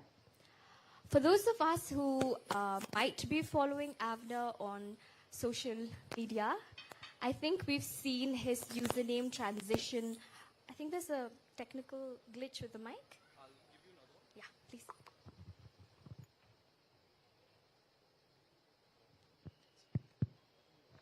Check. Yes. As I was saying, we have seen his username transition from politics with Paryat to economics with Paryat, and now we have poetry with Paryat. So let's delve into this session. First and foremost, I would like to ask you about your journey as a poet. What inspired you to start writing, and what motivates you to continue? Well, thank you. Thank you so much, and welcome everyone. Well, that's a very, it's a long-winded answer. I don't know how it started. I don't know how anyone actually begins to start writing at any point in time, whether it's poetry or novels or whatever, journalistic writing. It's just something that I think it is a certain interest we have in the world around us, and we try to make sense of it in one way or the other, in whatever form we choose. And ever since I was a child, I always remembered scribbling stuff. I had this horrifyingly, ugly diary which I had scribbled on. I thought I also was good at illustrations, but it was not true. So I would scribble on this diary, and it looked so ugly, the front of it. So somehow I had to, make do with the fact that at least something good was inside, where I would, pen my thoughts. And I think that's how it all starts, right? It starts from a very confessional perspective, very intimate, personal. You have to let some things out. You might be angry at home. You might be feeling some sort of frustration with the world. And then somehow you begin to consider it seriously. Some people don't. Some people just end up writing just for the heck of it. And then some people do think of it more seriously, more deeply, and then they call it art, and then it proceeds further on. So I don't know if I've answered your question, but I mean, that's how I started. You have. Moving on to the acknowledgement section of your book, you've mentioned there that the book was published with the help of crowdfunding. Yeah. How did this support from the community impact you, and what does it mean for you to have this book as a collective effort? Yeah. Did it add pressure or expectations, or did it in any way influence your creative freedom or your artistic liberty in shaping the poems? I purposely wanted to crowdfund it because I thought that, I had seen some success in doing crowdfunding earlier. And obviously you're never going to achieve the target. That's not the point. It's to involve people. If people liked my work, if people appreciated stuff which I'd written in various forums, I felt like, these were my tribe. These were people who understood me. And so that's why I opened it up for crowdfunding. We managed to get roughly about 30,000 when the original target was more than double that. But so we've had to compromise on certain things. But at the same time, I'm very happy, as I've said, I've made this announcement online as well, that I'm so grateful to so many friends who've actually felt that this was something they wanted to see realize. And it's not a huge collection. I've been very clear about that. It's not a tome. It's not, a huge thing. Because I didn't want to bore people. I felt like, okay, small doses. This is just the beginning. But I felt that, people who in that sense invested in my effort also understood what I was trying to do, which was try to inject new ideas into Khasi poetry, into Khasi literature overall. Because I have felt very stifled at times reading Khasi literature, in my opinion, has so much potential. Some of the stuff which is actually research or journalistic in nature is actually better than a lot of the so-called poetry. But it should not be like that, actually. So I extend my warmest, my gratitude to my friends who've supported, and they all of them understood what I wanted to do, and nobody really said anything. Nobody said that, oh, you can't do this. Don't write about this. Don't write about that. It's been very open. That's wonderful to hear. And I think for all of the readers, especially the ones who've contributed, there's a sense of ownership when they read your work, and many people will rejoice with you at the launch of this book. So before proceeding further, I would like to request you to kindly read one of your Khasi poems from the collection and perhaps give a gist of it in English for our non-Khasi friends. I will pick the one you've chosen for me. Okay. The name of this poem is called Akor Khasi. It's a slightly older poem because I've shared it online earlier. But I thought that, it finally found its home in this collection. Kakor Khasi. Kakor Khasi imat kamut yakibanabar nyon kaput. Kakor Khasi imat kaong ban tombor kalong. Kalong ban bam sap kat ba pim shalam. Lada pisha kem wat num sngodam. Le kum minshwa tang babam kamduna. Ka dustur rim imat kahikai ban tok bat siklay. Ban tu bat lutin na upajba namar pim yo I yanu kata. Te le hangamay bat le sarong piki kristan piki chnong. Kanyam kamud ay minta hakajuk jongka nga. Penikay laki miyaw kiniki akor thamay. Imtang hakaminta sadin sa kamat watpai. Lada pipulil indet ikinibaro. Pen plung kimet pen sngay kikabo. Tuhikay yalaki ksaw kiniki lukom. Pen kiew kurdan, pen kiew burom. Can we have a round of applause for Avner? That was really beautiful. So the gist of it, I'm very sarcastic by nature. I love sarcasm, and I think I think that's the strength of the Khasi community. I think we know. We are very, very sarcastic, and I love it. Like there are lots of stuff which are written in terms of in Facebook and social media, which is extremely brilliant. It's very sarcastic. I love it. And I just thought that, okay, I would try my own version of it, trying to be sarcastic about, Akor Khasi, which is this whole idea of, you could call it manners, but it goes beyond manners, right? It's etiquette, I think. Etiquette. It goes beyond, it's actually a way of living, but it can also stifle us, I felt, right? Like the fact that you're so bound by etiquette, by respectability, that sometimes it can really, and I've seen it, ruin people's lives as well, because you have to always be projecting, performing. So almost hypocritical to an extent. In one sense, yeah. And so I thought that, okay, I would try to weave and whine around that topic. So it's a funny poem, and I think that's what I was aiming for. Wonderful. I will now move on to the section where you reflect on themes of migration, identity, and the Khasi experience in different settings. You yourself have studied and worked across multiple states and even abroad, I believe. How has living in various places influenced your sense of identity as a Khasi poet?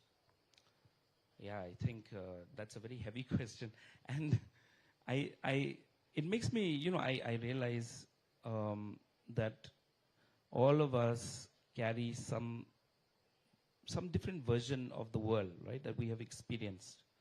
We come across so many things in our lives. We might be in Mumbai today for some work. Tomorrow we might be in Balat. We might be in Mausanam. This, for me, is very fascinating. The fact that, a Khasi belongs to the world, right? We are not just a Meghalian or erstwhile part of Assam. we belong to the world. That's what that's where, if you look at the whole history, we've been traveling for hundreds of years, thousands of years, all the way from Cambodia onwards, coming here. Imagine the type of amazing experiences and stories that maybe we've created, maybe we've lost along the way. That for me always makes me very humble, actually. And I think going around, meeting people, savoring different, vistas of life, going, if you're fortunate enough to travel anywhere, do it, right? I feel like this is something that a lot of young people I would like to really press upon. Travel. You're still young. You can do it. You're still able. Your knees don't ache. Your back doesn't hurt. And you should travel if you are given a chance. Whether it's study tours, exchange programs, whatever it is. For me personally, traveling and experiencing the world is part and parcel of who I am. My identity is connected with that. And I think Khasi's identity was always like that. It was very fluid, actually. Sad to say, I'm becoming slightly political here, but sad to say that in the last few decades, we have kind of forgotten that. There were people who were real trailblazers, were citizens of the world. People like even J.J.M. Nichols Roy, people like B.M. Pugh, so many people. They were not scared of the world. And, I'm trying in my work to reflect that. Right. Be it Mumbai or Melbourne, I think there are certain shared human experiences. So, Avner, in your book, you also often touch on the struggles of marginalized groups, like the migrant workers and the rural poor. How do you see the role of poetry in bringing attention or addressing these social inequalities? In one sense, this is where I really, so on many fronts, I'm not at all like Sosotam. I'm not trying to be like Sosotam, but we have that burden, right, of anyone who writes in poetry has the anxiety of influence that Sosotam was there. You'll never be as good as Sosotam. But here's where I really find him very important and very, actually a very a humanistic writer. Because Sosotam was not really, writing about some fable past. He was also, many of his poems are also about what he went through, what he experienced in his life. And it was, there was no, Shillong was just getting started back then. It was not, we didn't have so many divisions in our society. We didn't have so many classes within our society. And that I take from him. I think that he was writing for the marginalized people. He was writing for, he was showing the way forward. Yes, a little romantic. I don't agree with everything that he writes. But again, I can understand. Maybe back then the world was more romantic. Maybe times were better. Definitely the world was cleaner in terms of pollution and so on. So in that sense, I really feel like I take that from him, that I'm trying to talk to people who might not necessarily come for a festival like this. And that's why I also decided to do in Khasi. I could have written in English, right? But I wanted to do in Khasi because I felt like, okay, I should try and try to be, try to speak in that language. I think if you read my collection, it is not at all what you would call like Khasi, that standard hi-fi Khasi. No, it's just some spoken stuff which I hear on the road. Yeah, it's very accessible. I try to be. I don't know if maybe I've made it more inaccessible, but I try because I love that. That's very natural. It flows. Thank you so much. And a thank you to you for voicing out the grievances of so many, even through your short poems that you post through your social media handles. So your poems also speak to a powerful attachment to Khasi roots. For example, your poems Haumat Pran and Kabos SPTS, your symbolic portrayal of nature and these iconic elements of culture. Can you tell us about what role the symbolism and nostalgia play in conveying cultural pride and belonging in your poetry? See, there's a very big difference here. I think I've tried to distance myself from nostalgia, actually, because for me, I think a lot of Khasi literature suffers from nostalgia. There's a kind of a sugar coating, a kind of a rose-tinted, view of the world. So my collection, again, I've tried to speak very coarse kind of Khasi, Hindi, I was about to say Hindi. I've tried to speak a very coarse kind of a Khasi, a very rural Khasi. It's not refined. I know many people have a lot of complaints about this collection. Bring it on, it's okay. But I've purposely, tried to distance myself from nostalgia. I've injected certain things. Yeah, you're talking about those poems, but those poems, I think if there was a romantic poet who would write about those subjects, it would be very, very different. I've talked about the grime, the dirt. This is where I live. It's not Motpran of 1920s when it was just a few years old, right? It's a place where people do business. They do weird stuff. They yell. They scream. There are taxis all around. There's a lot of pollution. That is what I'm trying to portray here. I think your usage of these icons, so to say, is very, very interesting. The way you have taken these specific icons and made them the title of your poems. Can you describe a bit about the process of why you decide to name your poems this way? Again, because I walk through there, I go through there, I see them every day. I used to take the SPTS bus from my mother's house to Motpran. So I see these things every day. And then I compare, right? I compare what was written about them, about, let's say, a village, or about Motpran, or about other places. I compare what I read in something that was written in the 1940s, and then I look at it and I'm like, no, this is nothing at all like that. Let me update it. This whole thing is just an updating of certain imagery, I would say. Right. So, Avner, what immediately caught my eye when I opened your collection of poems were the illustrations. They really add a visual depth to your verses. Could you share how the visuals complement or enhance the themes in your writing, and if you were involved in the creative direction for the illustrations?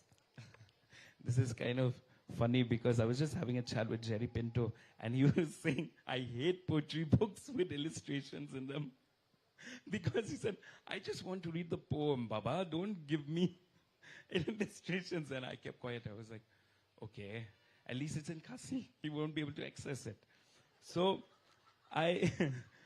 then I was thinking to myself, I wanted to actually have these illustrations because I also wanted to collaborate with someone, right? Because again, for Jerry, it might be a little overkill now, but in Khasi, there's hardly any poetry books which have illustrations. Right. So I said, okay, let's try that, and let's. So I got this young lady named Stacy Nonglang to work on them, and I gave her free rein. I just said, this is what the poem is about. Read it, and she read it. What comes to your mind? And she was like, oh, I don't think I can put that. I said, no, just put it in. It's fine. Like, just put it in, because that is the level of my creative direction towards the illustrations. But I just told her, just do whatever you want. Whatever images come to your head, just, if you can draw them out, we'll put them in. I think that's so wonderful that you've given the illustrator complete artistic liberty with regards to the illustrations. I can see that we're running out of time, so I will present my final question to you, which is, what advice would you like to give to young poets, particularly those writing in vernacular languages? Is there a message or change you wish to inspire? Yeah, just do it. I think Jerry was also harassing me earlier. He's like, where's your book in English? I want to read it. And I said, okay, Jerry, please, I feel bad now because he's written so many books. But it's important, you know, that pressure, I think in one sense, it's a friendly kind of pressure. And my pressure to the younger people is just do it. Just write it out. It's okay. It doesn't need to be perfect. I'm up here at a book launch at the Shillong Literary Festival with a collection of poems which people might not like. But you just have to bring it out because that's how the envelope gets pushed forward. Nobody has done it before. You have a chance now to do something, to express yourself.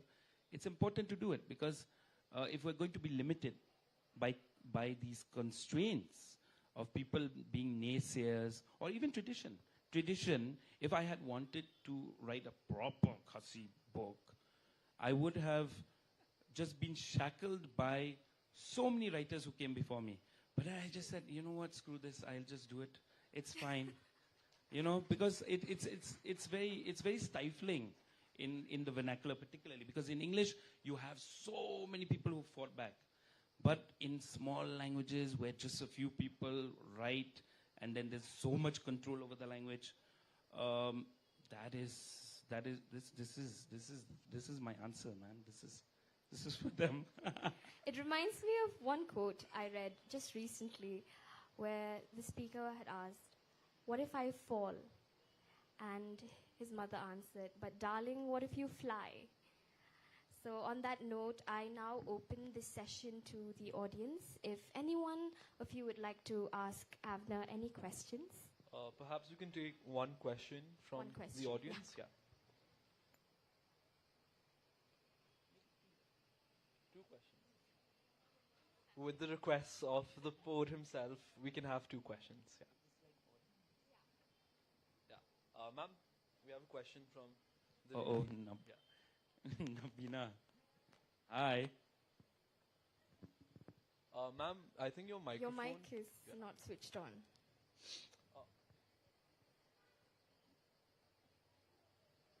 Can the volunteers please help with the mic? Yes, thank you.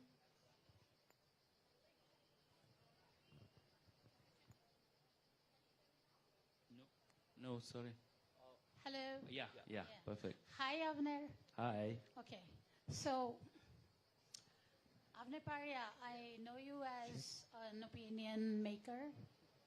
And this comes as a great surprise that you have released a poetry book. Not surprise, I mean, it's a pleasure.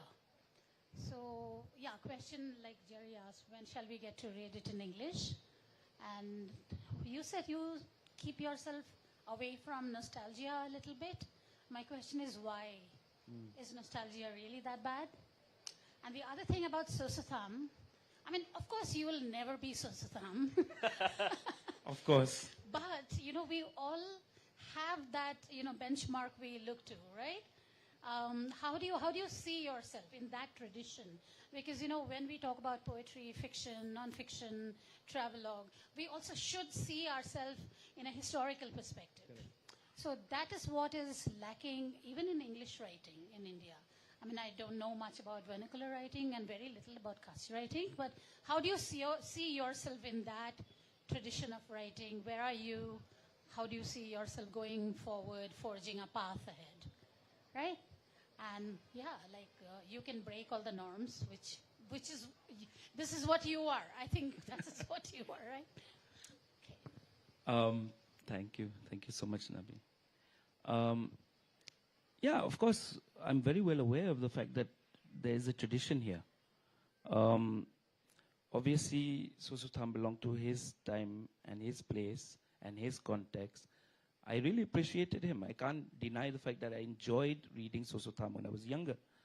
At the same time, there were other people who were before me, people like Bevan Swear, for example. Bevan Swear, nobody remembers who he was. but he was really modernizing Khasi, actually. And many people have forgotten him completely. It's actually really sad. But he was trying in the 70s and 80s to make it more casual, make it more informal, to remove all this artifice around the language. So maybe, I don't know if I'm answering that question, but I do feel part of that tradition. I do feel part of Khasi poetry as a tradition. It's just that, you know, poets always like to fight each other. So sometimes it's good. We know that very well. So, one more question from the gentleman in the back. Congratulations, Avna. Thank for you. the new launched book. Ma'am just mentioned that you can never be Susotham, but I can see you can go neck to neck with Susotham. Oh God. Susotham wrote about Kisngi Barim Nyotra, Oh. and you wrote about Kisngi Thame Nyotra. Thame, yeah. So, particularly about that poem, which you just recited, don't you think it's all about the nostalgia, the glorious past that you've written this poem? Is it because of that? Well, I'm resisting, you know, as much as I try. I don't know how effective I'll be, but it's something that I use as my own lodestone, as my guide. The fact that I don't want to fall too much into nostalgia, because also it's no longer the time here to be nostalgic. Shillong itself is a very nostalgic place. People remember things which might no longer be the case at all. We have forgotten that we actually live in the present, and that's why there's a lot of turmoil, I feel, in one sense.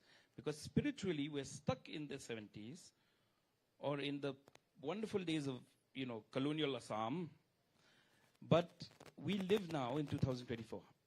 And so I think this creates a very, you know, it confuses. It's a mental maelstrom that exists in people's heads right now. And I think that's why I'm not against it. I love nostalgia. I love romantic literature. I love Byronic work. But at the same time, I also have to talk like somebody who is of this time and place. I can't write like Susam. I just can't do the nice rhyme scheme and couplets and all that. It's just not possible, because I don't live in such a sing-song place anymore. Maybe once upon a time that's how we talked, you know?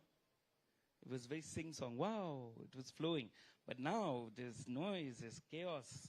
So I'm trying to reflect that. I don't know. That's all I'm trying to do. If I may add to that, I'd like to disagree with the gentleman who had asked the question.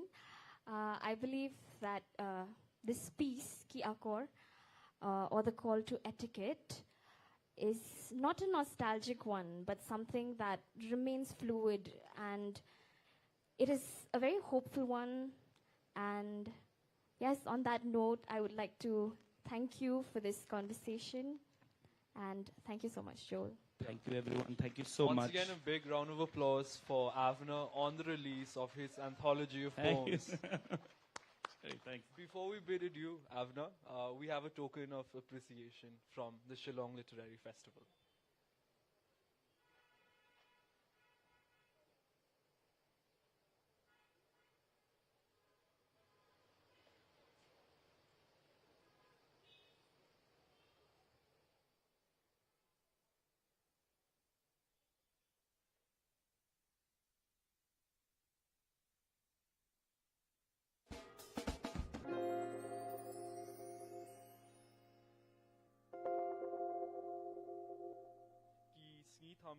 Which intertwines cultural identity with a subtle yet incisive critique of societal nuances.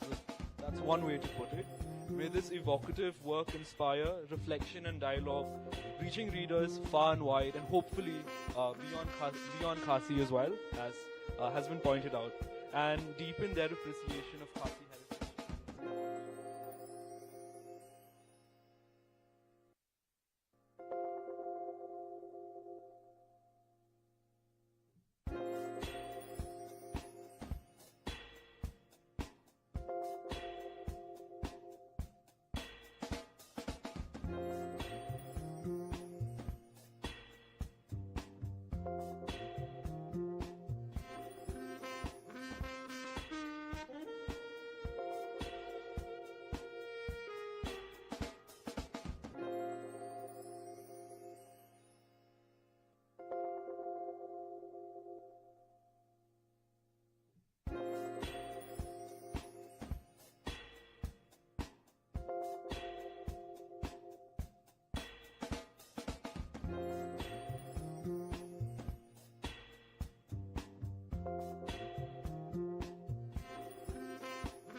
I lived very close to Shivaji Park, which nurtured 7 cricketers for the Indian team. That didn't mean I became a cricketer myself, but if a child does not have access to a ground, he can't become a cricketer. And if a child does not have access to a library, he can't become a reader. So for all of us who love reading and who have got so much pleasure out of reading, go buy a book, but preferably from the forgotten folklore people, and then donate it to the library. Do your bit for a kid who needs a book. Thank you. Well, that had to come from a very distinguished guest, Mr. Jerry Pinto, because it is an earnest request from everyone here as well. Well, ladies and gentlemen, in a while we'll be starting the next session. Let's just give a minute before we start it.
Is Dr. Benedict Skemlang Nyota, a distinguished visual artist and educator. And if you don't know this, everything around here, all the decor that is made here is done by him and his team. So let's just give him a warm applause, please. Well, Benedict Nyota has completed... Making me look so short. Hello, ma'am. Where are you from and what brings you to this place? I'm from Germany, Munich, and I'm here for traveling. Right. Traveling with friends through India. Well, I didn't get your name though. Joanna. Joanna. Yeah. So, how long have you been here? When did you reach Shillong? Yesterday, and we're leaving tomorrow. So it's just today that we're here, and we kind of ran into this festival. Right.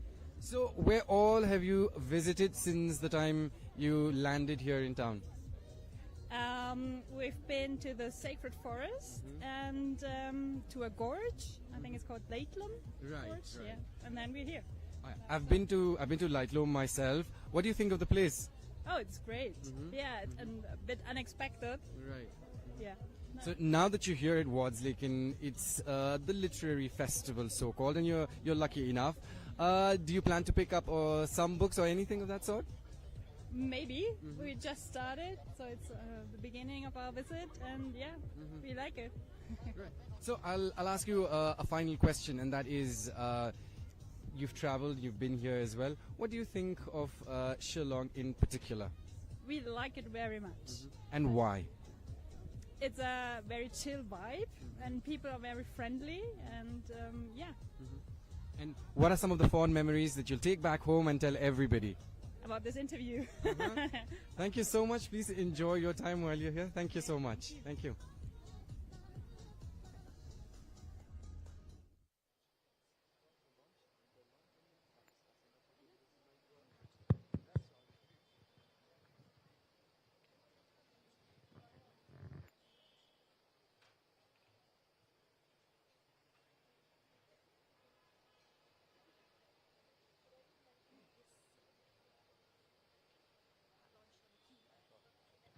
Hi, good evening, everybody. We will first be launching the book, The Chicken Who Flew to Canada.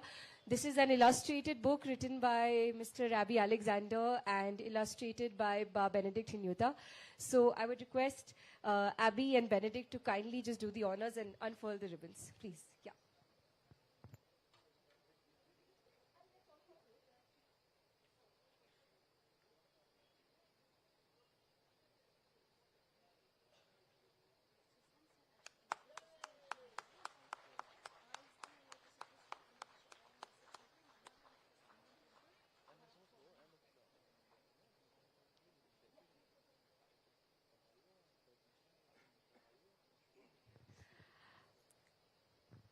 Hello, yes. So I recently read this book, The Chicken Who Flew to Canada, and I must admit the chicken is far braver than most of us are in our daily lives, because this chicken has the ability to follow his dream, which is to fly to Canada from Maryland in the US. So Abby, my first question to you would be, what inspired you to write this? Is there a real life story where you had to overcome a certain obstacle, or is this pure fiction? Please enlighten us. Well, I think the last session was a perfect segue to this, because I heard Sasan mention at the end, what if I fall? And the answer to that was, what if I fly? And this is about a chicken that actually flew, and not just a short distance as chickens normally do, but really far. And the other thing was, Avner mentioned several things which really piqued my interest, which is also which are also the themes in the book. One is the universality of the human being, the brotherhood of man, and the other is of the Khasi being not just Khasi in Shillong, but anywhere in the world. We are all one. We can achieve what anybody else does. So those are the links to the last session. I did not set out to write this book with certain themes in mind. If I can just take 2 minutes. I live in a town called Greenbelt, as was mentioned, but that's not in Canada, it's in the US. Half the time I live there, the other half I come and live here in Laban, which is not far from here, just walking distance. In one of my early years there, I went to a small lake in the center of town, and I found that in winter, when there is ice flows on the surface, it was empty the previous day, but the next day when I went there, it was full of Canada geese. I correct myself, they are mistakenly called Canadian geese. The actual name is Canada geese. So they had flown all the way from Canada, and in spite of the cold, they were quite comfortable on the water. And then what happened was, several years later, I was standing on the balcony of a motel in Canada, and a team of young female freshly passed nurses arrived from India to Canada. And when they stepped off the bus that brought them from the airport, there was snow and ice on the ground up to their ankle level. This was all new for them, and I think for everybody except my niece, who was also part of the team, even that level of cold was unimaginable. But 5 years later, they had settled down well into Canada. They had found viable jobs. They had become part of the society there. So these incidents made me think about writing something about the Canada geese and this chicken. And several times to see my niece, she's from Shillong, I had to drive all the way from the US to Canada. And on the way, if it was spring, they would be flying towards Canada. If it was fall, they would be flying from Canada to the US. Several hundreds of batches of geese, and they would all fly in a V formation called chevron. So I was very curious about the Canada geese, and that's what made me write. Actually, I wrote a novel about this, and during the COVID years when we had to be confined at home, I decided that this might make something interesting for children to read, and I converted that to a children's book. And then I found Benedict through a friend of mine, and he made the book really what it is today. Well, thank you so much, Abhi, for such a wonderful and comprehensive insight into what drove you to write this particular book. But you mentioned that this is a children's book, and that actually leads me to my next question. Because when I studied literature in DU, we had one paper just called children's literature. But the most interesting thing is we were told that children's literature is seldom just meant for children. It has themes which, every adult should relate to, and it also helps in a way to moralize children in a certain way. So I just want to ask you, was there a specific reason why you chose this to be a children's book? Because as an adult, I read it and I related to it very well. So I just wanted to ask you that. Right. Is this on? Yeah. As I mentioned earlier, I wrote a novel, full-length novel, not a novella, 50,000 words. I think it was closer to 70,000 words about the same story, because the Canada geese really astounded me. For one thing, they are monogamous. If they pair, they never break that pair, and if one of them dies, the other stays single all the rest of the life. And taking care of the children, both the father and the mother both take equal part in the nurture of the young. So these were good things, and there are several other things. So I thought this is something that would be good in a novel. So I wrote a full-length novel called The Migrant and the Maverick. Migrant being, of course, the Canada goose, and the maverick being the chicken who flew. But then, when I thought about it during the COVID years, which I mentioned earlier, I realized that there are themes in this which might influence children. So I converted that to a children's story, but not that they would think about those themes, but by reading the book, subconsciously they would be influenced by those themes. One funny incident I'll mention before I pass it back to Saloni. We gave this book to children in the United States and also to some of the older folk. And the children accepted this as a children's book. They were happy to read it, I'm happy to say. They like the illustrations, Baben, really. And but what surprised me was that some grandparents were deeply moved about the themes which they saw, which the children did not see. But hopefully, as I mentioned earlier, subconsciously, it may have affected them. So there are three major themes in this, which we can discuss later. Well, Bob Benedict, my next question is to you. As an illustrator, how do you decide what pitch to take? In the sense, how do you balance the narrative of the story with the visual tone you'd like to set? Before you answer, I would just like to show the audience. This is my favorite still actually from this. This is the chicken. This is Ken, and this is Helen, the Canada geese who motivates Ken to fly. And I found this to be really powerful because the way this is a silhouette of Ken and just everything. If you read it, you'll realize how powerful this particular scene is. But I just wanted to ask you, how do you decide how to balance the narrative of the story with a visual aesthetic? How does that happen? Thank you, Saloni. First of all, I would like to thank the organizers for giving us this platform to share our story about this book. So coming to the question is, yes, that is a decision which took me a long time to make. Because though this is a children's book, I don't want it, if I exaggerate the form like cartoonish, I will have to sacrifice that, sense of naturalness. So I don't want to illustrate the animals to make them do something which they cannot do, right? So it is very, I have to strike the balancing chord, keeping it natural, and at the same time finding that subtle expression, not to humanize those animals so much, but at least to get those emotions, like as you said, this encouragement, the kind of the fear, when you took the first flight. So yeah, stylistically, that's I try to stick to that, not to make it cartoonish. And yes, and I have also to, as you said, I have to balance also the text, because this is not a comics.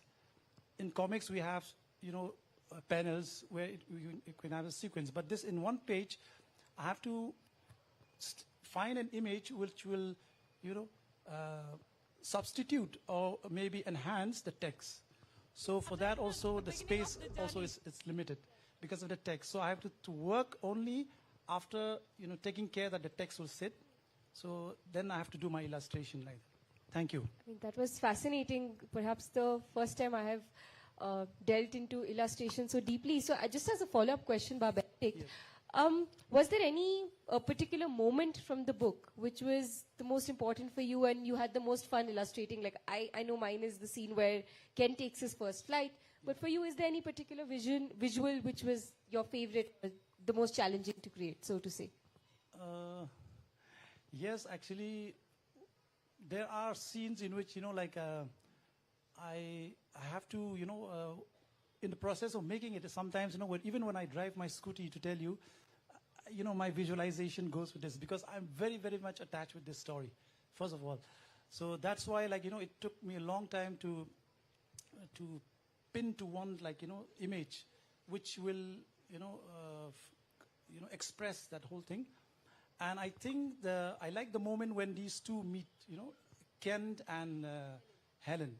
That is also it's one of my favorites. And also when Kent, he climbed the tree and he was making his first attempt to fly. So there I want to capture that, the dynamics of the flapping wings and at the same time the fear also in his eyes. So I like that. That is my favorite. Thank you. Lovely. Thank you so much, Benedict.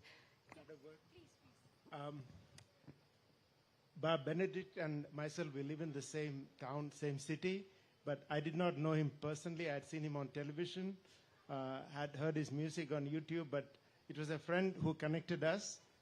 And when I contacted Benedict about illustrating this book, he was actually in the final stage of his PhD.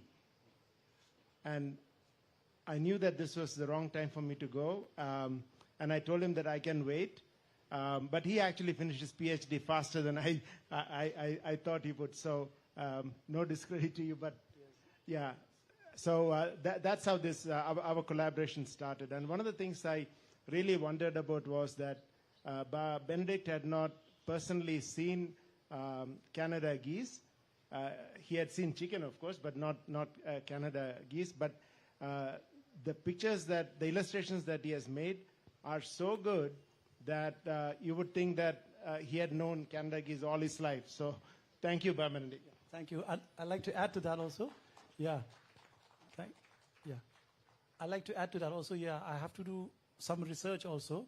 So thanks to the internet and Pinterest and YouTube, I watch the videos of, how the Canada geese, they fly. And I learn a lot, how they take the V shape also, how they fly. So it's really interesting. I really enjoy every moment of that research part also. Thank you. Abby, in your book, Ken, who is the chicken, he experiences a sense of freedom when he flies, right? He's able to do something he never thought he would do.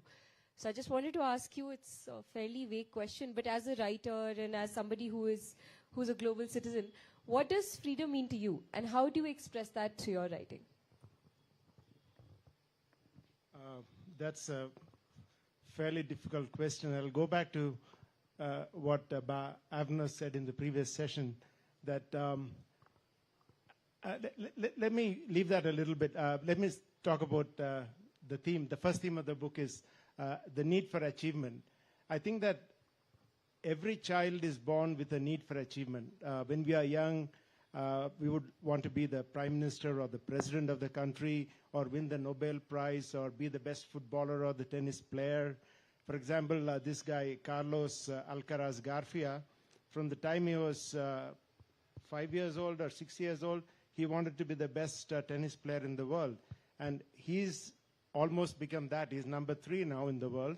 But what happens to the majority of us is, as we grow up, that motivation, that need for achievement decreases with reality.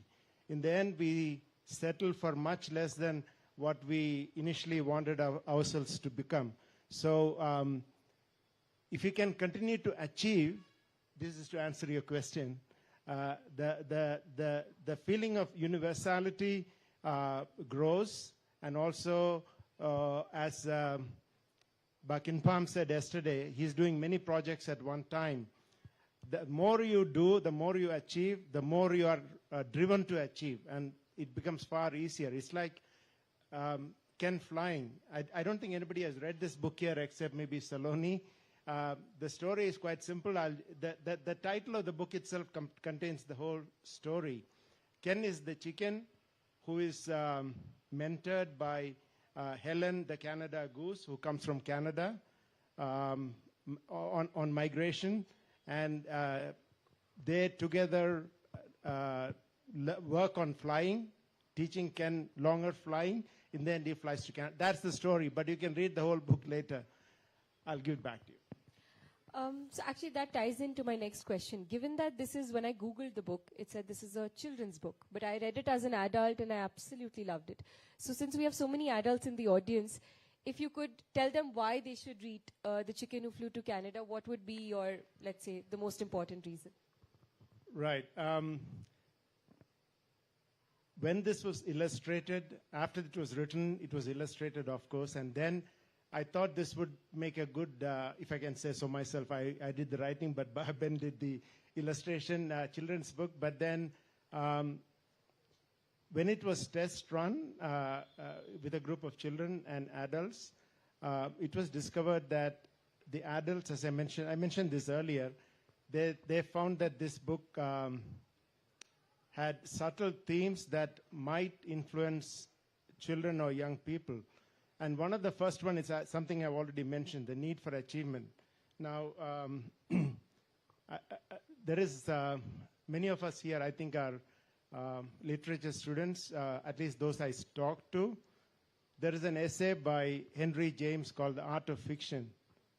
It's a very famous essay. In that he uses one particular phrase, fly in the face of presumption. To that I've added, and achieve victory. Which is what the human endeavor should be, that these are the God-given qualities, abilities that we have been born with.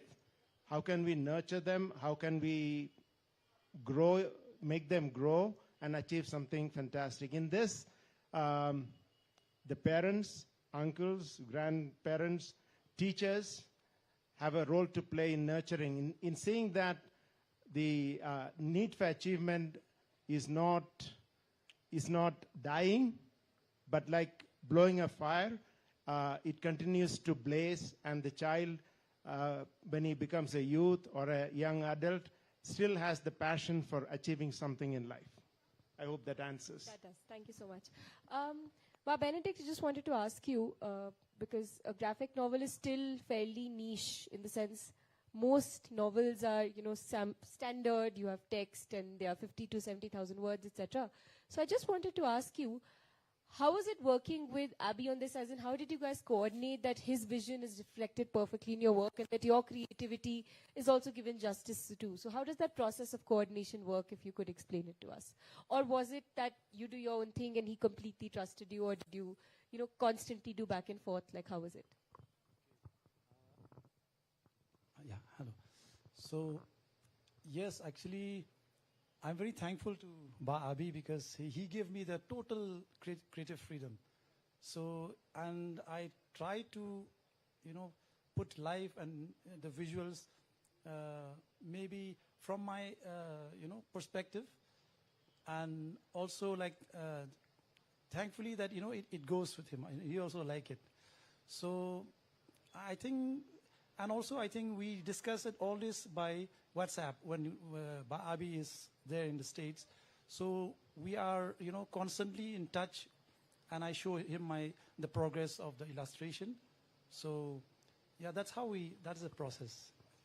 My last question would be actually, Abby, to you, that when I was reading this book, I thought my favorite character was actually Ken's mom. Because I feel like for every Ken who tries to fly, there has to be a strong support system. In this case is mother, but in our cases, our parents, friends, family, whatever. So I just wanted to ask you if you had to, give any message to the people here about how they should support the Kens around them or the Kens in themselves, and how they can draw that inspiration from this book. If there's any parting message you'd like to give. Okay, thanks for catching that point. The mother plays in number of words and pictures a very small part in the book, but what she says to her son Ken, the Rhode Island Red Rooster, in 2 or 3 places, it's really significant. It's something which I briefly mentioned earlier. We need to mentor the young people around us. Drugs are a big menace, not only here, everywhere else. You can pass any number of laws and regulations. You can have police or other security forces to control that, but none of that will work as well as a good mentor. It is mentoring that is going down, because young people turn to the internet, turn to other sources for information, and all of them are not correct. That link between elders in the family is decreasing. And the greatest decrease, which I have noticed because I have taught for some time in Shillong with Christian Academy, is that the teacher-student linkage is not what it was before. It is continuing to erode. And if we can be good members to the young people around us, to the children, to the young people, I think we can help them achieve their potential, and we can also considerably stem the erosion in society, especially the usage of drugs and all the other things associated with that. Thank you so much, Abhi. Thank you so much, Ba Benedict. Should we open the floor for questions? Or does anybody have any questions that we would like to ask?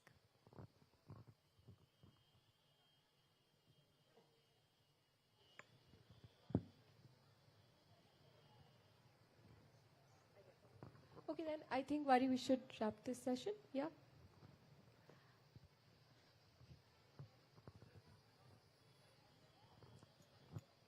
Is there any questions? Once again.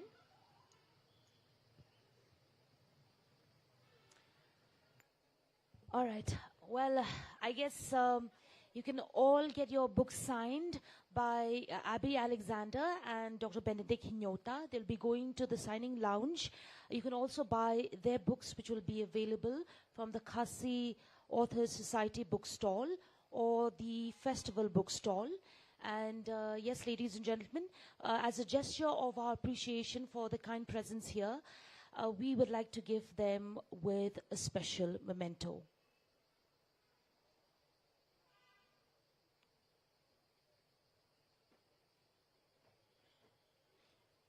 Let's just give them a warm applause, please.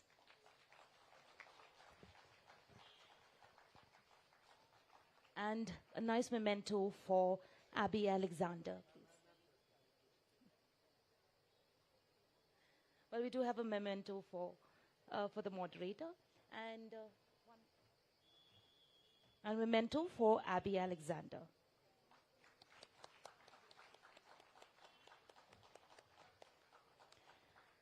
Well, thank you so much for that lovely conversation. What we could draw from this session is that even though this book is a children's book, but its message is for everyone, that, we need to have an achievement that can continue to blaze in our path.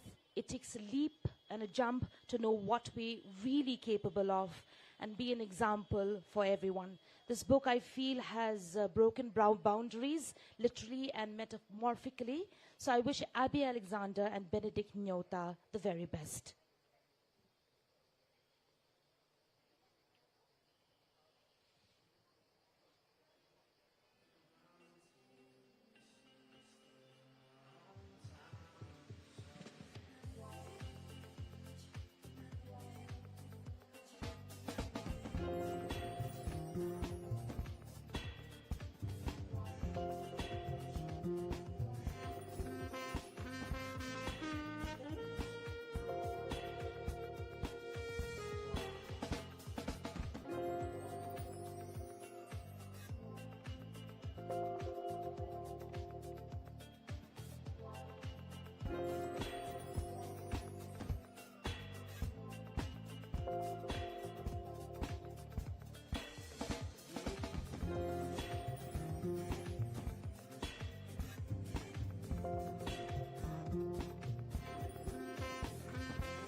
Ladies and gentlemen, we'll be starting the next session in a few minutes.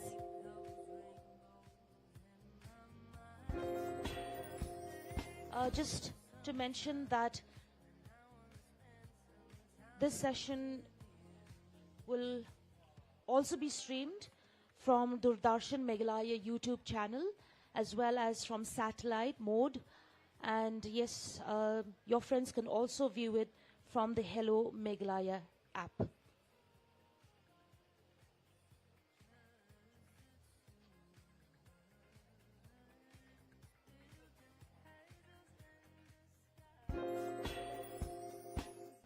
For the day, and immediately after the sessions we'll have some musical bands performing. The next session is around the theme Autumn Winds, Poets and Their Words.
I'm the moderator for this session, to please proceed to the dais.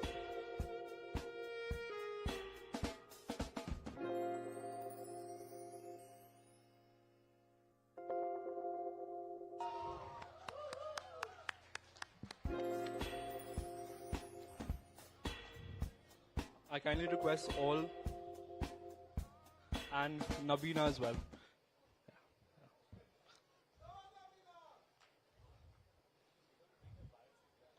I will do that, yeah.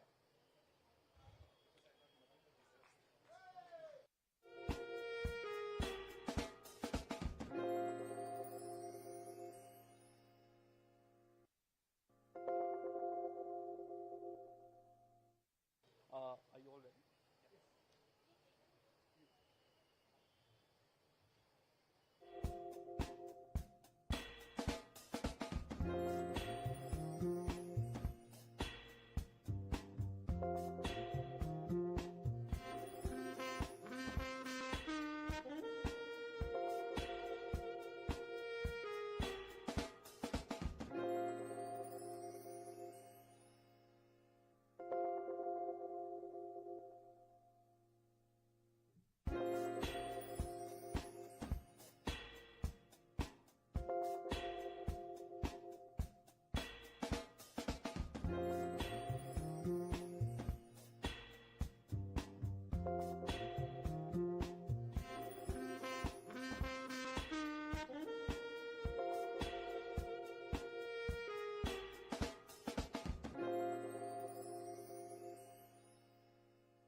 For the arts have made him a beacon in Northeast India's literary community.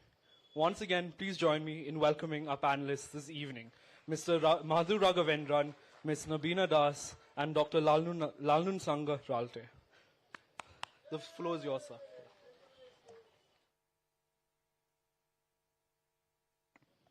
All right, let's straight away get into this. The thing is, like, I think you've had a lot of conversations and words throughout the day, so this is going to take more of a poetry reading kind of form. I've already asked my guests to be ready with the poems, and there's a third empty chair there for anyone else who wants to be part of this and read their poems, you're allowed to come up and read. Right? We have a lot of, eminent poets here. Of course, Buckham Palm is there, and then Jerry is there. All right. So Buckham Palm, if you're one, you're more than welcome to be part of this. All right.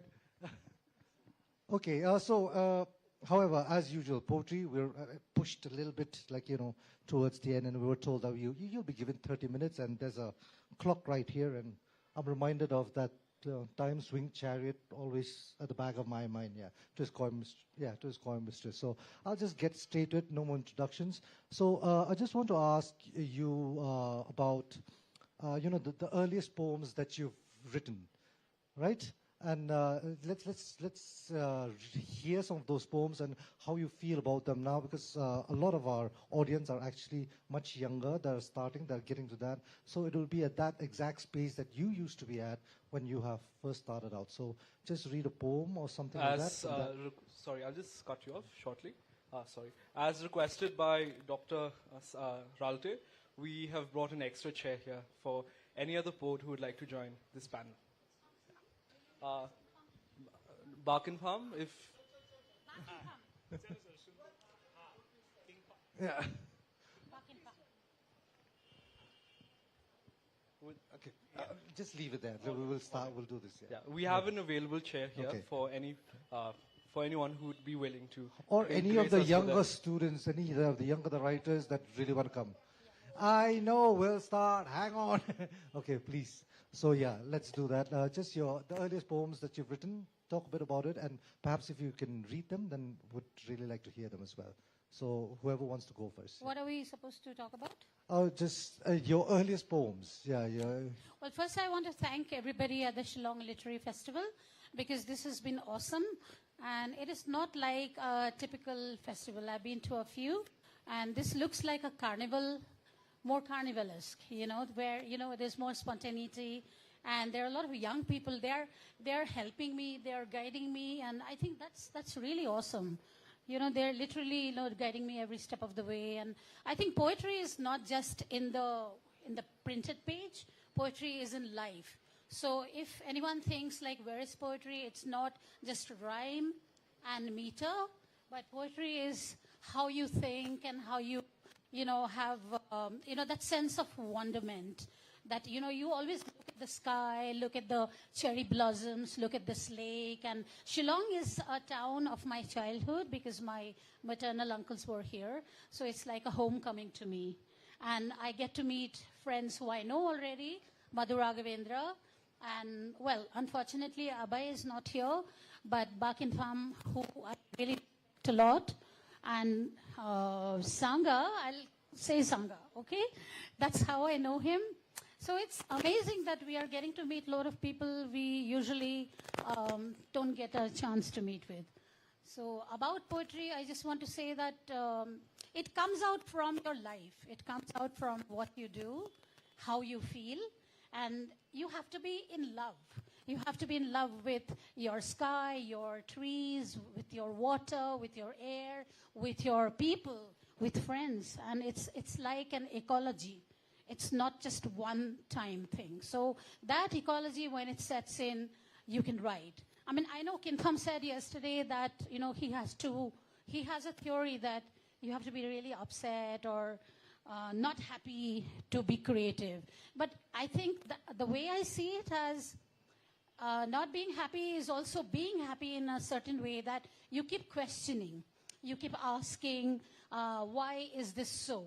And so we create. Why is the situation in the world today is that we have multiple wars, we have people displaced, and it's not only all over the world, whether you talk about Russia, Ukraine, Gaza, Israel, or US, or wherever, but within our own states, in our country. So somewhere I quoted William Butler Yeats when I told people I'm going to Shillong. I said, I'll be by the lakeside where peace comes dropping slow.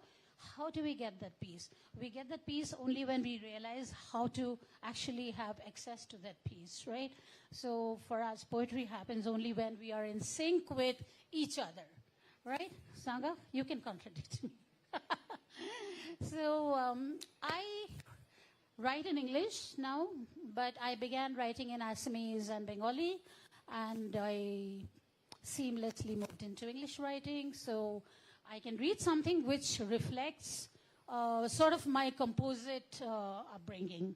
And Sangha told me that I should talk about how it started as, in the beginning, how it started as a poet. So I was saying I was trying to write only love poems, and they became really bizarre at one point of time. Not because I could not be in love, but because, I was trying to experiment with language. So instead of writing lover, I wrote paramour. So when I wrote paramour, my class 5 teacher came and said, Nabina, where did you get that word from? Like, you're writing paramour. Like, what the hell is wrong with you? So this is the kind of thing I've grown up with. But just to say that even young people here who think they are poets and they want to write poetry, you should just experiment with language, with forms, with your emotions, and it will lead you somewhere. And you have to believe in that. Once you believe in that, it's going to go there. Do you want me to read a poem or something? I don't have my early poem. Okay, yeah, this is very hard to. No, it's okay. I'll one sec, just one sec. Just to give an idea of. Wait. Yeah, so to give an idea of the composite culture that I come from, I grew up in Assam, born and brought up in Guwahati. Shillong was my second hometown. Tezpur was my third hometown. So this is the Golden Triangle where I have been. And somehow it feels that even I've been living outside, far away, abroad and elsewhere. But, this is only because that's how love comes back, right? So here is a poem which is called When Rain in Many Tongues Fall. And it uses different languages, not just English. When rain in many tongues fall. When our faces smiled, it was shower. Ghon borokhon pisol mati, maze maze diba pao, aju binondo ghore jao he. Heavy rains. Ghon borokhon pisol mati, maze maze diba pao, aji binondo ghore jao he. When our faces smiled, it was shower. It's a nook. And when our hands touched, it was a torrent.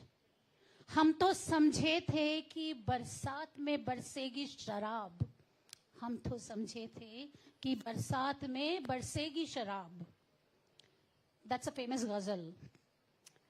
We rained on the earth as if cloud burst. Il pleut dans mon cœur comme il pleut sur la ville. That's French.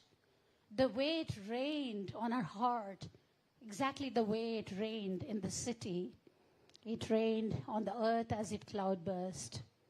Silk falls, dusk falls, meters fall.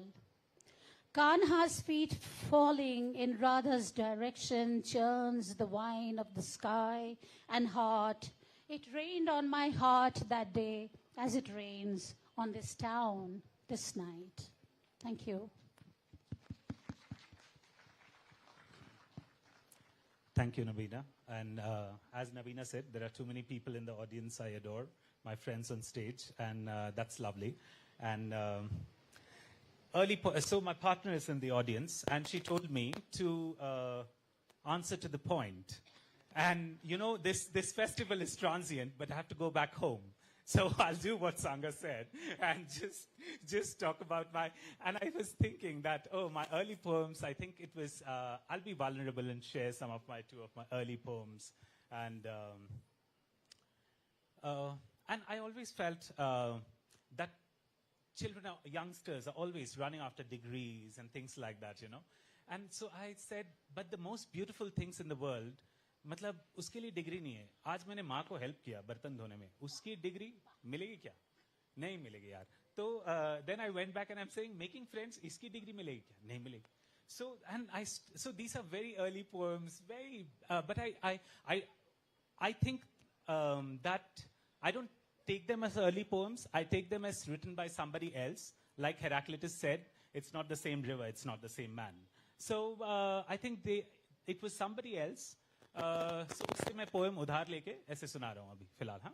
So They would not give me a degree because I chose people as my subject. They would not give me a degree because I chose people as my subject.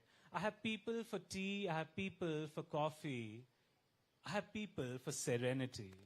I have people because I have a moment to pause, to lick off my finger warm caramel sauce, homemade hugs, heaps of honest smiles, carefree tears and happy whiles. I'm in debt. I'm in debt because I have people on my side and they thought I was unqualified. That's it. But being inspired by Naveena's multilingual thing, so I come from 6 different cultures, at least that I know of. So I thought I'll do one of the earliest poems that I read usually. And எனக்கு எல்லா பாஷை தெரியாது ஆனா அன்பு புரியும் मुझे सारी भाषाएं तो नहीं आती पर प्यार समझ आता है मला सगळं भाषा माहित नाही आहे पण प्रेम माहित आहे मला எனக்கு எல்லா பாஷை தெரியாது ஆனா அன்பு புரியும் আমি সব ভাষা জানি না কিন্তু ভালোবাসা বুঝি মই সব ভাষা না জানো কিন্তু প্রেমর ভাষা জানো love and poetry comes from love and poetry happens anywhere. It can be seen in Kabir's Dohas, Namdev and Tukaram's Abhangs, Tiruvalluvar's Tirukurals, or the Baul Geet of Bengal, or in Sosotham's poems in Shillong. Love sticks out like the tongue of a Kali, suckles like a baby on its mother's breast, trickles like raindrops from tendrils, rolls down like beads of sweat while love-making, drives at 200 miles per hour without a seatbelt and faints at nothing. Love and poetry faint at nothing. Love and poetry are fearless. That's it. Okay, I think we've gone on that tangent about love and poetry now. But the thing is, like, I want to talk to Naveena as well. Like, you had this thing about, you had this version of Dorian Law's Kissing, was it? Yes, which is again a beautiful poem about, it mentions the worst times in history and how love, in spite of all that, existed throughout all these times. Whether it was the Holocaust or during all this time, even when the worst things happened, in small homes, in little spaces, love was always happening. And she did a version of it as well, and then with India in context. Right? And I thought that was beautiful. But anyway, I would just like to ask you maybe if you can read something from your book about that type of subject to say, like, how it persists, just like poetry does, in spite of everything, how that persists. And because it is the language of humanity.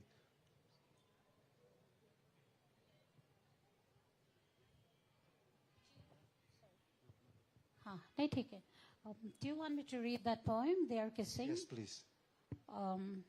That type of subject is very close to my heart. Yes. Like this is called Autumn Winds, and the wind blows across the lake, and I've been feeling it since the last 2 days. And poets are unruly like the winds. Poets, like Sangha said, a little bit reckless. We are reckless. We don't care much about like which way the wind will blow, but it will blow. It'll continue to blow. Or you can quote Bob Dylan, like Answer My Friend is blowing in the wind. Everything is like that. So this was a poem. It's a bit long. It's written after the American poet Dorian Law's poem Kissing. I call it They Are Kissing. It's not just about love, but it's love as a protest. Love as resistance. Love that can break all barriers and, shatter all the rules that are set up. So that's how I see it, right? So I'll read that. Okay. Kissing. They are kissing at gunpoint. They know they cannot be caught kissing.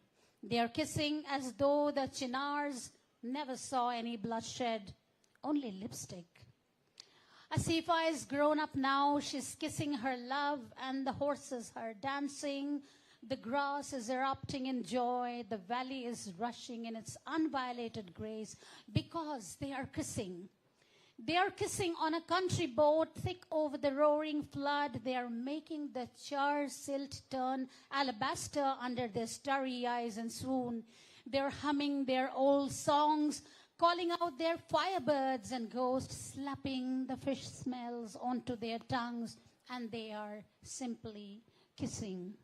They are kissing because they do not want to become burnt flesh, lynched bodies, severed, mangled limbs, but they want to become one.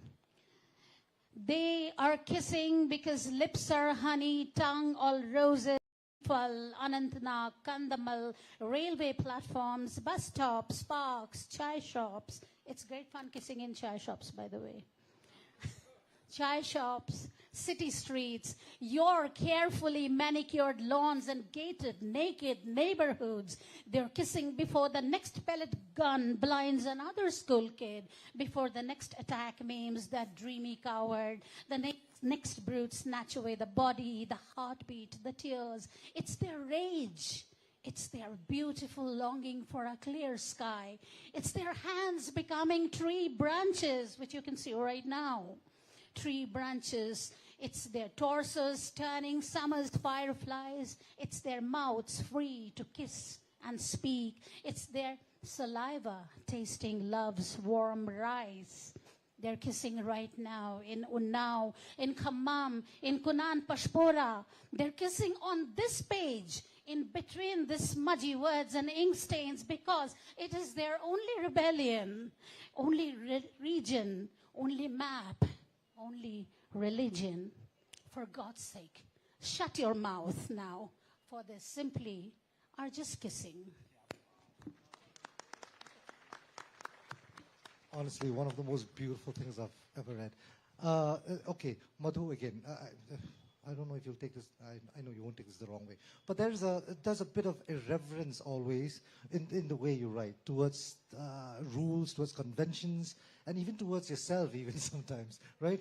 And then that's one thing I've always loved about your poetry is the fact that there's this love and care for the art, but not for the trappings that come along with it that people seem to be so enamored by, that it's more about the art and simply the art and nothing else. Like, everything else is, subject to whatever criticism and all of that. So can you talk a little bit about your approach to that and perhaps read a poem that maybe represents that from your books? Yeah, Sangha. I mean, okay, somebody observed it. The irreverence is because, like Georgia O'Keeffe once beautifully said, that the praise and criticisms go down the same drain. Like I am waiting for the dinner, like the wine to open before the dinner. I know everything is beautiful, but the idea is, my biggest fear, my biggest love, my biggest hope, my biggest courage, my everything bundled together, tied, meshed like the newspapers that are almost here, is that I should be able to write the next word. That's it. Rest is just, or maybe have a next performance. I even moved into performance, performance art. And because I thought the words were not helping. So yeah, there have been times when I have easily left the hand of words and just gone with figures and things like that. And so if you want a poem, I mean, I was just thinking that somebody was not able to get somewhere. And I was thinking there's so much of gate crashing. I just ended up writing a couple of weeks ago about gate crashing, because we need to be gate crashers. He's talking about young artists and writers, we need to be gate crashers. So this poem is called Gate Crasher. I know you're wondering, where did I find this crown? I know you're wondering, how am I booking my galleries where only you deserve to exhibit? I know you're wondering how my work reaches people despite you not reviewing. I know you're wondering who invites me despite you not recommending. I know you're wondering how I got in despite you gatekeeping.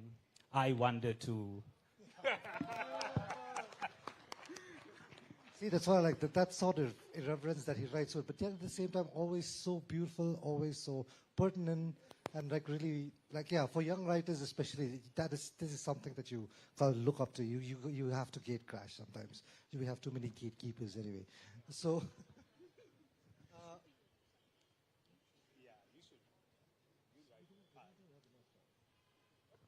I request Sangha should read something. Sangha says. Sangha says. I have to take my Everybody has phone out for this. overshot time. We will, please. Okay.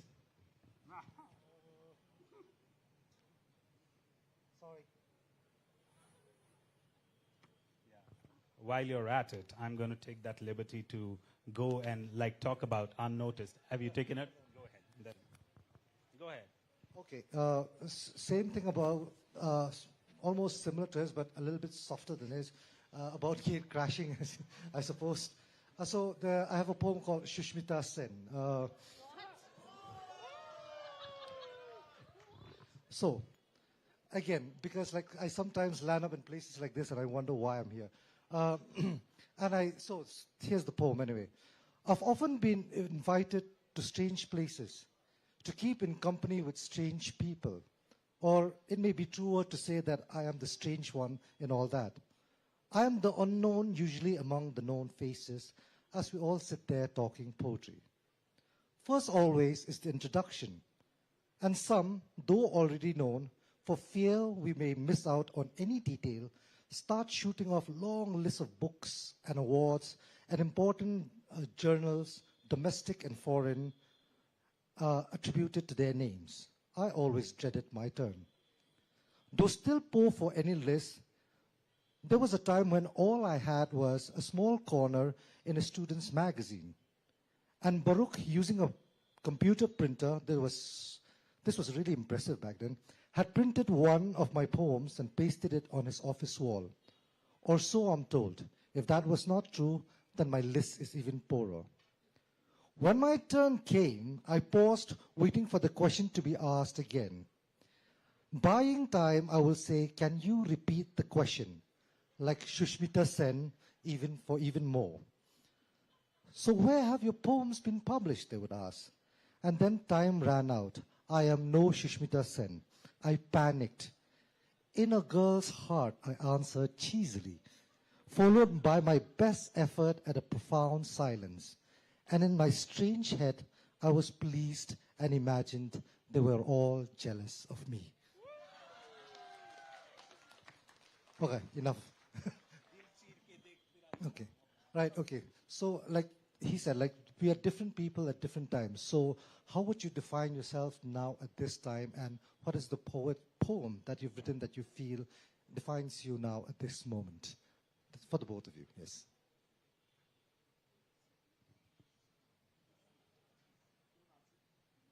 Don't answer.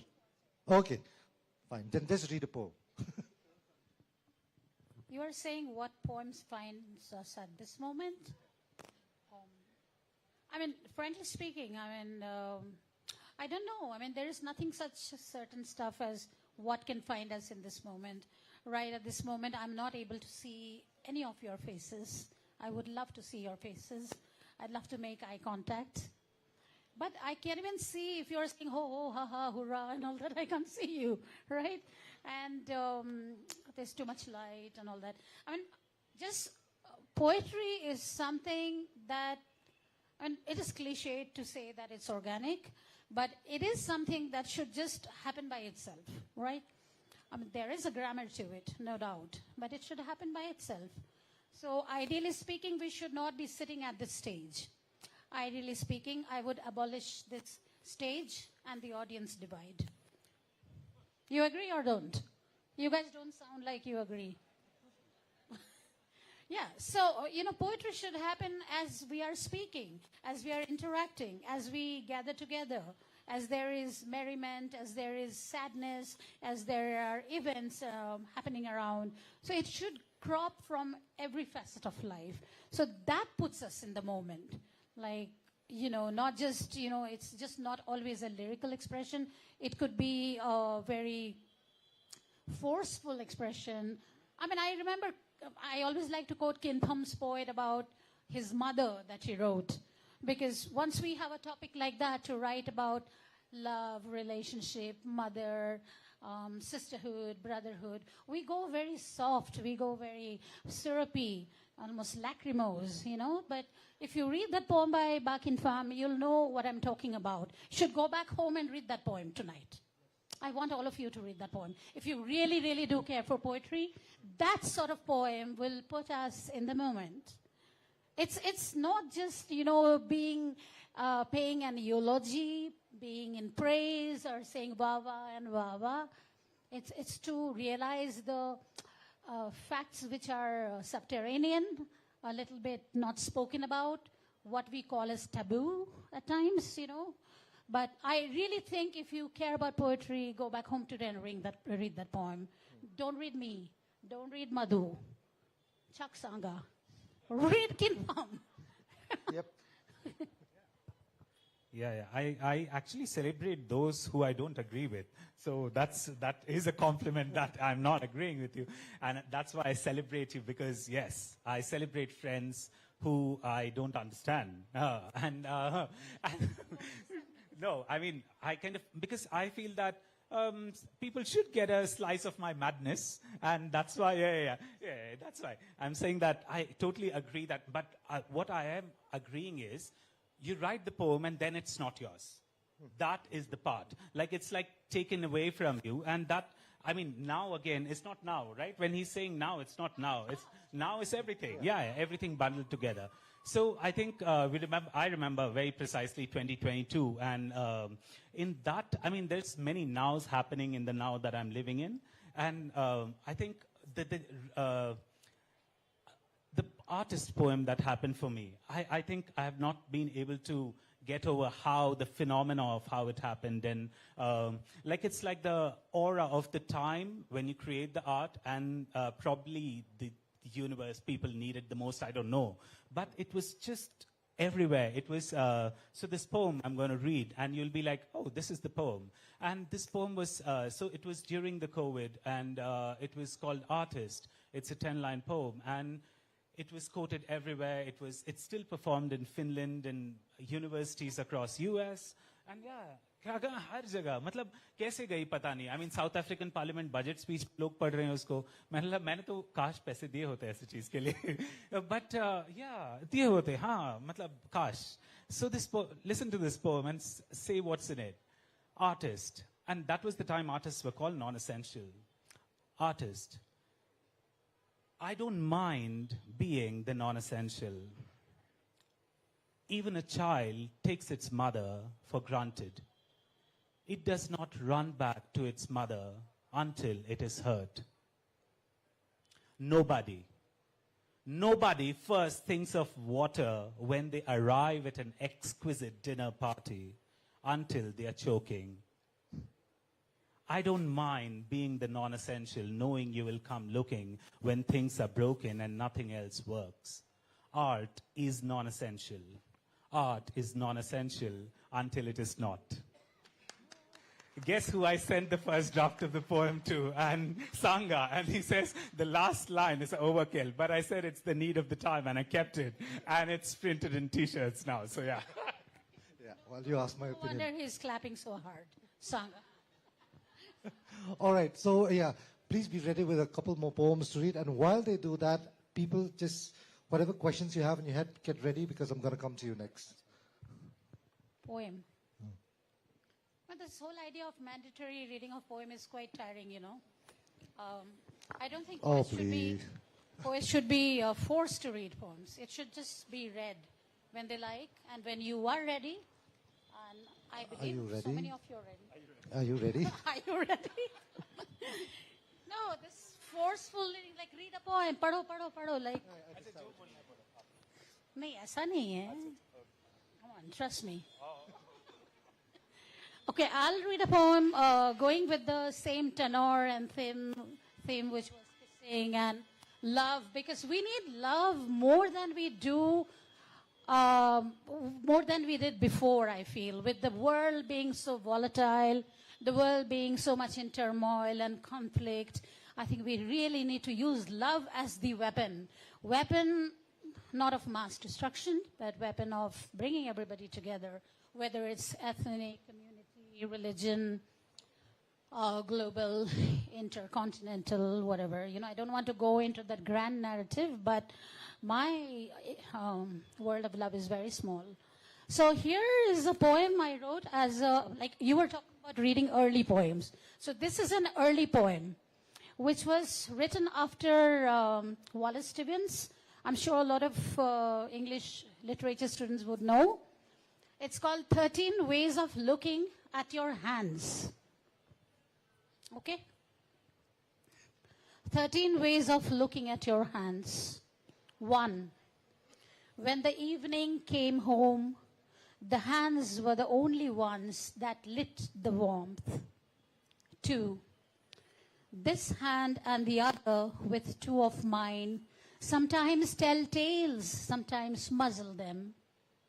3. When the pink man rode the train sitting a rhombus away from me, I thought I saw him with your hands. It happens. Number 4. The hands have held tomatoes, a few sprigs of fennel, my blunted chin, the pillow frills of our sleeps. Now they hold a memory bunch handed down in never sound. 5. It was only in a dream about shopping counters that the hands were stitched onto another hand, shuffling plastics along my glided arms. 6. There's a window with a tree with many hands that droop and call. There's a chair where eyes see and recall your dripping hands. 7. When I see the tabletop talking in a loud monotone, I'd say your hands are busy arranging themselves from the past to the front.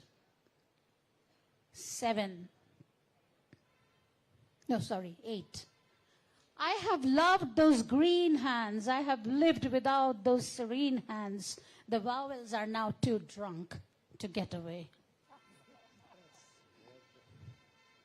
You know how I was writing it. 9. In the paintings about life and little birds, your hands become the background, their unseen veins and fine skin layer. Now it's downy rain through which the hands wipe my tears. 10. Oh, those hands still go mining into my woman pit. Those hands still go mining into my woman pit, sweet jelly and warm on fingertips, once on my coffee breasts, they mottle, oh, so fast. 11. Did I say your hands no embrace? Did I see them raise my hips in a velar fricative push? I must have been lying, or writing poems. 12. It pisses me off to think this hand could look like a naked bird head in a fist holding a fork. Drop it. Lick those fingers. We won't talk Charles Simic over lunch. Charles Simic is one of my favorite poets. 13 and final. Are you saying it's all handheld? Coffee cup, steering wheel, cell phone, Billy Collins's fast ones and the small of my back? Tell me another way. I could talk about your hands as though they were blackbirds. Thank you. Thank you, Nabina. I mean, I should say, Sangha and Nabina have been, all three of us have been arcs in a circle and kind of cross paths through poetry always. And this has been one of the most fun times. Thank you. So I end my part with a poem called Biodata that I should be submitting probably. It should have been submitted way earlier. And so I'm submitting my biodata in the end. So it's called Biodata. So this poem, one of the critics said, the poet assumes all these identities, but, well, not true. Imagine, so I said I come from 6 different cultures, and this poem is called Biodata. A Tanjore Maharashtrian born on the Hooghly, calmed to my Avva's Kannadiga lullaby, soaked in sambar and rasam, served day after day with begun and aloo bhaja. I speak nomadic of my ancestors, Marathi from where they migrated, Tamil from where they settled, Kannada from porous borders, Bengali from the softness of the Ganga clay, English from the convent where I schooled, reciting Hanuman Chalisa at the school's chapel, waking up to M.S. Subbalakshmi's Suprabhatam, finding peace in the wealth of Mehboob-e Ilahi, in love with a Galo girl from Arunachal, where the shadows of clouds rest on mountains, and the Yomgo and the Siang fall in love, who speaks better Telugu than my mother, sings ghazals like Penaz Masani, and loves Ghalib like Purani Dilli ever did. I have no belongings. Poetry is all I'll ever need. Thank you. All right, any questions towards the poets from the audience?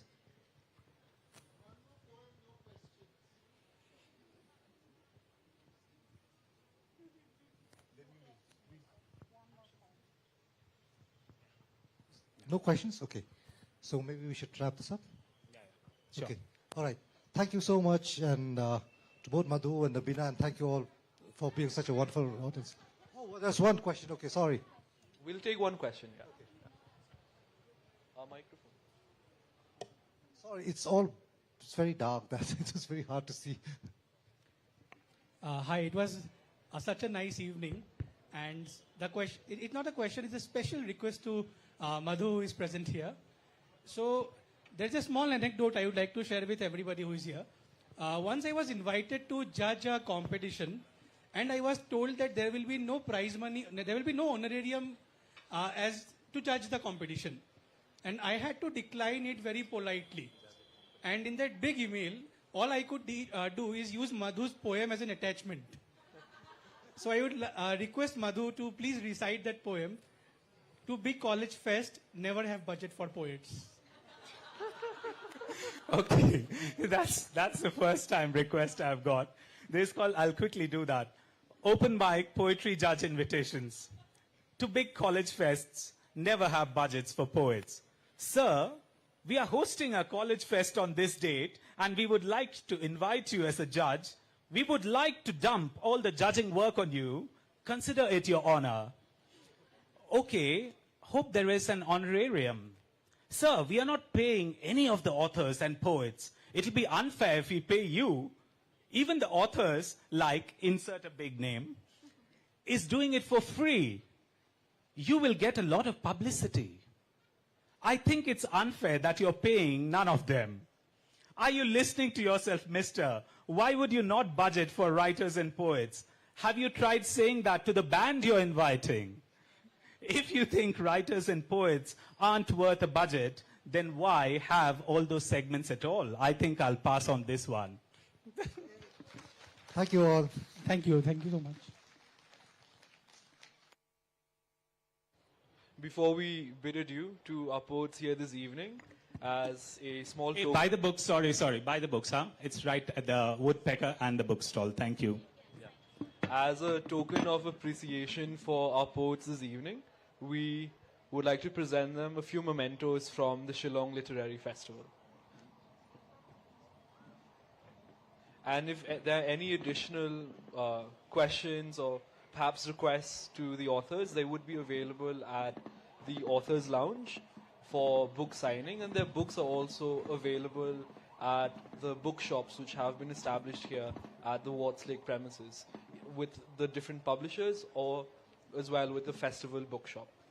Once again, a big thank you to Dr. Lalun Sanga Ralte, Miss Nabina Das, Mr. Madhu Raghavendran for this truly engaging poetry session.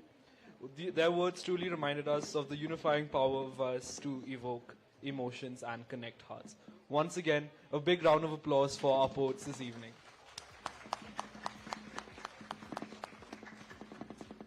We will now be proceeding with our final session for this lovely evening.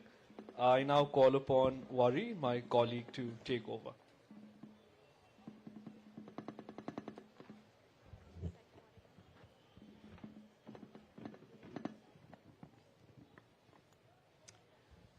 Well, ladies and gentlemen, our final discussion today, Midnight Daughters, will be a candid and powerful conversation about identity, persistence, and growing up alongside the Republic of India. Joining us is the iconic Shobha De, who we've had the opportunity to listen to yesterday and have been so charmed, and whose works have made her one of the most celebrated voices in Indian literature. Let's give her a warm applause as she takes the stage. She is joined by our very own Miss Patricia Mukim, Editor-in-Chief of the Shillong Times and a Padma Shri awardee who has spent decades championing social justice and free speech through her writings.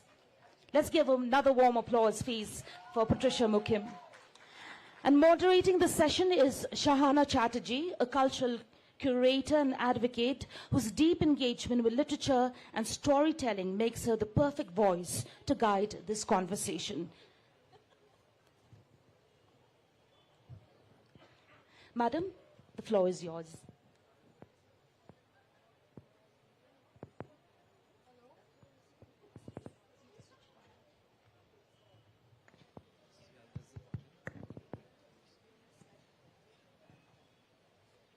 Good evening, everyone. This is wonderful to be here today, and thank you for that introduction. I am delighted to be in conversation with these two incredible people here. Shobha De, who I have known forever, Shobha Mashi to me, if I may. And Shillong's daughter, Patricia Mukim, who I've had the honor of meeting just yesterday. I think this is the last talking session for the day, and our theme is growing up with the Republic. It's a vast theme, and it can go in so many different directions. But what is interesting is that we have with us two very, very strong, powerful female voices, social commentators who have been shaping public opinion on a vast range of subjects, from the intensely personal to the political, over many, many years, primarily through their writing, vastly different styles and genres, but equally powerful, equally relevant today as always. And I just really want to be a fly on the stage and ask them. They have grown up in newly independent India. Shobha Mashi, you were born within 6 months of independence. That's correct, yes. And Patricia, you were born just a few years after. So you've seen the country in its infancy. And I really want to know from you what it was like to grow up in the 50s in a newly independent nation. What were the conversations you had and how that impacted your childhood and adolescence? You first, Shobha Mashi? Sure, thank you. Well, I'd love to see a crowd like this. I wish we could see you more, but thank you, Shillong Lit Fest, for having invited us all. Here's to all my co-writers, to the organizers, to the volunteers, to Shahana, who I call my fifth daughter, and just everybody here for making us feel amazing, listening to us, giving us that kind of respect, the warmth, the hospitality, and as I said earlier, the power of the Shillong smile. It beats everything. The prettiest lit fest in the world. So thank you all for calling us here.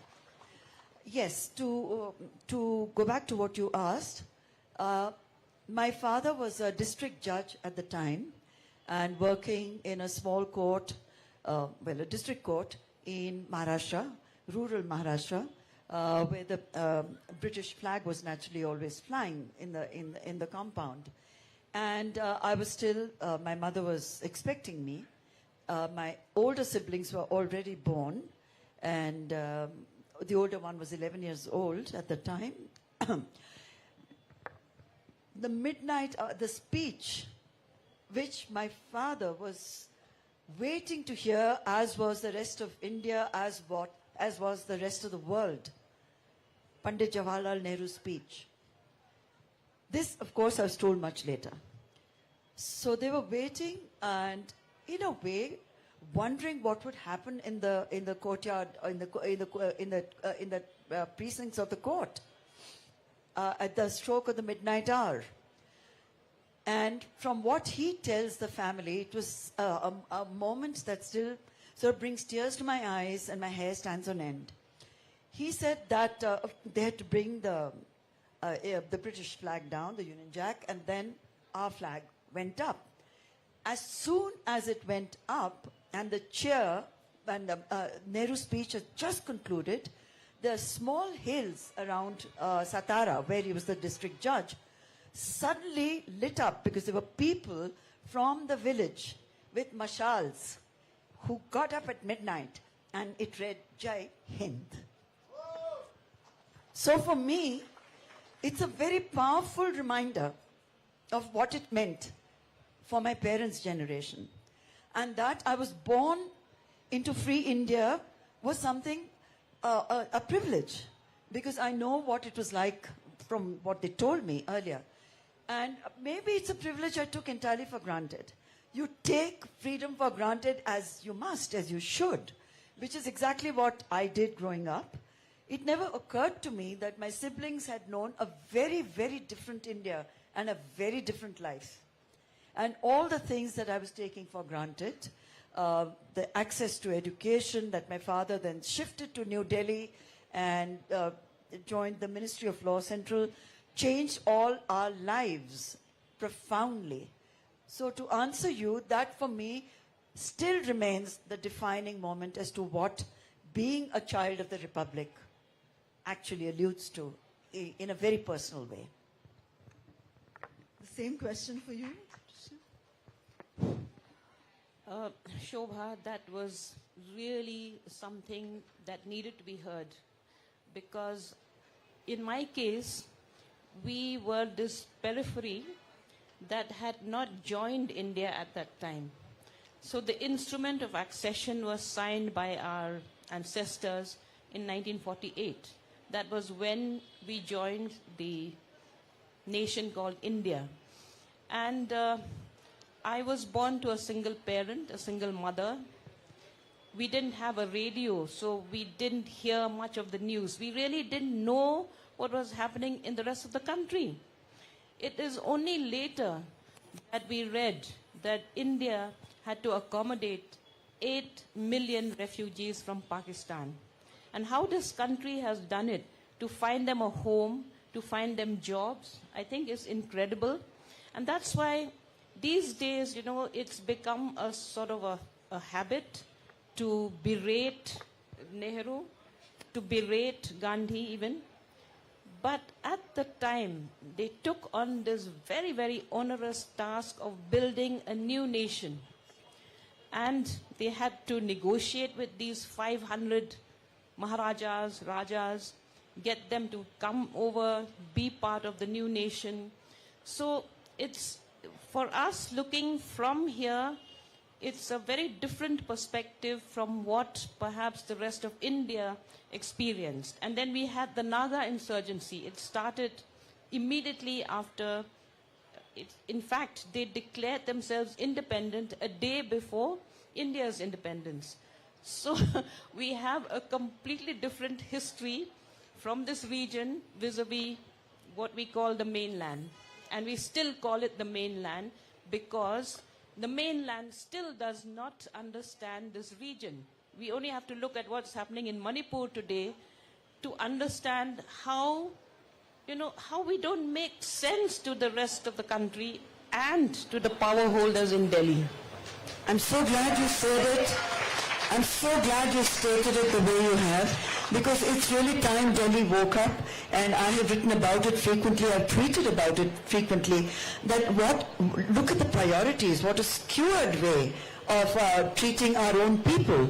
And and it seems the indifference is so callous, it's cruel, it's callous, and you're alienating a huge population through pure neglect and nothing but a lack of vision for what it means to be a part, as you said, the mainland.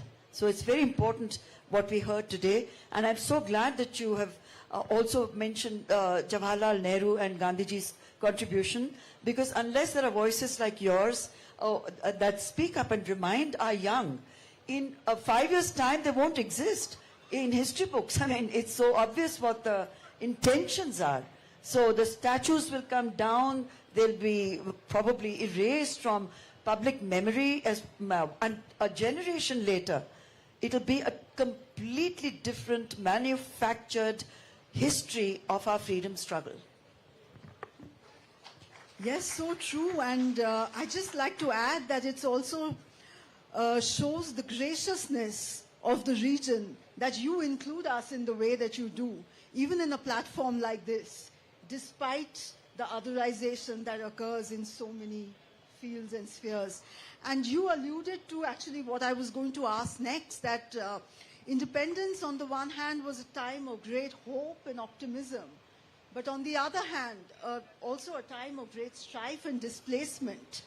And of course it must have impacted your childhood. I don't know how much it impacted yours growing up in Maharashtra, but what was that like, you know, living in these dichotomous times in the 50s and perhaps even later on? Well, for me, it was really a fairly protected life as the daughter of a senior bureaucrat. So I don't have tales of great discrimination or suffering, because as a child of a bureaucrat, you already have access, you already have privilege to schools that other children may not have. But yes, it was at a time, as you said, with great optimism, great hope. And it was a period where you didn't think of deprivation, though it existed. We didn't think, oh my God, about we have to depend on rations because there wasn't enough food at the time to feed our own people. That we are importing what we today are actually in a position to export.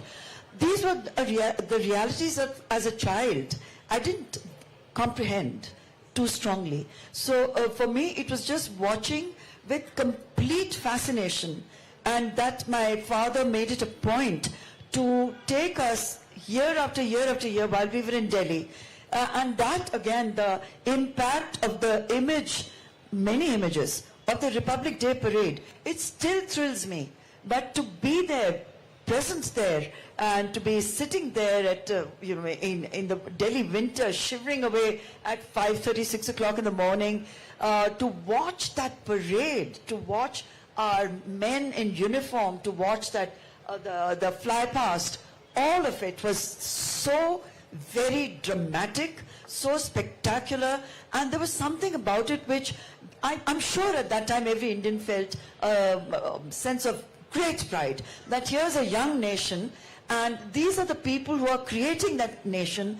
Their words are important, and we should pay attention to what they're saying, because they have the vision, and they are the ones who are going to implement that vision. So I grew up with a great amount of optimism, which I still retain. And I've never ever felt in any sense let down by the country, except in the last maybe few years, since 2014, but certainly not before that, never. I'm glad you spoke about the parade in Delhi. So I was privy to that parade only in the 90s because the government of Meghalaya decided to send me as a tribal guest. So there's a whole lot of tribals being taken from place to place, to show us around Delhi and to be part of the parade, which was good. And we were also given little gifts, like a watch and a blanket, the typical tribe.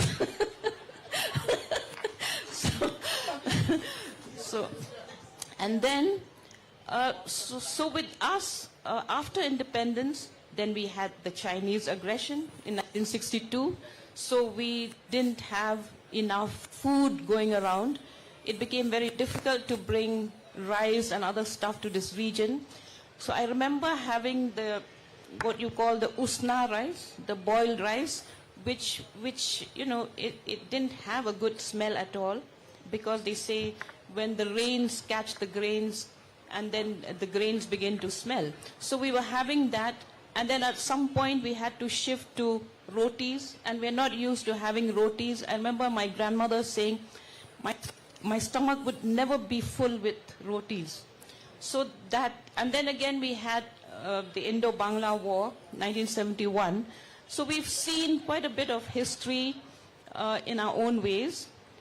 But I think our connect to the nation still remains very questionable. A lot of us who travel in and out of Delhi may not feel that. But go to rural Meghalaya or rural Nagaland. In Nagaland, when you go to Delhi, they still say he's going to India. So think of that kind of situation. It's a completely different worldview that we have of India. Also, I think it has a lot to do with, well, the imposition of Hindi as the national language, though it's not officially called the national language, but that's what it evolved into, that's what it became. And almost no one here speaks Hindi or even needs to speak Hindi. So that's again a big disconnect. And to my great and glorious surprise and delight, no one cares about Bollywood. They don't watch Bollywood films because they don't understand Hindi. No, that's wrong. Wrong. Yes, I just spoke to a young volunteer here who said they love Bollywood. Yes. So well. And they sing lovely Bollywood songs. But the girls who are with me, who are some of the volunteers, said they have absolutely no interest in Bollywood. Well, maybe they were just saying it because they thought, I don't know what they thought.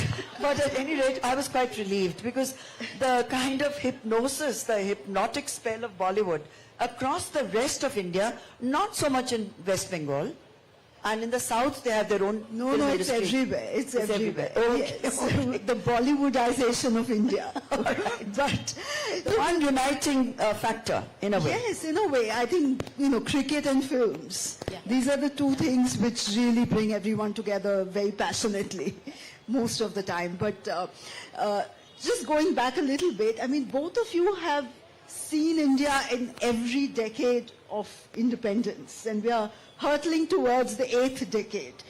I was born in the late 70s, immediately after emergency. So my India is very different from your India, probably, and from your children's point of view as well. So standing today at the cusp of the 8th decade of independence, what are your hopes and fears for the country? You should go first. Yes, please. I know where you're going.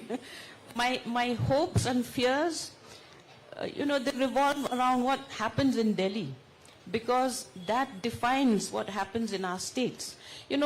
We were created, the states were created. We have 8 states in the so-called northeast of India, and none of the states are economically viable. They're all created out of political, compulsions.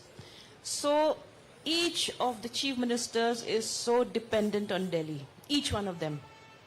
And whichever government is there in Delhi, all of us make a beeline for that. So in a sense, we are not autonomous in any way. We are so dependent on Delhi for funds. And because of that, I think Delhi uses strong arms tactics. And then I have to go back to Manipur, because today somebody from the National Herald called me and said, Arambai Tengol, the militant outfit from Manipur, has set up an office in Calcutta and in Delhi. So they asked me, why do you think a militant outfit is allowed to do that, and why are they doing that?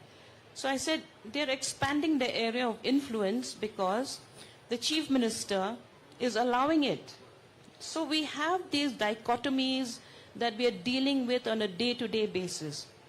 We are an unresolved region. We have a lot of, we still have this otherization that you're saying. We have had communal tensions, communal violence. So it's like we are navigating a route that we ourselves are not very familiar with. We don't know where we're going to reach. Well, Shahana, coming from a city that very proudly creates our billionaires, and we've seen extravagance of a kind that is unspeakable, unthinkable, and has left the world agog. So, coming from that environment, My perspective on what's happening today is slightly different from Patricia's because we don't have to kowtow as much to Delhi. If at all it's the other way around, they want our money. And they want the clout that comes with the kind of ownership of Mumbai or certainly control of Maharashtra and the kind of revenue that we provide. So their attitude to us cannot be patronizing or condescending. On the other hand, Mumbai is it's a world in itself. It's a world where people come from across India to realize their dreams, and those dreams get realized because that's the kind of city it is. It's a tough city. It's for survivors. It's for risk takers. It has no time for what are called by the young losers. And failure is simply not an option. If you're a failure in Mumbai, you pack your bags and you go home because it's really a very demanding city. But because of that, because it pushes you to the edge as much as it does, you also have spectacular stories emerging out of Mumbai. Success stories of people who've made it virtually in every field, whether it's business, the arts, movies, literature, the performing arts, artists. Some of the greatest names that have made India proud and put India there on a global platform and global map have emerged out of exactly this little cauldron, which is not representative of Maharashtra. It doesn't have Maharashtrians who are, or not all of them are Maharashtrians, but that it's so inclusive that if you've got it, if you're willing to flaunt it, chances are you will make it. So to me, it's in a microcosm, a story about the possibility of India, that we are doing it despite Delhi. And if, well, one hopes, so will a lot of other cities, a lot of other states eventually be self-sufficient enough to make their progress happen without having a bowl in their hand asking for subsidies. And just as India, people thought of us as a begging bowl economy, look at where we've taken it today. So if we could do it as a nation, if we could feed our own people, today we are feeding more than 1 billion people, some of the most educated people in the world who are leading multi-billion-dollar companies across the world come from India. It should make us extremely proud. So I think we give politicians too much of importance. Our strength is our people. And nothing can change that. No power in Delhi can possibly affect our growth story.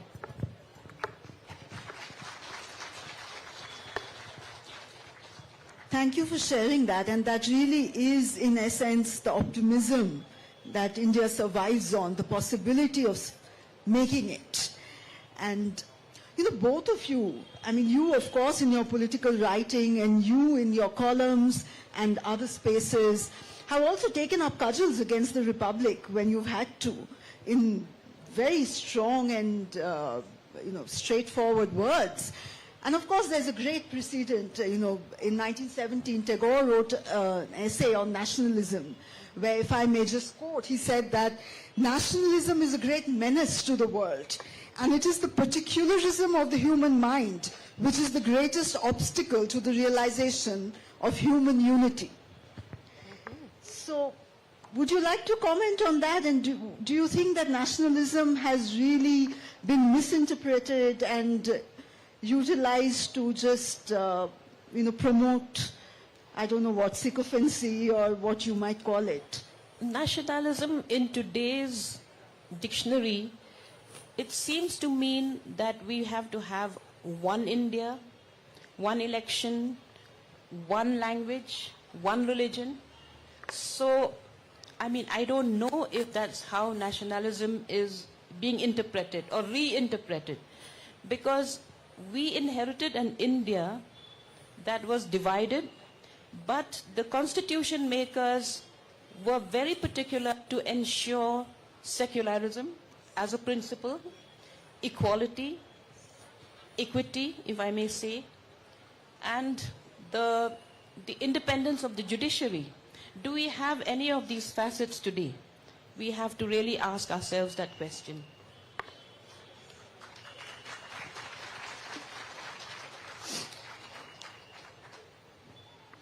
Would you like to also I'm comment just on that? Yes. spellbound by everything she Yes. says.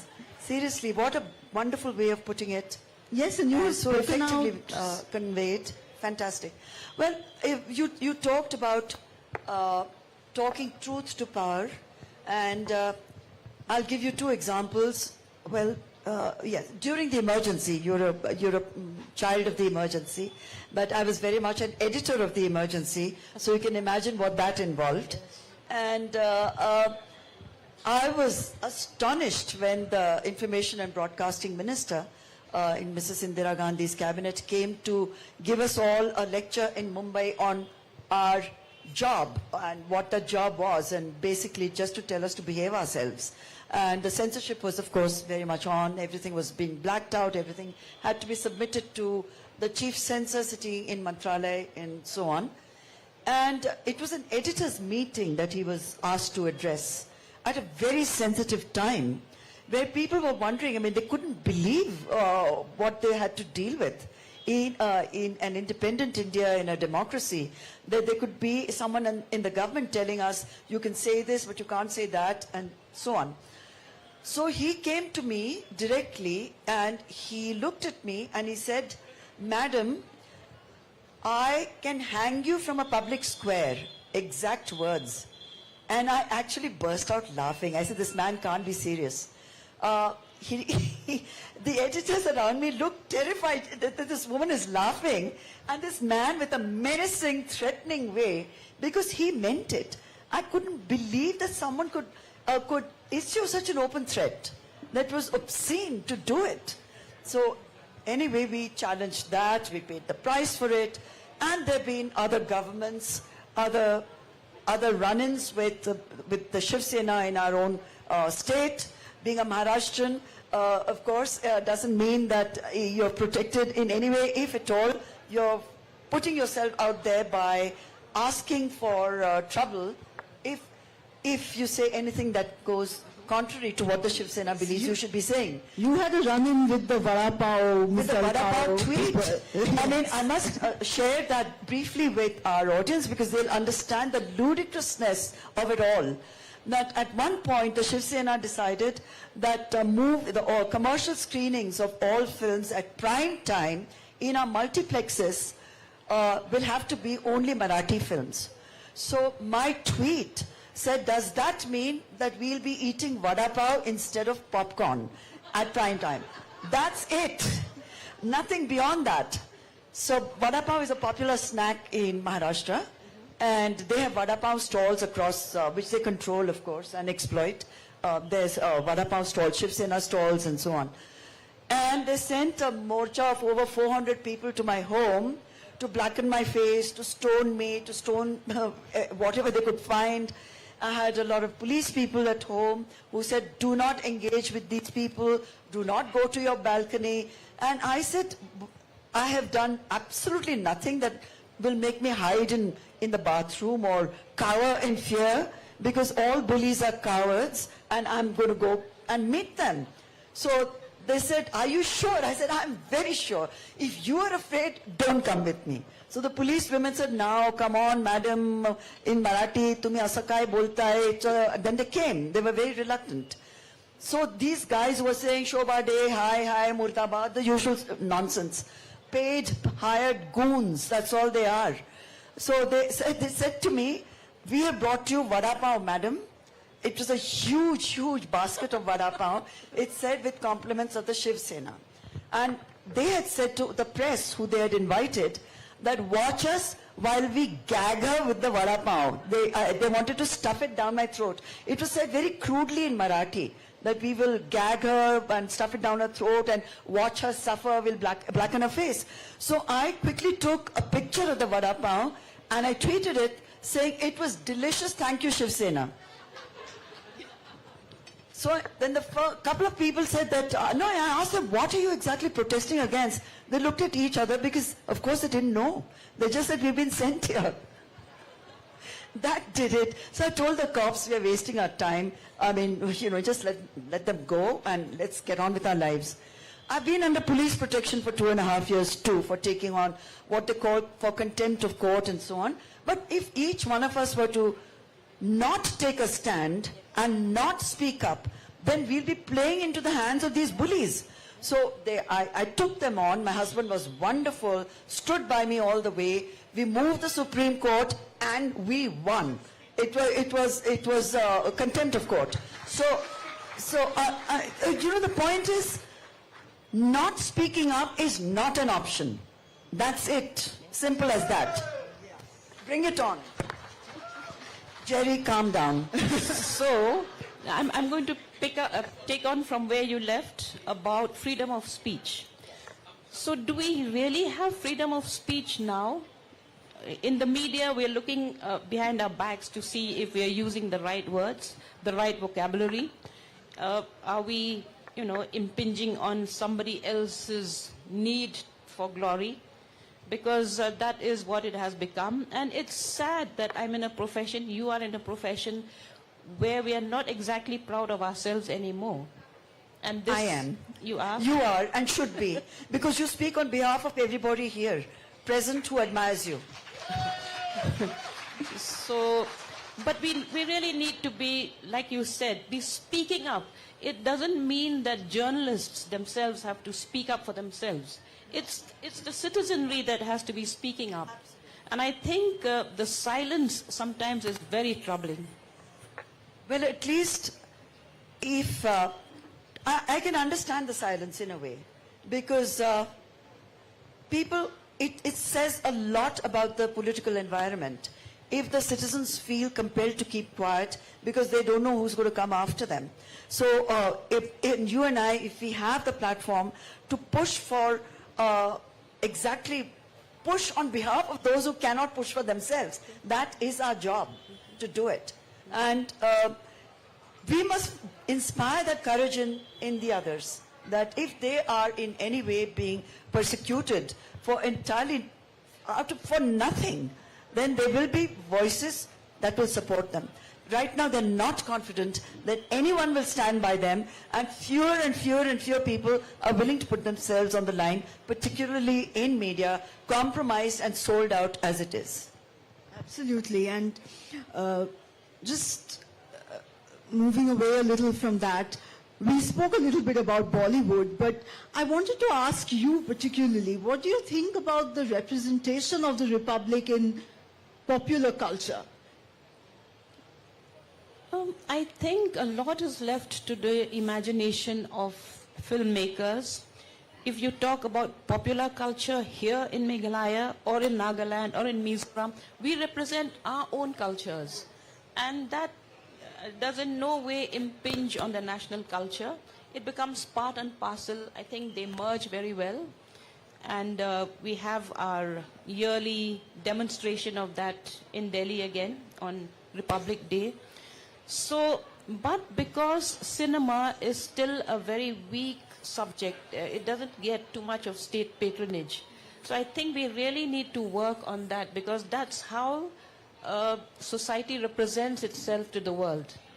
But I want to ask you, Patricia, that the Northeast is misrepresented in Bollywood, and they have Bollywood people playing iconic people from the Northeast.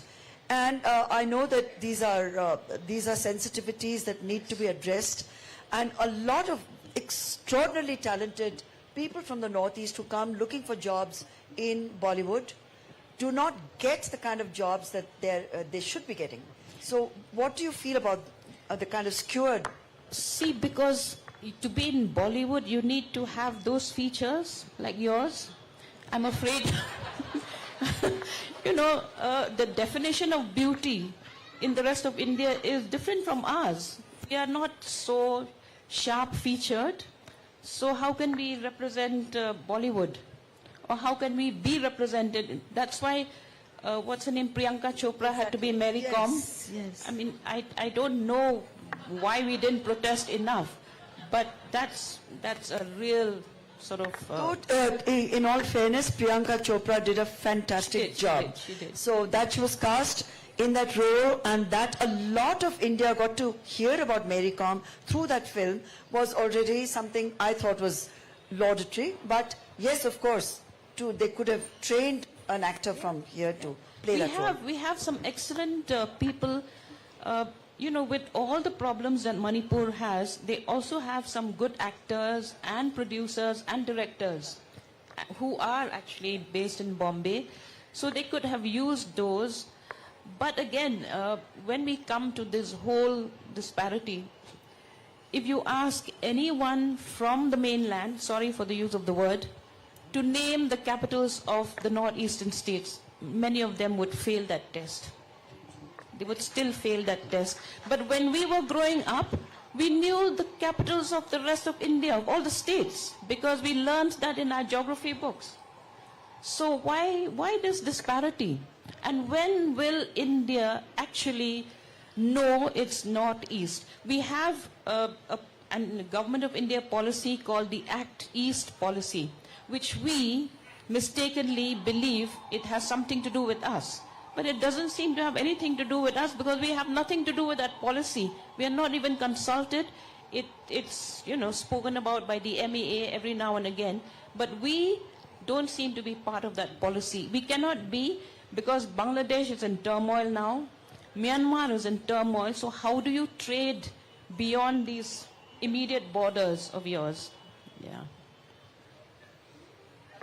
That's very true. And you've written a lot about education policies within the state, but outside, the central education policy and the other state boards, there's room for a lot of improvement on all fronts. And I'm sure there are many people who have questions for both of you. And we are running a bit late, so I just want to interrupt for 1 second. Of course. Because the thought I thought is worth sharing because you asked about Bollywood and representation, about the Republic being represented. When in the 50s we had sort of hyper-nationalistic films like Mother India, for example. From Mother India we went to Chak De India, not a bad transition. But right now I don't think there is any interest in promoting films that, or you had the Manoj Kumar brand, which was very strong in the 80s, also very hyper-nationalistic, and those films actually worked. Some of the music from those films is still sung, and our military bands play those same songs. Mere Desh Ki Dharti. Yes, Mere Desh Ki Dharti. It became almost a parallel anthem. But after that, after there's been a lull, let's see how things pan out. Yeah, there's all these revisionist history films, Yes, and OTT is probably, like, I don't know, I haven't watched Freedom at Midnight, which was just launched. But that someone is even bothering to make it is making the younger generation, like my children, or rather even my grandchildren, aware of something called Freedom at Midnight. Yes. Most of them are not even aware and not even interested. If the film that is a commercial success, chances are it will make them aware too. That something happened. At least question. Yeah, at least question, yeah. Yes. So just to end the conversation, we've spoken about political freedom, but as strong, independent women, we must also talk about personal freedoms. And how important has that been in your life, the ability to take your own decisions, autonomous decisions? And what is the advice that you would give to young daughters of the Republic today? Would you like to? I've led a very independent life. Difficult, but, brought up 4 children on my own as a single parent. And so what should I say? I don't like giving advice. I would just say, I just tell young people, do what you think is best for you. Especially women. We are a matrilineal society, but it takes a lot for a woman to speak up in this society because all our institutions are male-centric. You look at the writers, for instance. Today I heard Streamlet speak about, she was moderating that session. We have so few women writers of consequence. Almost all the celebrated poets are men. So we really, we have a long way to go. But it's good to see young people coming up, Sasan and Wari there. I think you all are good role models to empower the rest of the young people in the state and beyond. So that's how we pass on the baton. Shana, I have taken my own personal independence completely and totally for granted. I've never questioned it. And I think it started with my telling my father at age 14 that I'm in charge of my own life. And I've lived that. So I feel it's important that also as a parent today, the message I pass on to my daughters, 4 daughters and my granddaughters, is that be true to the march to your own drummer. And there's no substitute at all for hard work. If you think someone's going to come along and make life easy for you, no one in the world makes life easy, particularly for women. So be prepared. Be prepared that there will be challenges, that there will be hardship, that there will be people who will say there are obstacles that you will never be able to overcome. But don't pay attention to any of that. Don't let anything stop you.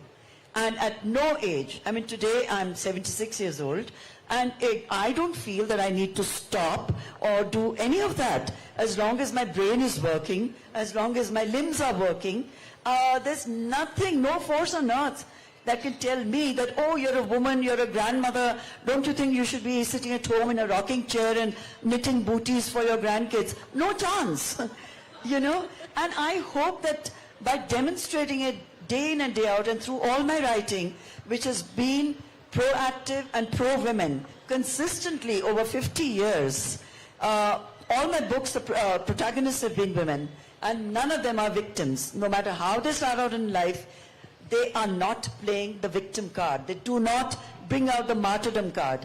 They fight for what they believe is true. They fight for their truth. They fight for themselves. And that is a message each one of us can certainly pass on to the next generation, and the next generation much tougher than we were, I think, much smarter than I could ever dream of being.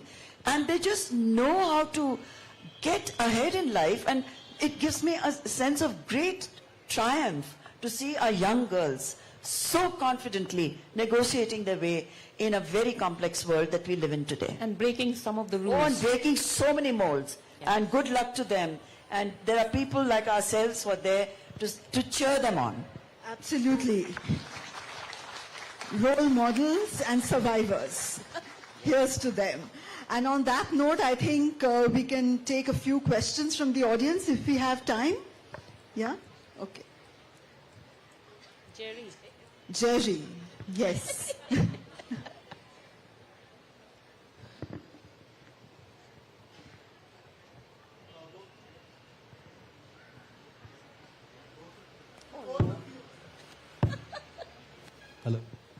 Hello. To both of you, any words on economic independence for women? For me, there is no other kind of independence. You have to be able to support yourself. You have to be self-sufficient. The only way for any human being, I'm not talking men and women, to earn that respect is to learn how to... I heard something so profound, Jerry, I'd love to share it with you because it's actually poetic. I'd gone to a meeting more than a decade ago to Hyderabad, where they had invited women from rural Andhra Pradesh then to talk about microfinancing and how that had changed their lives. And these were women who barely spoke. They didn't actually speak Hindi or English. They were speaking in Telugu, and they had a translator. And there was this farmer lady, amazing personality, strong, wonderful woman. And she said the biggest lesson for any woman in her life, the toughest journey is the one that the hand makes from the thali to her mouth. If she can feed herself, she has nothing to fear. Jerry, we only have to be shown the way, and you have a state, so the state has to create the access, because sometimes you have policies but you don't have access to those policies. So I think that's all that women need, that little push.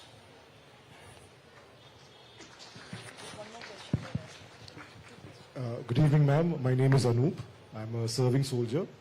I have just one question for you that has haunted me all my life. If I hear it from you, I'll take it as the gospel word and go back home.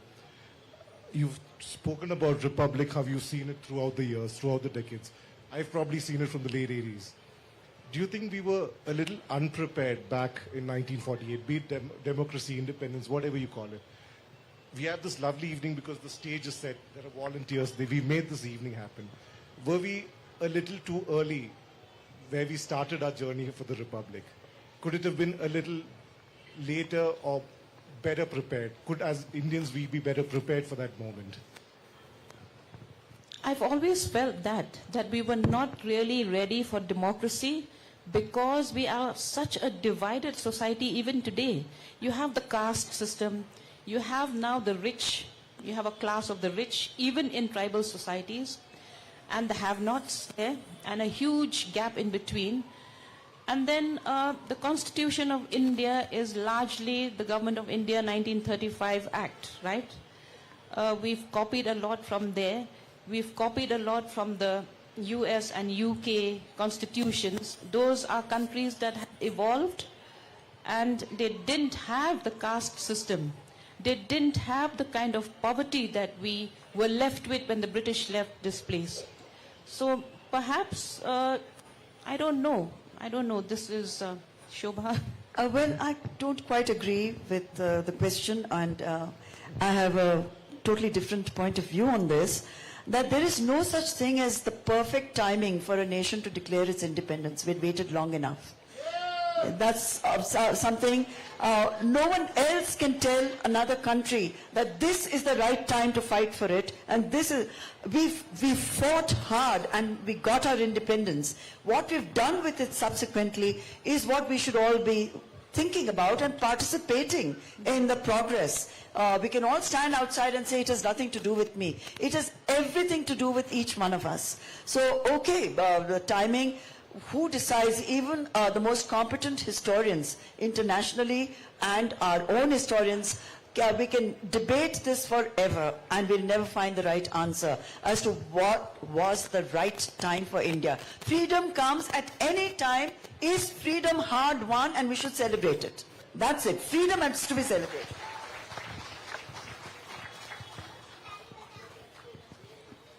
Are there any other questions? Yes, I can see a hand up there. If you can stand up, then maybe they can get you a mic. Yeah. Good evening, ma'am. It's very honored to hear both of you on the stage. I have a question. Like, since in today's world, it's a fast-pacing world, like Reels world. So I see there is no people who write don't have patience to write properly with enough research, or people who read don't have patience to go through the details. Like, there is an issue with both the ends. So, I mean, let's keep the liberty, freedom aside, assuming we have that. But the party, the main two stakeholders don't have the time. So how do you see, like, with both of you have more than 50 years of experience, so how do you see the coming years in this? Thank you. I'm sorry, I totally don't get your question. So if Patricia does, maybe she can answer. Can you speak louder into the mic? Yeah, I'm referring to the current generation where the people, the readers, don't have patience to read in detail, and the writers, I mean, the one who publish, don't put enough time in research. I mean, there is like that urgency to produce and to go through it. You're talking about people who write articles? No, in content. I mean, people who read, like, say, people like me, like, we don't have sufficient time to go through in details while we read. It's like a Reels world, I see. So it's not anyone's fault, it's the fault of the reader. We produce content. If the reader doesn't read and inform himself or herself, how are we to be blamed? No, I'm talking about the generation, ma'am. I'm not talking other. Yeah, so it relates to the generation. A generation that doesn't read will not be informed. And an uninformed generation is bad for democracy, right? Also, the way news is consumed today, the way it is packaged and sold is completely different in the last 10 years. Everything is a reel. Yeah, exactly, everything. And also what we're going to be confronting and dealing with very quickly, if we are not already doing it as we speak, things are changing. AI is here to stay. Deep fake news, there's alternative news, there's so many different...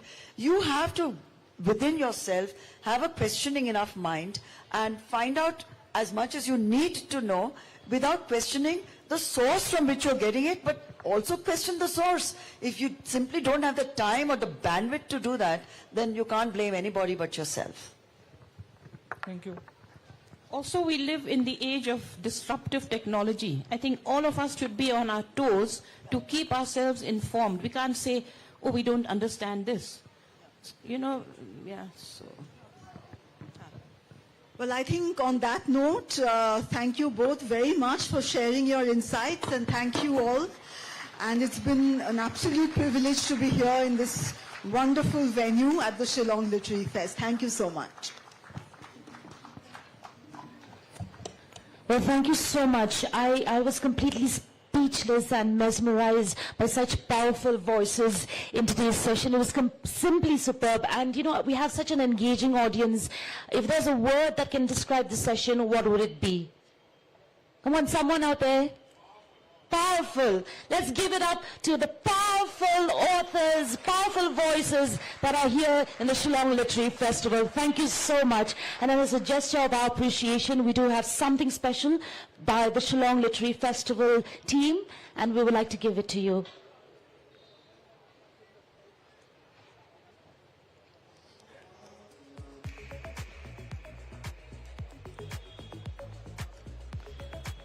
Thank you so much, Shobhade, for inspiring us to push forward in order to make progress happen in all respects.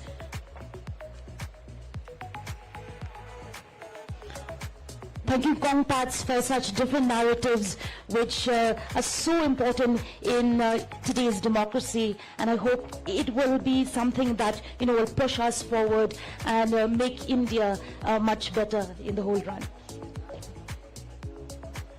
Thank you so much, Shana Chatterjee. This lovely, lovely time with you as the moderator. So thank you so much, ladies and gentlemen, once again for being here in the last session. And definitely, we've ended the session on such a high note.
Let's start with the t-shirt. I'm a Right. All right, Madhu, first of all, welcome. Thank you. Well, let's start with the t-shirt. I am a farmer of poets. We spoke about it before the interview, but I want to hear it from you for the benefit of our viewers. So there's a Jack Gilbert's poem that says, I'm not a business, I don't have a business of poetry. I don't write poetry as a profession. I'm a farmer of poetry. So that's where the quote comes from, and that's what I kind of like, that if I was a farmer of poetry, I would be a kitchen gardener kind of thing. Yeah. Oh, we'll start now? We'll start again? Oh, that's fine. We can go again. Awesome. All right, Madhu, again, welcome to the program. Thank you so much. Let's start with the first question, because I did a little bit of research, and what you're wearing right now is a slogan t-shirt. I'm a farmer of poets. I know what it means, a little bit of context you've given it to me. Tell us a little bit more. So as you referred, my t-shirt says I'm a farmer of poetry rather than saying I'm a poet, because poet, it's not a profession, and Jack Gilbert put it very well that he's not a professional poet. Poetry is not a business for him. It is more of he's a farmer, like he farms poetry. He kind of, so I think I have given the Indian context that we have such a beautiful, from Sosotham here to Tiruvallur's, to given how many languages we have, the diversity, I mean, all this poetry. So I think we should be the ones farming poetry actually, like so many languages, so many ways to write. So that's how the language of poetry, like I love the idea that I'm a farmer of poetry. Yeah. Nice. Well, I might steal that someday. Well, speaking of performance, how do you use performance poetry, as a tool to advocate human and environment rights? For me, what matters is documenting cultures through poetry. I think poetry, I love the fact that poetry should be able to do something beyond the page. It's beautiful on a page. It kind of speaks to individuals, but given a social cause, can it move like how children document their own cultures? Can they do it through poetry? Can they talk about environment, the sacred grove that we have? Can they write more about the sacred grove? The world knows so little about the sacred grove. Can we do that more? So that is the idea of documenting through environment, because we are losing out on languages, we are losing out on traditions. I'm really happy that the festival has put up a folklore space, and that's a lovely initiative as well. Yeah. Right. Coming to your writing, how would you define it? I think I'm a people's poet. And my poetry has always spoken to the people. And like to give you an example, the poem Artist itself traveled worldwide, and it's been played in various countries, and I have performed in jazz on it in Pittsburgh. So I believe that poetry has to be really, I mean, it's a people's thing, and especially in a country like in India, farmers have poetry, everyone, the boatmen have poetry, the rivermen have poetry, the traditional knowledge holders have poetry. So I think we are a country of really a lot of poetry, and it should be a part of the people's lives. Well, let's talk a little bit about Make Me Some Love to Eve. Okay. I'll let you do the talking. It was my first collection, and there were very kind of poems. I wanted to look at love very differently, and that's how the poems happened actually. And let's say that, and there would be romantic poetry like, I don't believe in religion. I don't believe in religion, yet every night I set out on a pilgrimage on a train of kisses from your forehead to your toe. So it's like you are my religion, and I don't. So it's, I mean, those experimenting a little bit with love and affection, erotic, everything put together. That was it. Yeah. Wow. So you also founded Poetry Couture, yeah. And then I want you to talk to us a little bit about it, because I like the concept. You know what I mean? Yeah. How did you start? So I think my friend Sangha also, who teaches in Martin Christ University here, he also holds, we love the idea that young people write more, speak more about poetry, celebrate more. Poetry is not something you put off on a bookshelf. For us, that has been the idea, and I think I really like the idea. And when I say that, I believe that more and more people, so that was the idea of Poetry Couture, that it should be in fashion, it should be more of like, people should come together, read and celebrate and share the work. In that process, there'll be a lot of learning. So. And it just didn't end there. You also started your nature poetry walk in Assam. Imagine we have something similar here. Oh my God, yeah, absolutely. I would love to do nature poetry walks in Shillong. Is somebody listening? But because the idea is that you kind of take a few pages you love. It could be by anybody. It could be a Khasi poet. It could be Avner Pariyat. It could be anybody. Just take a bit of poem, and then we go walk into nature, sit in solace and silence, and share each other's works. And it could be Neruda's work. It should be Tagore's work. Anybody in the face of history. So yeah, that's the idea. Yeah. Like I said, I really like the concept. Yeah. You know what? One book other than your own that you'd suggest the readers to read, and why? Oh wow! Yeah. Why not? I mean, I'm just thinking there's so many of them. I mean, I have to go with is Hindi okay? But yeah, okay.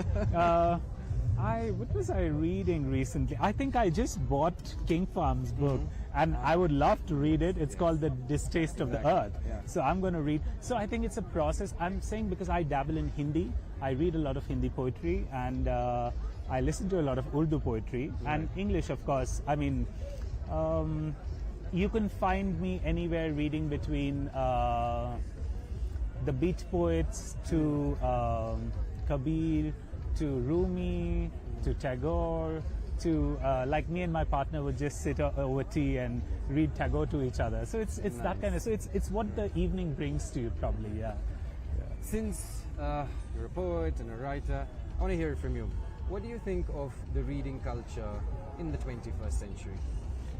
Well, that's a brilliant question because is reading obsolete? Will it get obsolete? No, absolutely not. People who will be reading, but at the same time, the idea that should reading be generated through more mediums? Can the interest be generated through more mediums? I'm sure you never heard of me or read my poetry before today, but now that you have met me, maybe something inquisitive might happen. You might start, and that might be a segue to get into more poetry. So we start, because I do a lot of poetry workshops.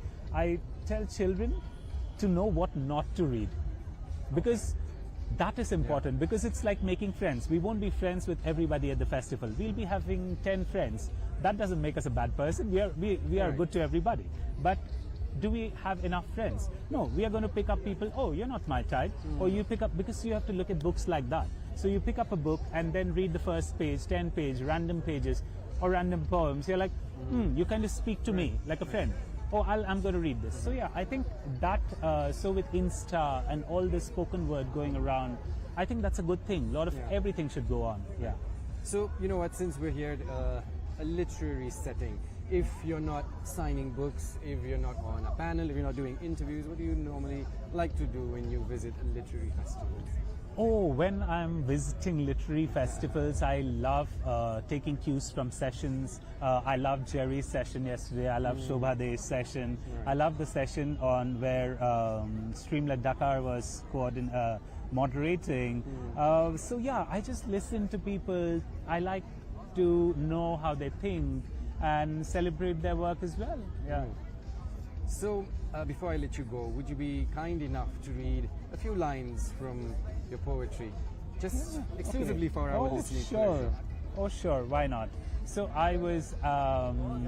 Let me recite a poem. The poem. If you want to know the power of poetry, which I read on stage, it is called "Artist," and it's a 10-line poem. And at times, you get to see the power of poetry in your lifetime. So this poem goes like this: Artist. I don't mind being the non-essential. Even a child takes its mother for granted. It does not run back to its mother until it is hurt.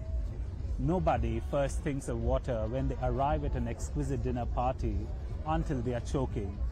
I don't mind being the non-essential, knowing you will come looking when things are broken and nothing else works. Art is non-essential until it is not.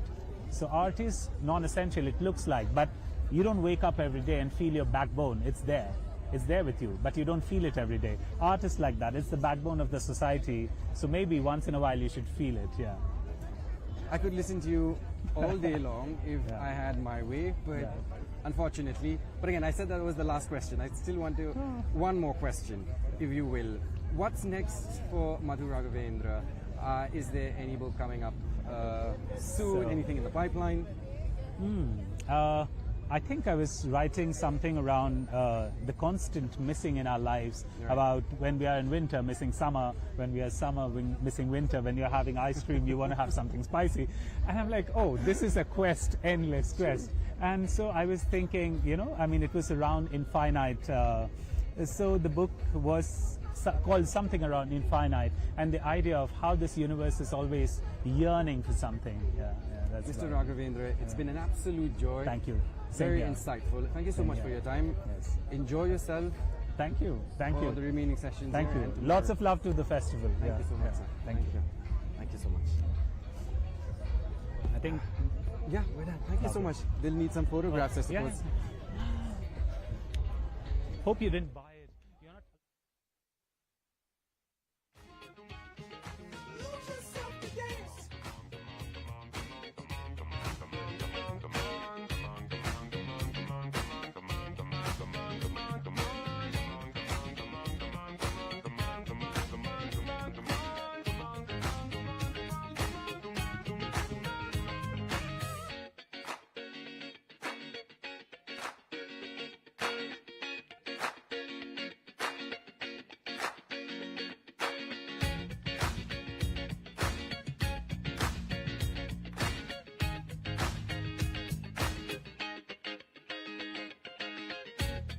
I know you don't get a chance to take a break this often.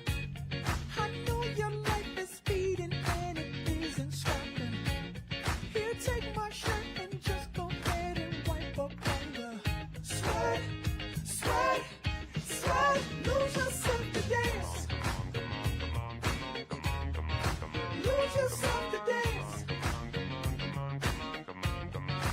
Lose yourself to dance. Lose yourself to dance. Lose yourself to dance. Lose yourself to dance. Lose yourself to dance. Lose yourself to dance. Lose yourself to dance. Lose yourself to dance. Lose yourself to dance. Lose yourself to dance. Check. Drum monitor. Check. Check.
A very good evening.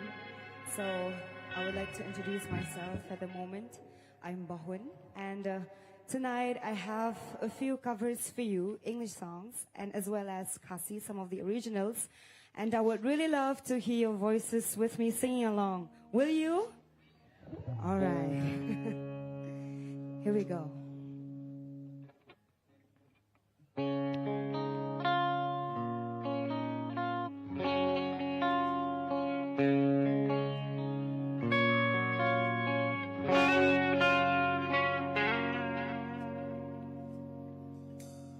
Oh, thinking about all our younger years, there was only you and me.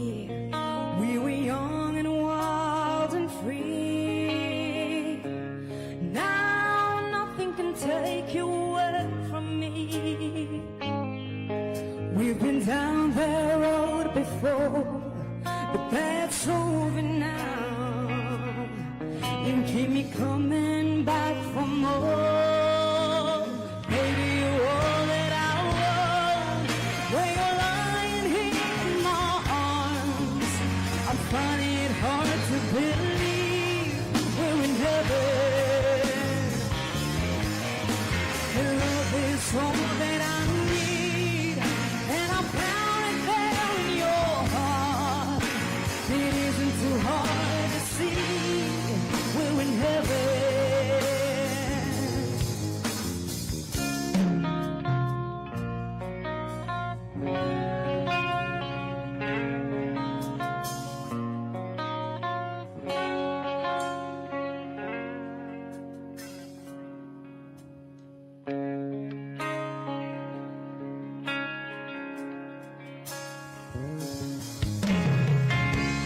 Oh, once in your life you'll find someone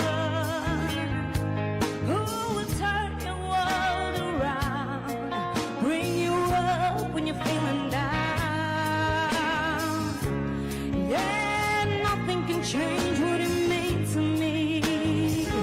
Oh, there's lots that I could say, but just hold me now, 'cause our love will light the way. Baby, you're all that I want. When you're lying here in my arms, I'm finding it hard to believe we're in heaven. Yeah, love is all that I need, and I found it there in your heart. It isn't too hard to see we're in heaven.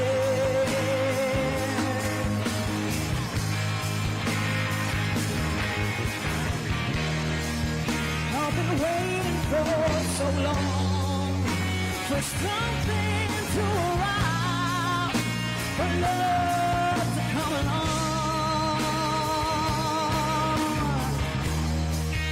Now our dreams are coming true, through the good times and the bad. Yeah, I'm standing there by you.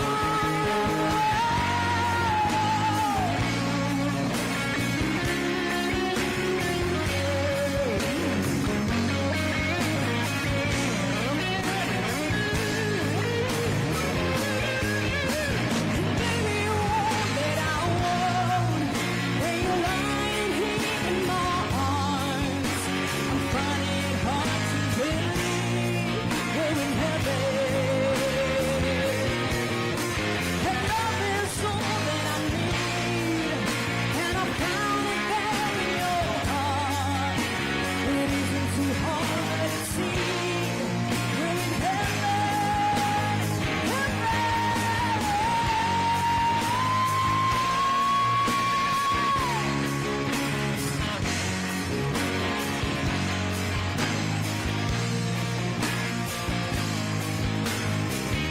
Now, if you know this song, I want you to sing with me.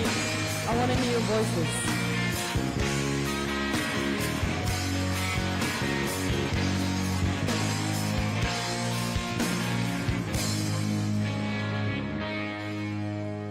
Baby, you're all that I want. Where you lie here in my arms, I'm finding it hard to believe we're in heaven. And love is all that I need, and I found it there in your heart. It isn't too hard to see we're in heaven. Baby, you're all that I want. When you're lying here in my arms, I'm finding it hard to believe we're in heaven. Love is all that I need, and I found it there in your heart. It isn't too hard to see we're in heaven.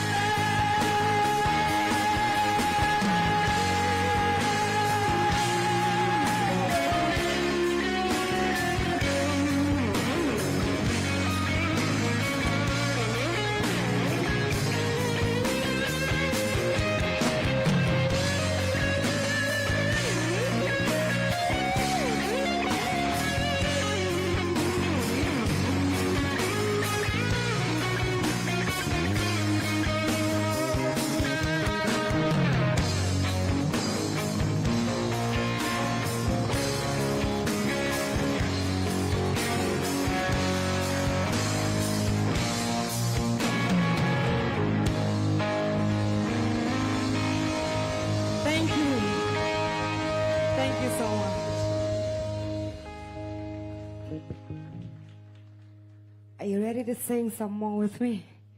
Yes.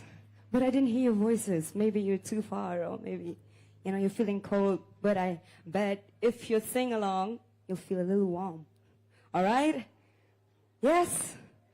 All right.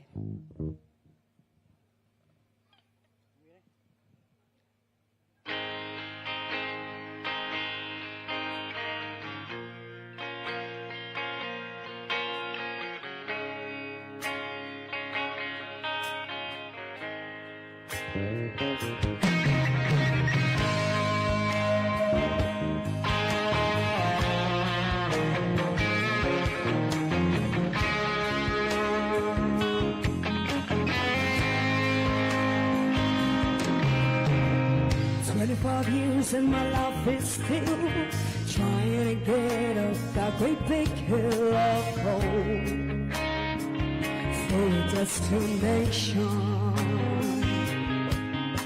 I realized quickly when I knew I should that the world was made up of this brotherhood of men, for whatever that means. So sometimes when I'm lying in bed just to get it all out, what's in my head, I'm feeling a little peculiar. And so I wake in the morning and I step outside and I take a deep breath and I get real high and I scream at the top of my lungs, what's going on? And I say,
If not, just follow me with the chorus. I want to hear voices. Will you give me your voices out there? All right. Hey, yeah, yeah, hey, yeah, yeah. I said, hey, what's going on? One more time. And I said, hey, yeah, yeah, hey, yeah, yeah. I said, hey. What's going on?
reason my life is still trying to get over that great big hill of hope for a destination.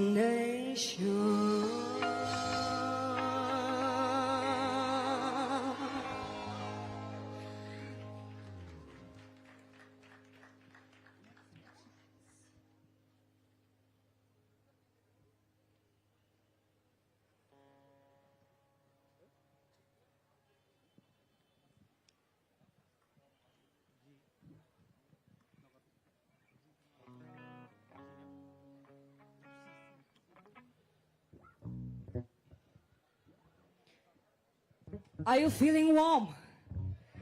All right. We should do some more. Yes? Okay.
Mama, take this badge from me. I can't use it anymore. It's getting dark, too dark to see. Feels like I'm knocking on heaven's door. Knock, knock, knock it on heaven's door. Knock, knock, knock it on heaven's door. Knock, knock, knock it on heaven's door.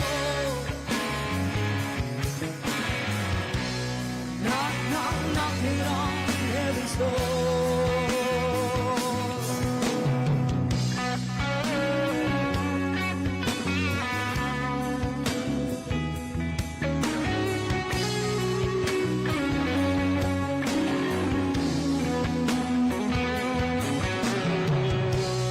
No more putting my guns in the ground.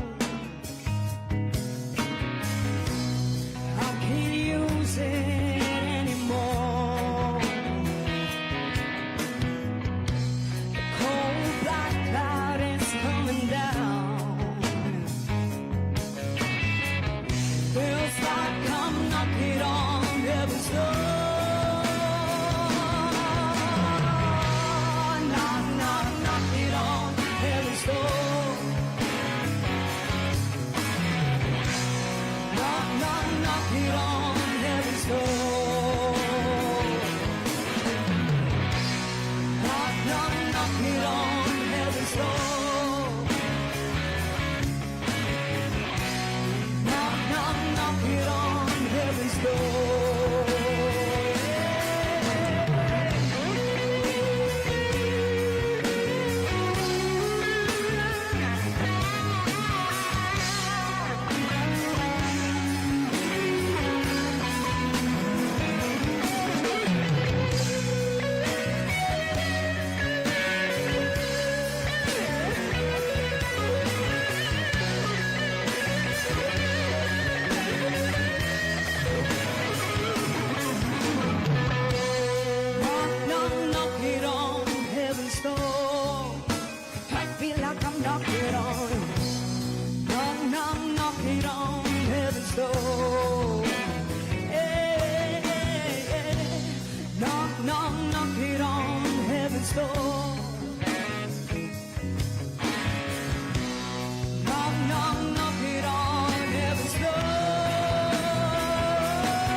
so much. My friends from my left side, you want to sing with me? Are you ready?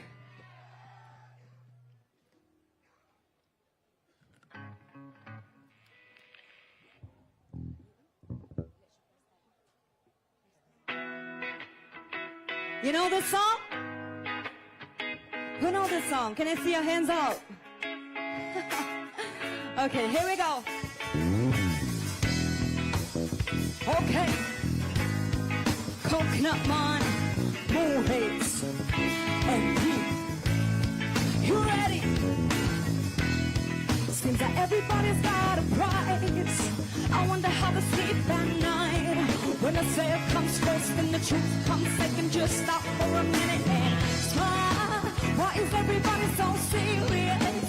Acting so dang mysterious. Got shakes on your eyes and your heels so high that you can't even have a good time. Everybody look to the left. Everybody look to the right. Can you feel that? We'll pay you a lot tonight. It's not about the money, money, money. We don't need your money, money, money. We just wanna make the world dance. Forget about the price tag.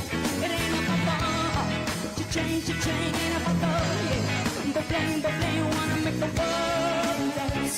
Forget about the price tag. Okay. We need to take it back in time. We need to make us all unite.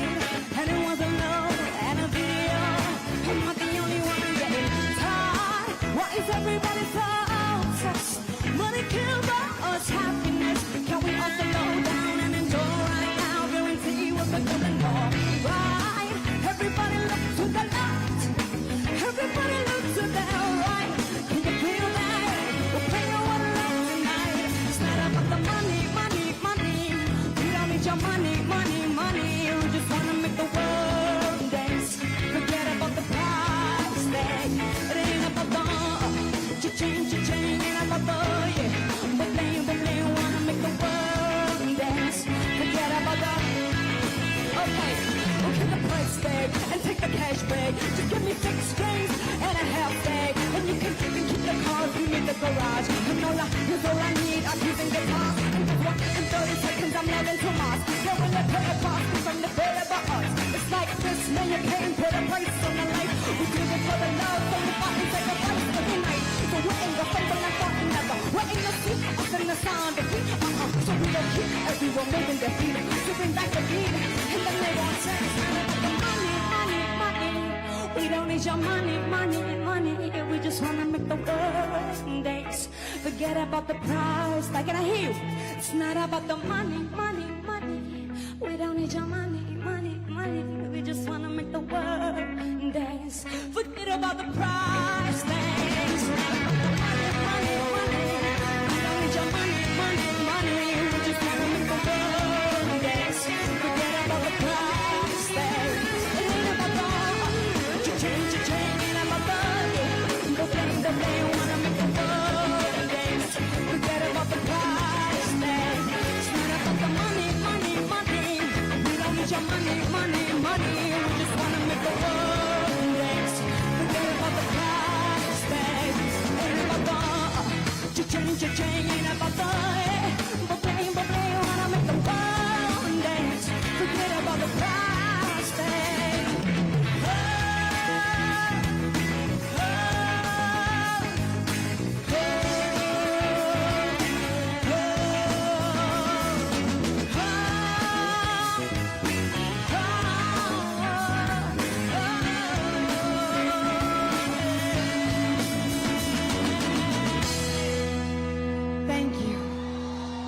Thank you so much.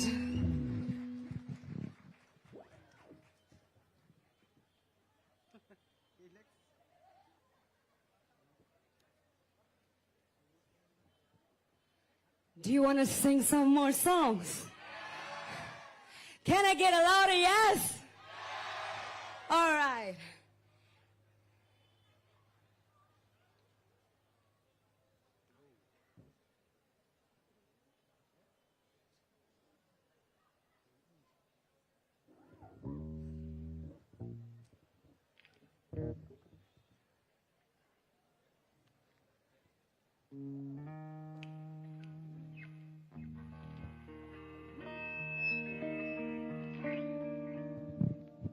Are you ready? Oh, that's very, very, very, very, very weak. Okay, are you ready?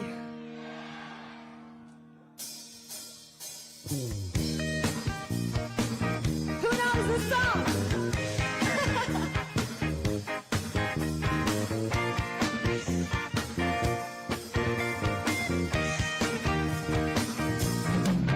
There's a boy in my mind and he knows I'm thinking of him.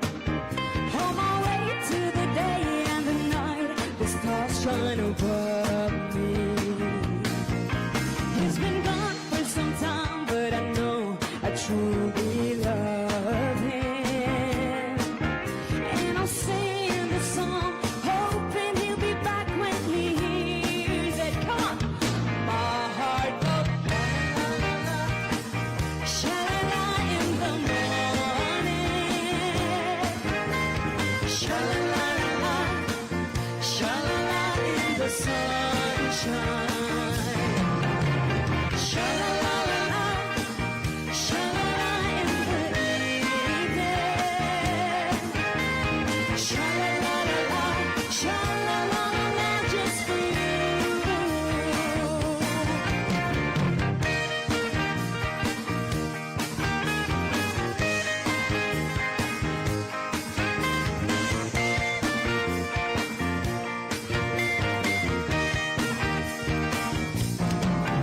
If your love's gone away just like mine, you feel like crying.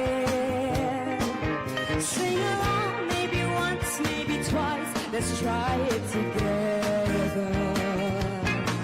Since we date, no one knows you return, and you'll be happy.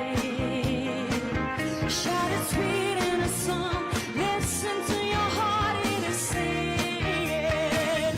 My heart goes sha-la-la-la-la, sha-la-la in the morning, sha-la-la-la-la, sha-la-la in the sunshine. Oh, oh, oh, sha-la-la-la-la, sha-la-la in the evening,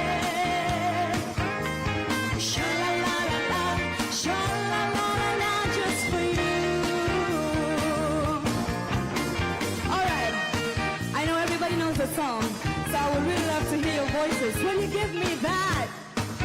All right, I want you all to join with me. Come on. Here we go. My heart goes sha-la-la in the morning, sha-la-la-la-la, sha-la-la in the sunshine. Louder. My heart goes woo, sha-la-la in the morning, sha-la-la-la-la, sha-la-la-la-la just for you. Here we go. My heart goes sha-la-la-la-la, sha-la-la in the morning, sha-la-la-la-la, sha-la-la in the sunshine. Oh, oh, oh, sha-la-la-la-la, sha-la-la in the evening, sha-la-la-la-la, sha-la-la-la-la just for you, sha-la-la-la-la just for you.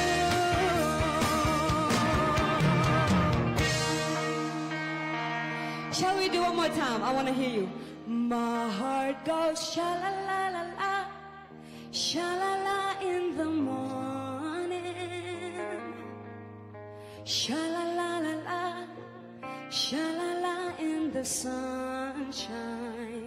Oh, oh, oh, sha-la-la-la-la, sha-la-la in the evening,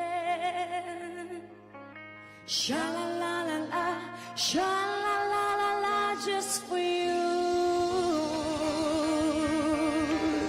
Thank you. Thank you so much. Are you ready for some Kasi songs? All right, let's do this.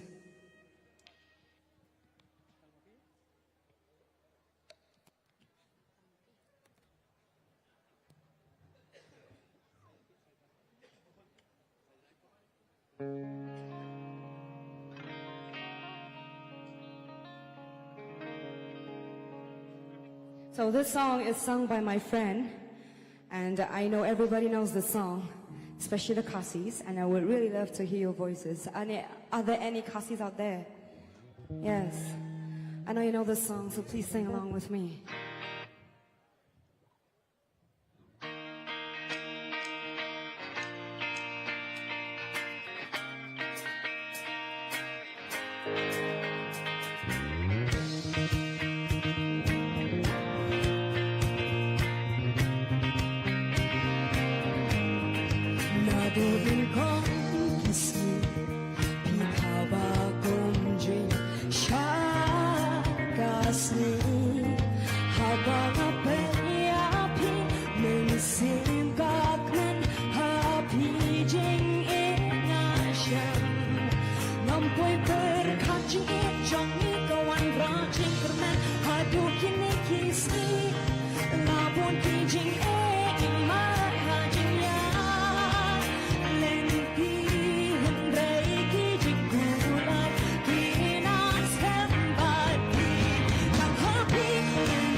Thank you so much.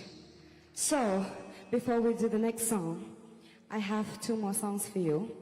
And so, before we do the next one, this is my original. It's available on YouTube if you want to check it out. All right, so before we do the next song, I want all of us to learn with me one particular thing. You know, it's a kind of a tradition for us Khasi to do the hoikyu. Yes?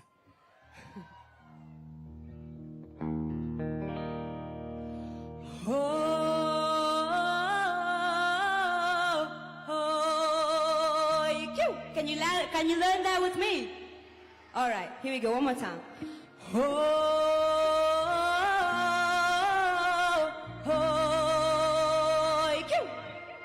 I want to hear you sing that part. Come on.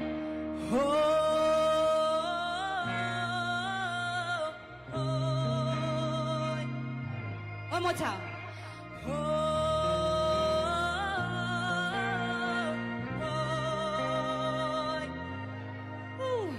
You guys you're not ready. Are you ready? One more time, I want to hear you. Here we go.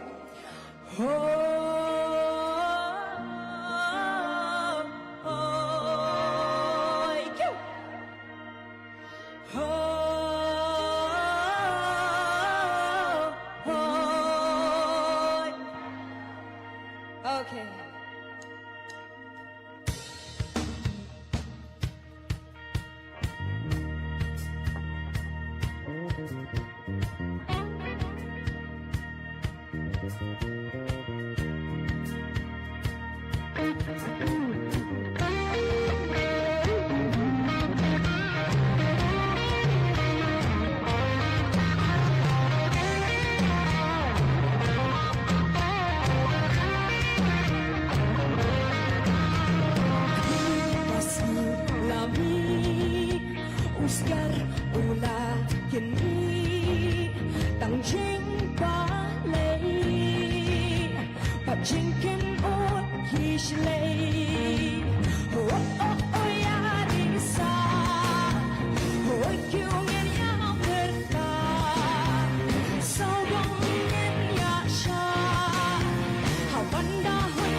Here we go.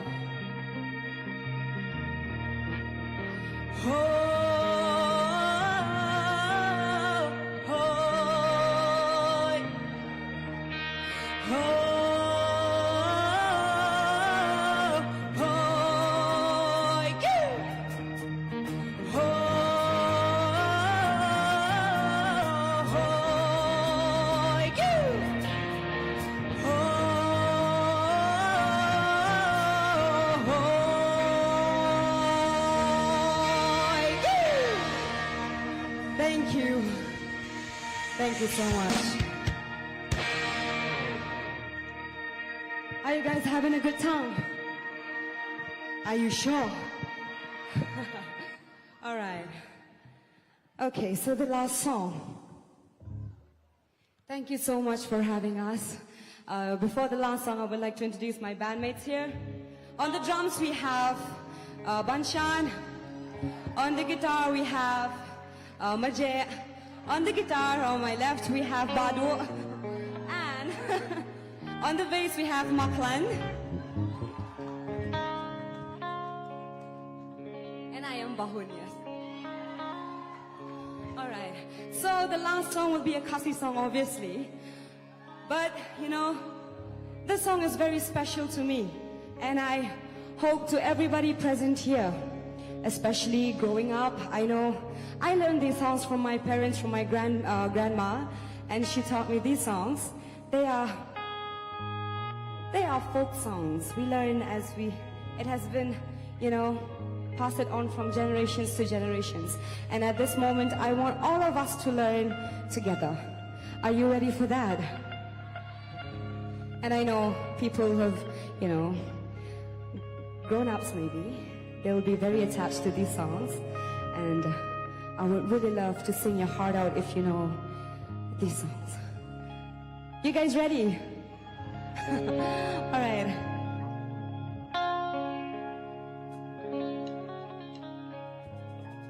Ladikut usai telai, ladikut usai telai, ladikut usai telai, man lakaman kaherimai, pila kaksiarne lakarupa, piman syaine man syanga. You know the song? Let's sing this together. Ladikut usai telai, ladikut usai telai, ladikut usai telai, man lakaman kaherimai, pila kaksiarne lakarupa, piman syaine man syanga.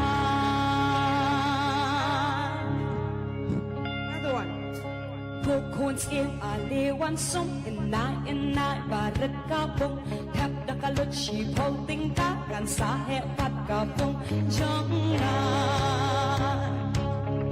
I want to hear voices, come on. Kuns im alewan sum inai barat kapung tap da kalot shi holding ka kan sahe pat kapung jangan. One more time, one more time. Sim alewan sum inai barat kapung da kalot shi holding ka kan sahe pat kapung jangan. Kena repas mat pasting bam syana kulai, pan karo babang bating labam dekat nai. Kena repas mat pasting bam syana kulai, pan karo babang bating labam dekat nai. You know the song, right? Okay, I want to hear voices, come on. Kena repas mat pasting bam syana kulai, pan karo babang bating labam dekat nai. One more time. Kena repas mat pasting bam syana kulai, pan karo babang bating labam dekat nai. Are you ready to learn some actions? Will you do the actions with me? Okay. Tap ilang baro bate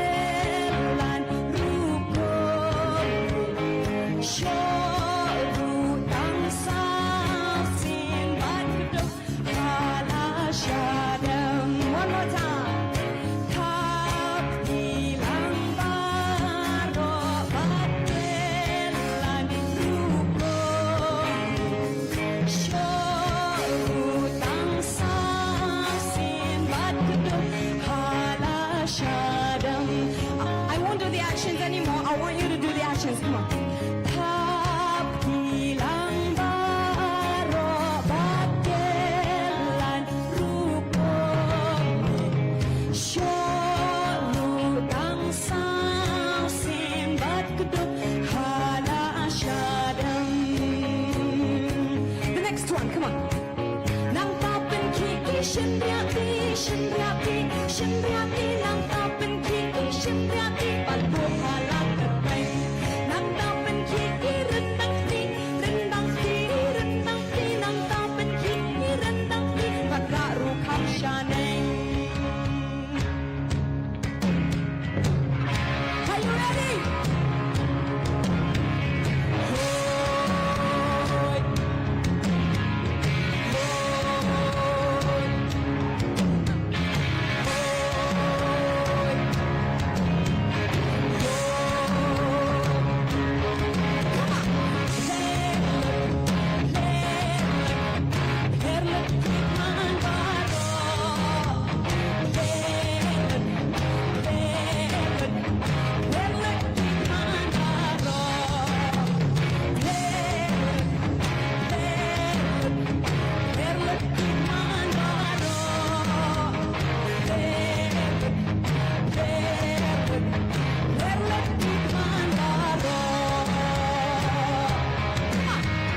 Shisin ukai, usyong tulay, halor kasilay ko. Hendet tuhap, shaliw karay, perlet di mandaro. You know the song, right? I want to hear your voices. I don't want to sing anymore. Come on. Perlet, perlet, perlet.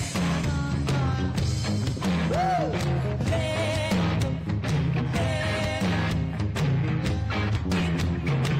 Just your voices. I love this. I love this. Come on, one more time. Play, play, playlet. Playlet, playlet, playlet. Keep man bar. All the words. Come on. She's in usham, halor kasi, kindet, shaliw. Playlet. One more time. She's in upai, usham, halot, kindet, shaliw. Playlet kitman baro.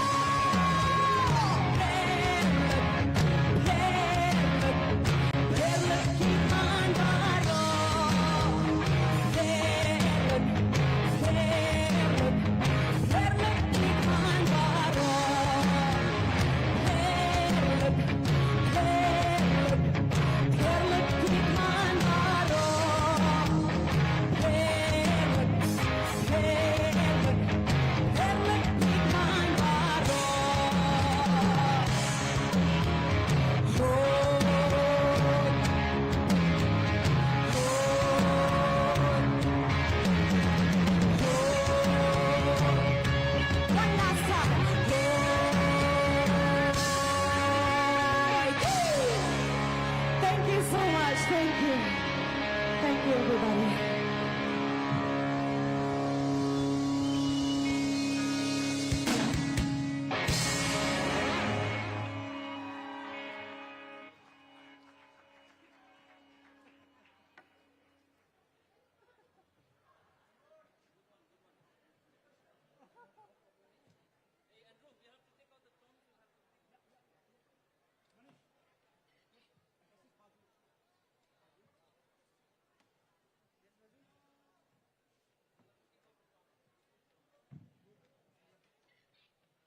Well, with that, we wrap up day 2 of the 4th edition of the Shillong Literary Festival. Needless to say, each session has been priceless and very informative. The bad news is that we have to wrap up things right now. It's getting cold here at the Wards Lake. But the good news is that we will be back tomorrow to bring you all the live action right here from Wards Lake. And you can trust us to do the needful. For now, I'll leave you with yet more soulful music for the evening by the band called Daminot.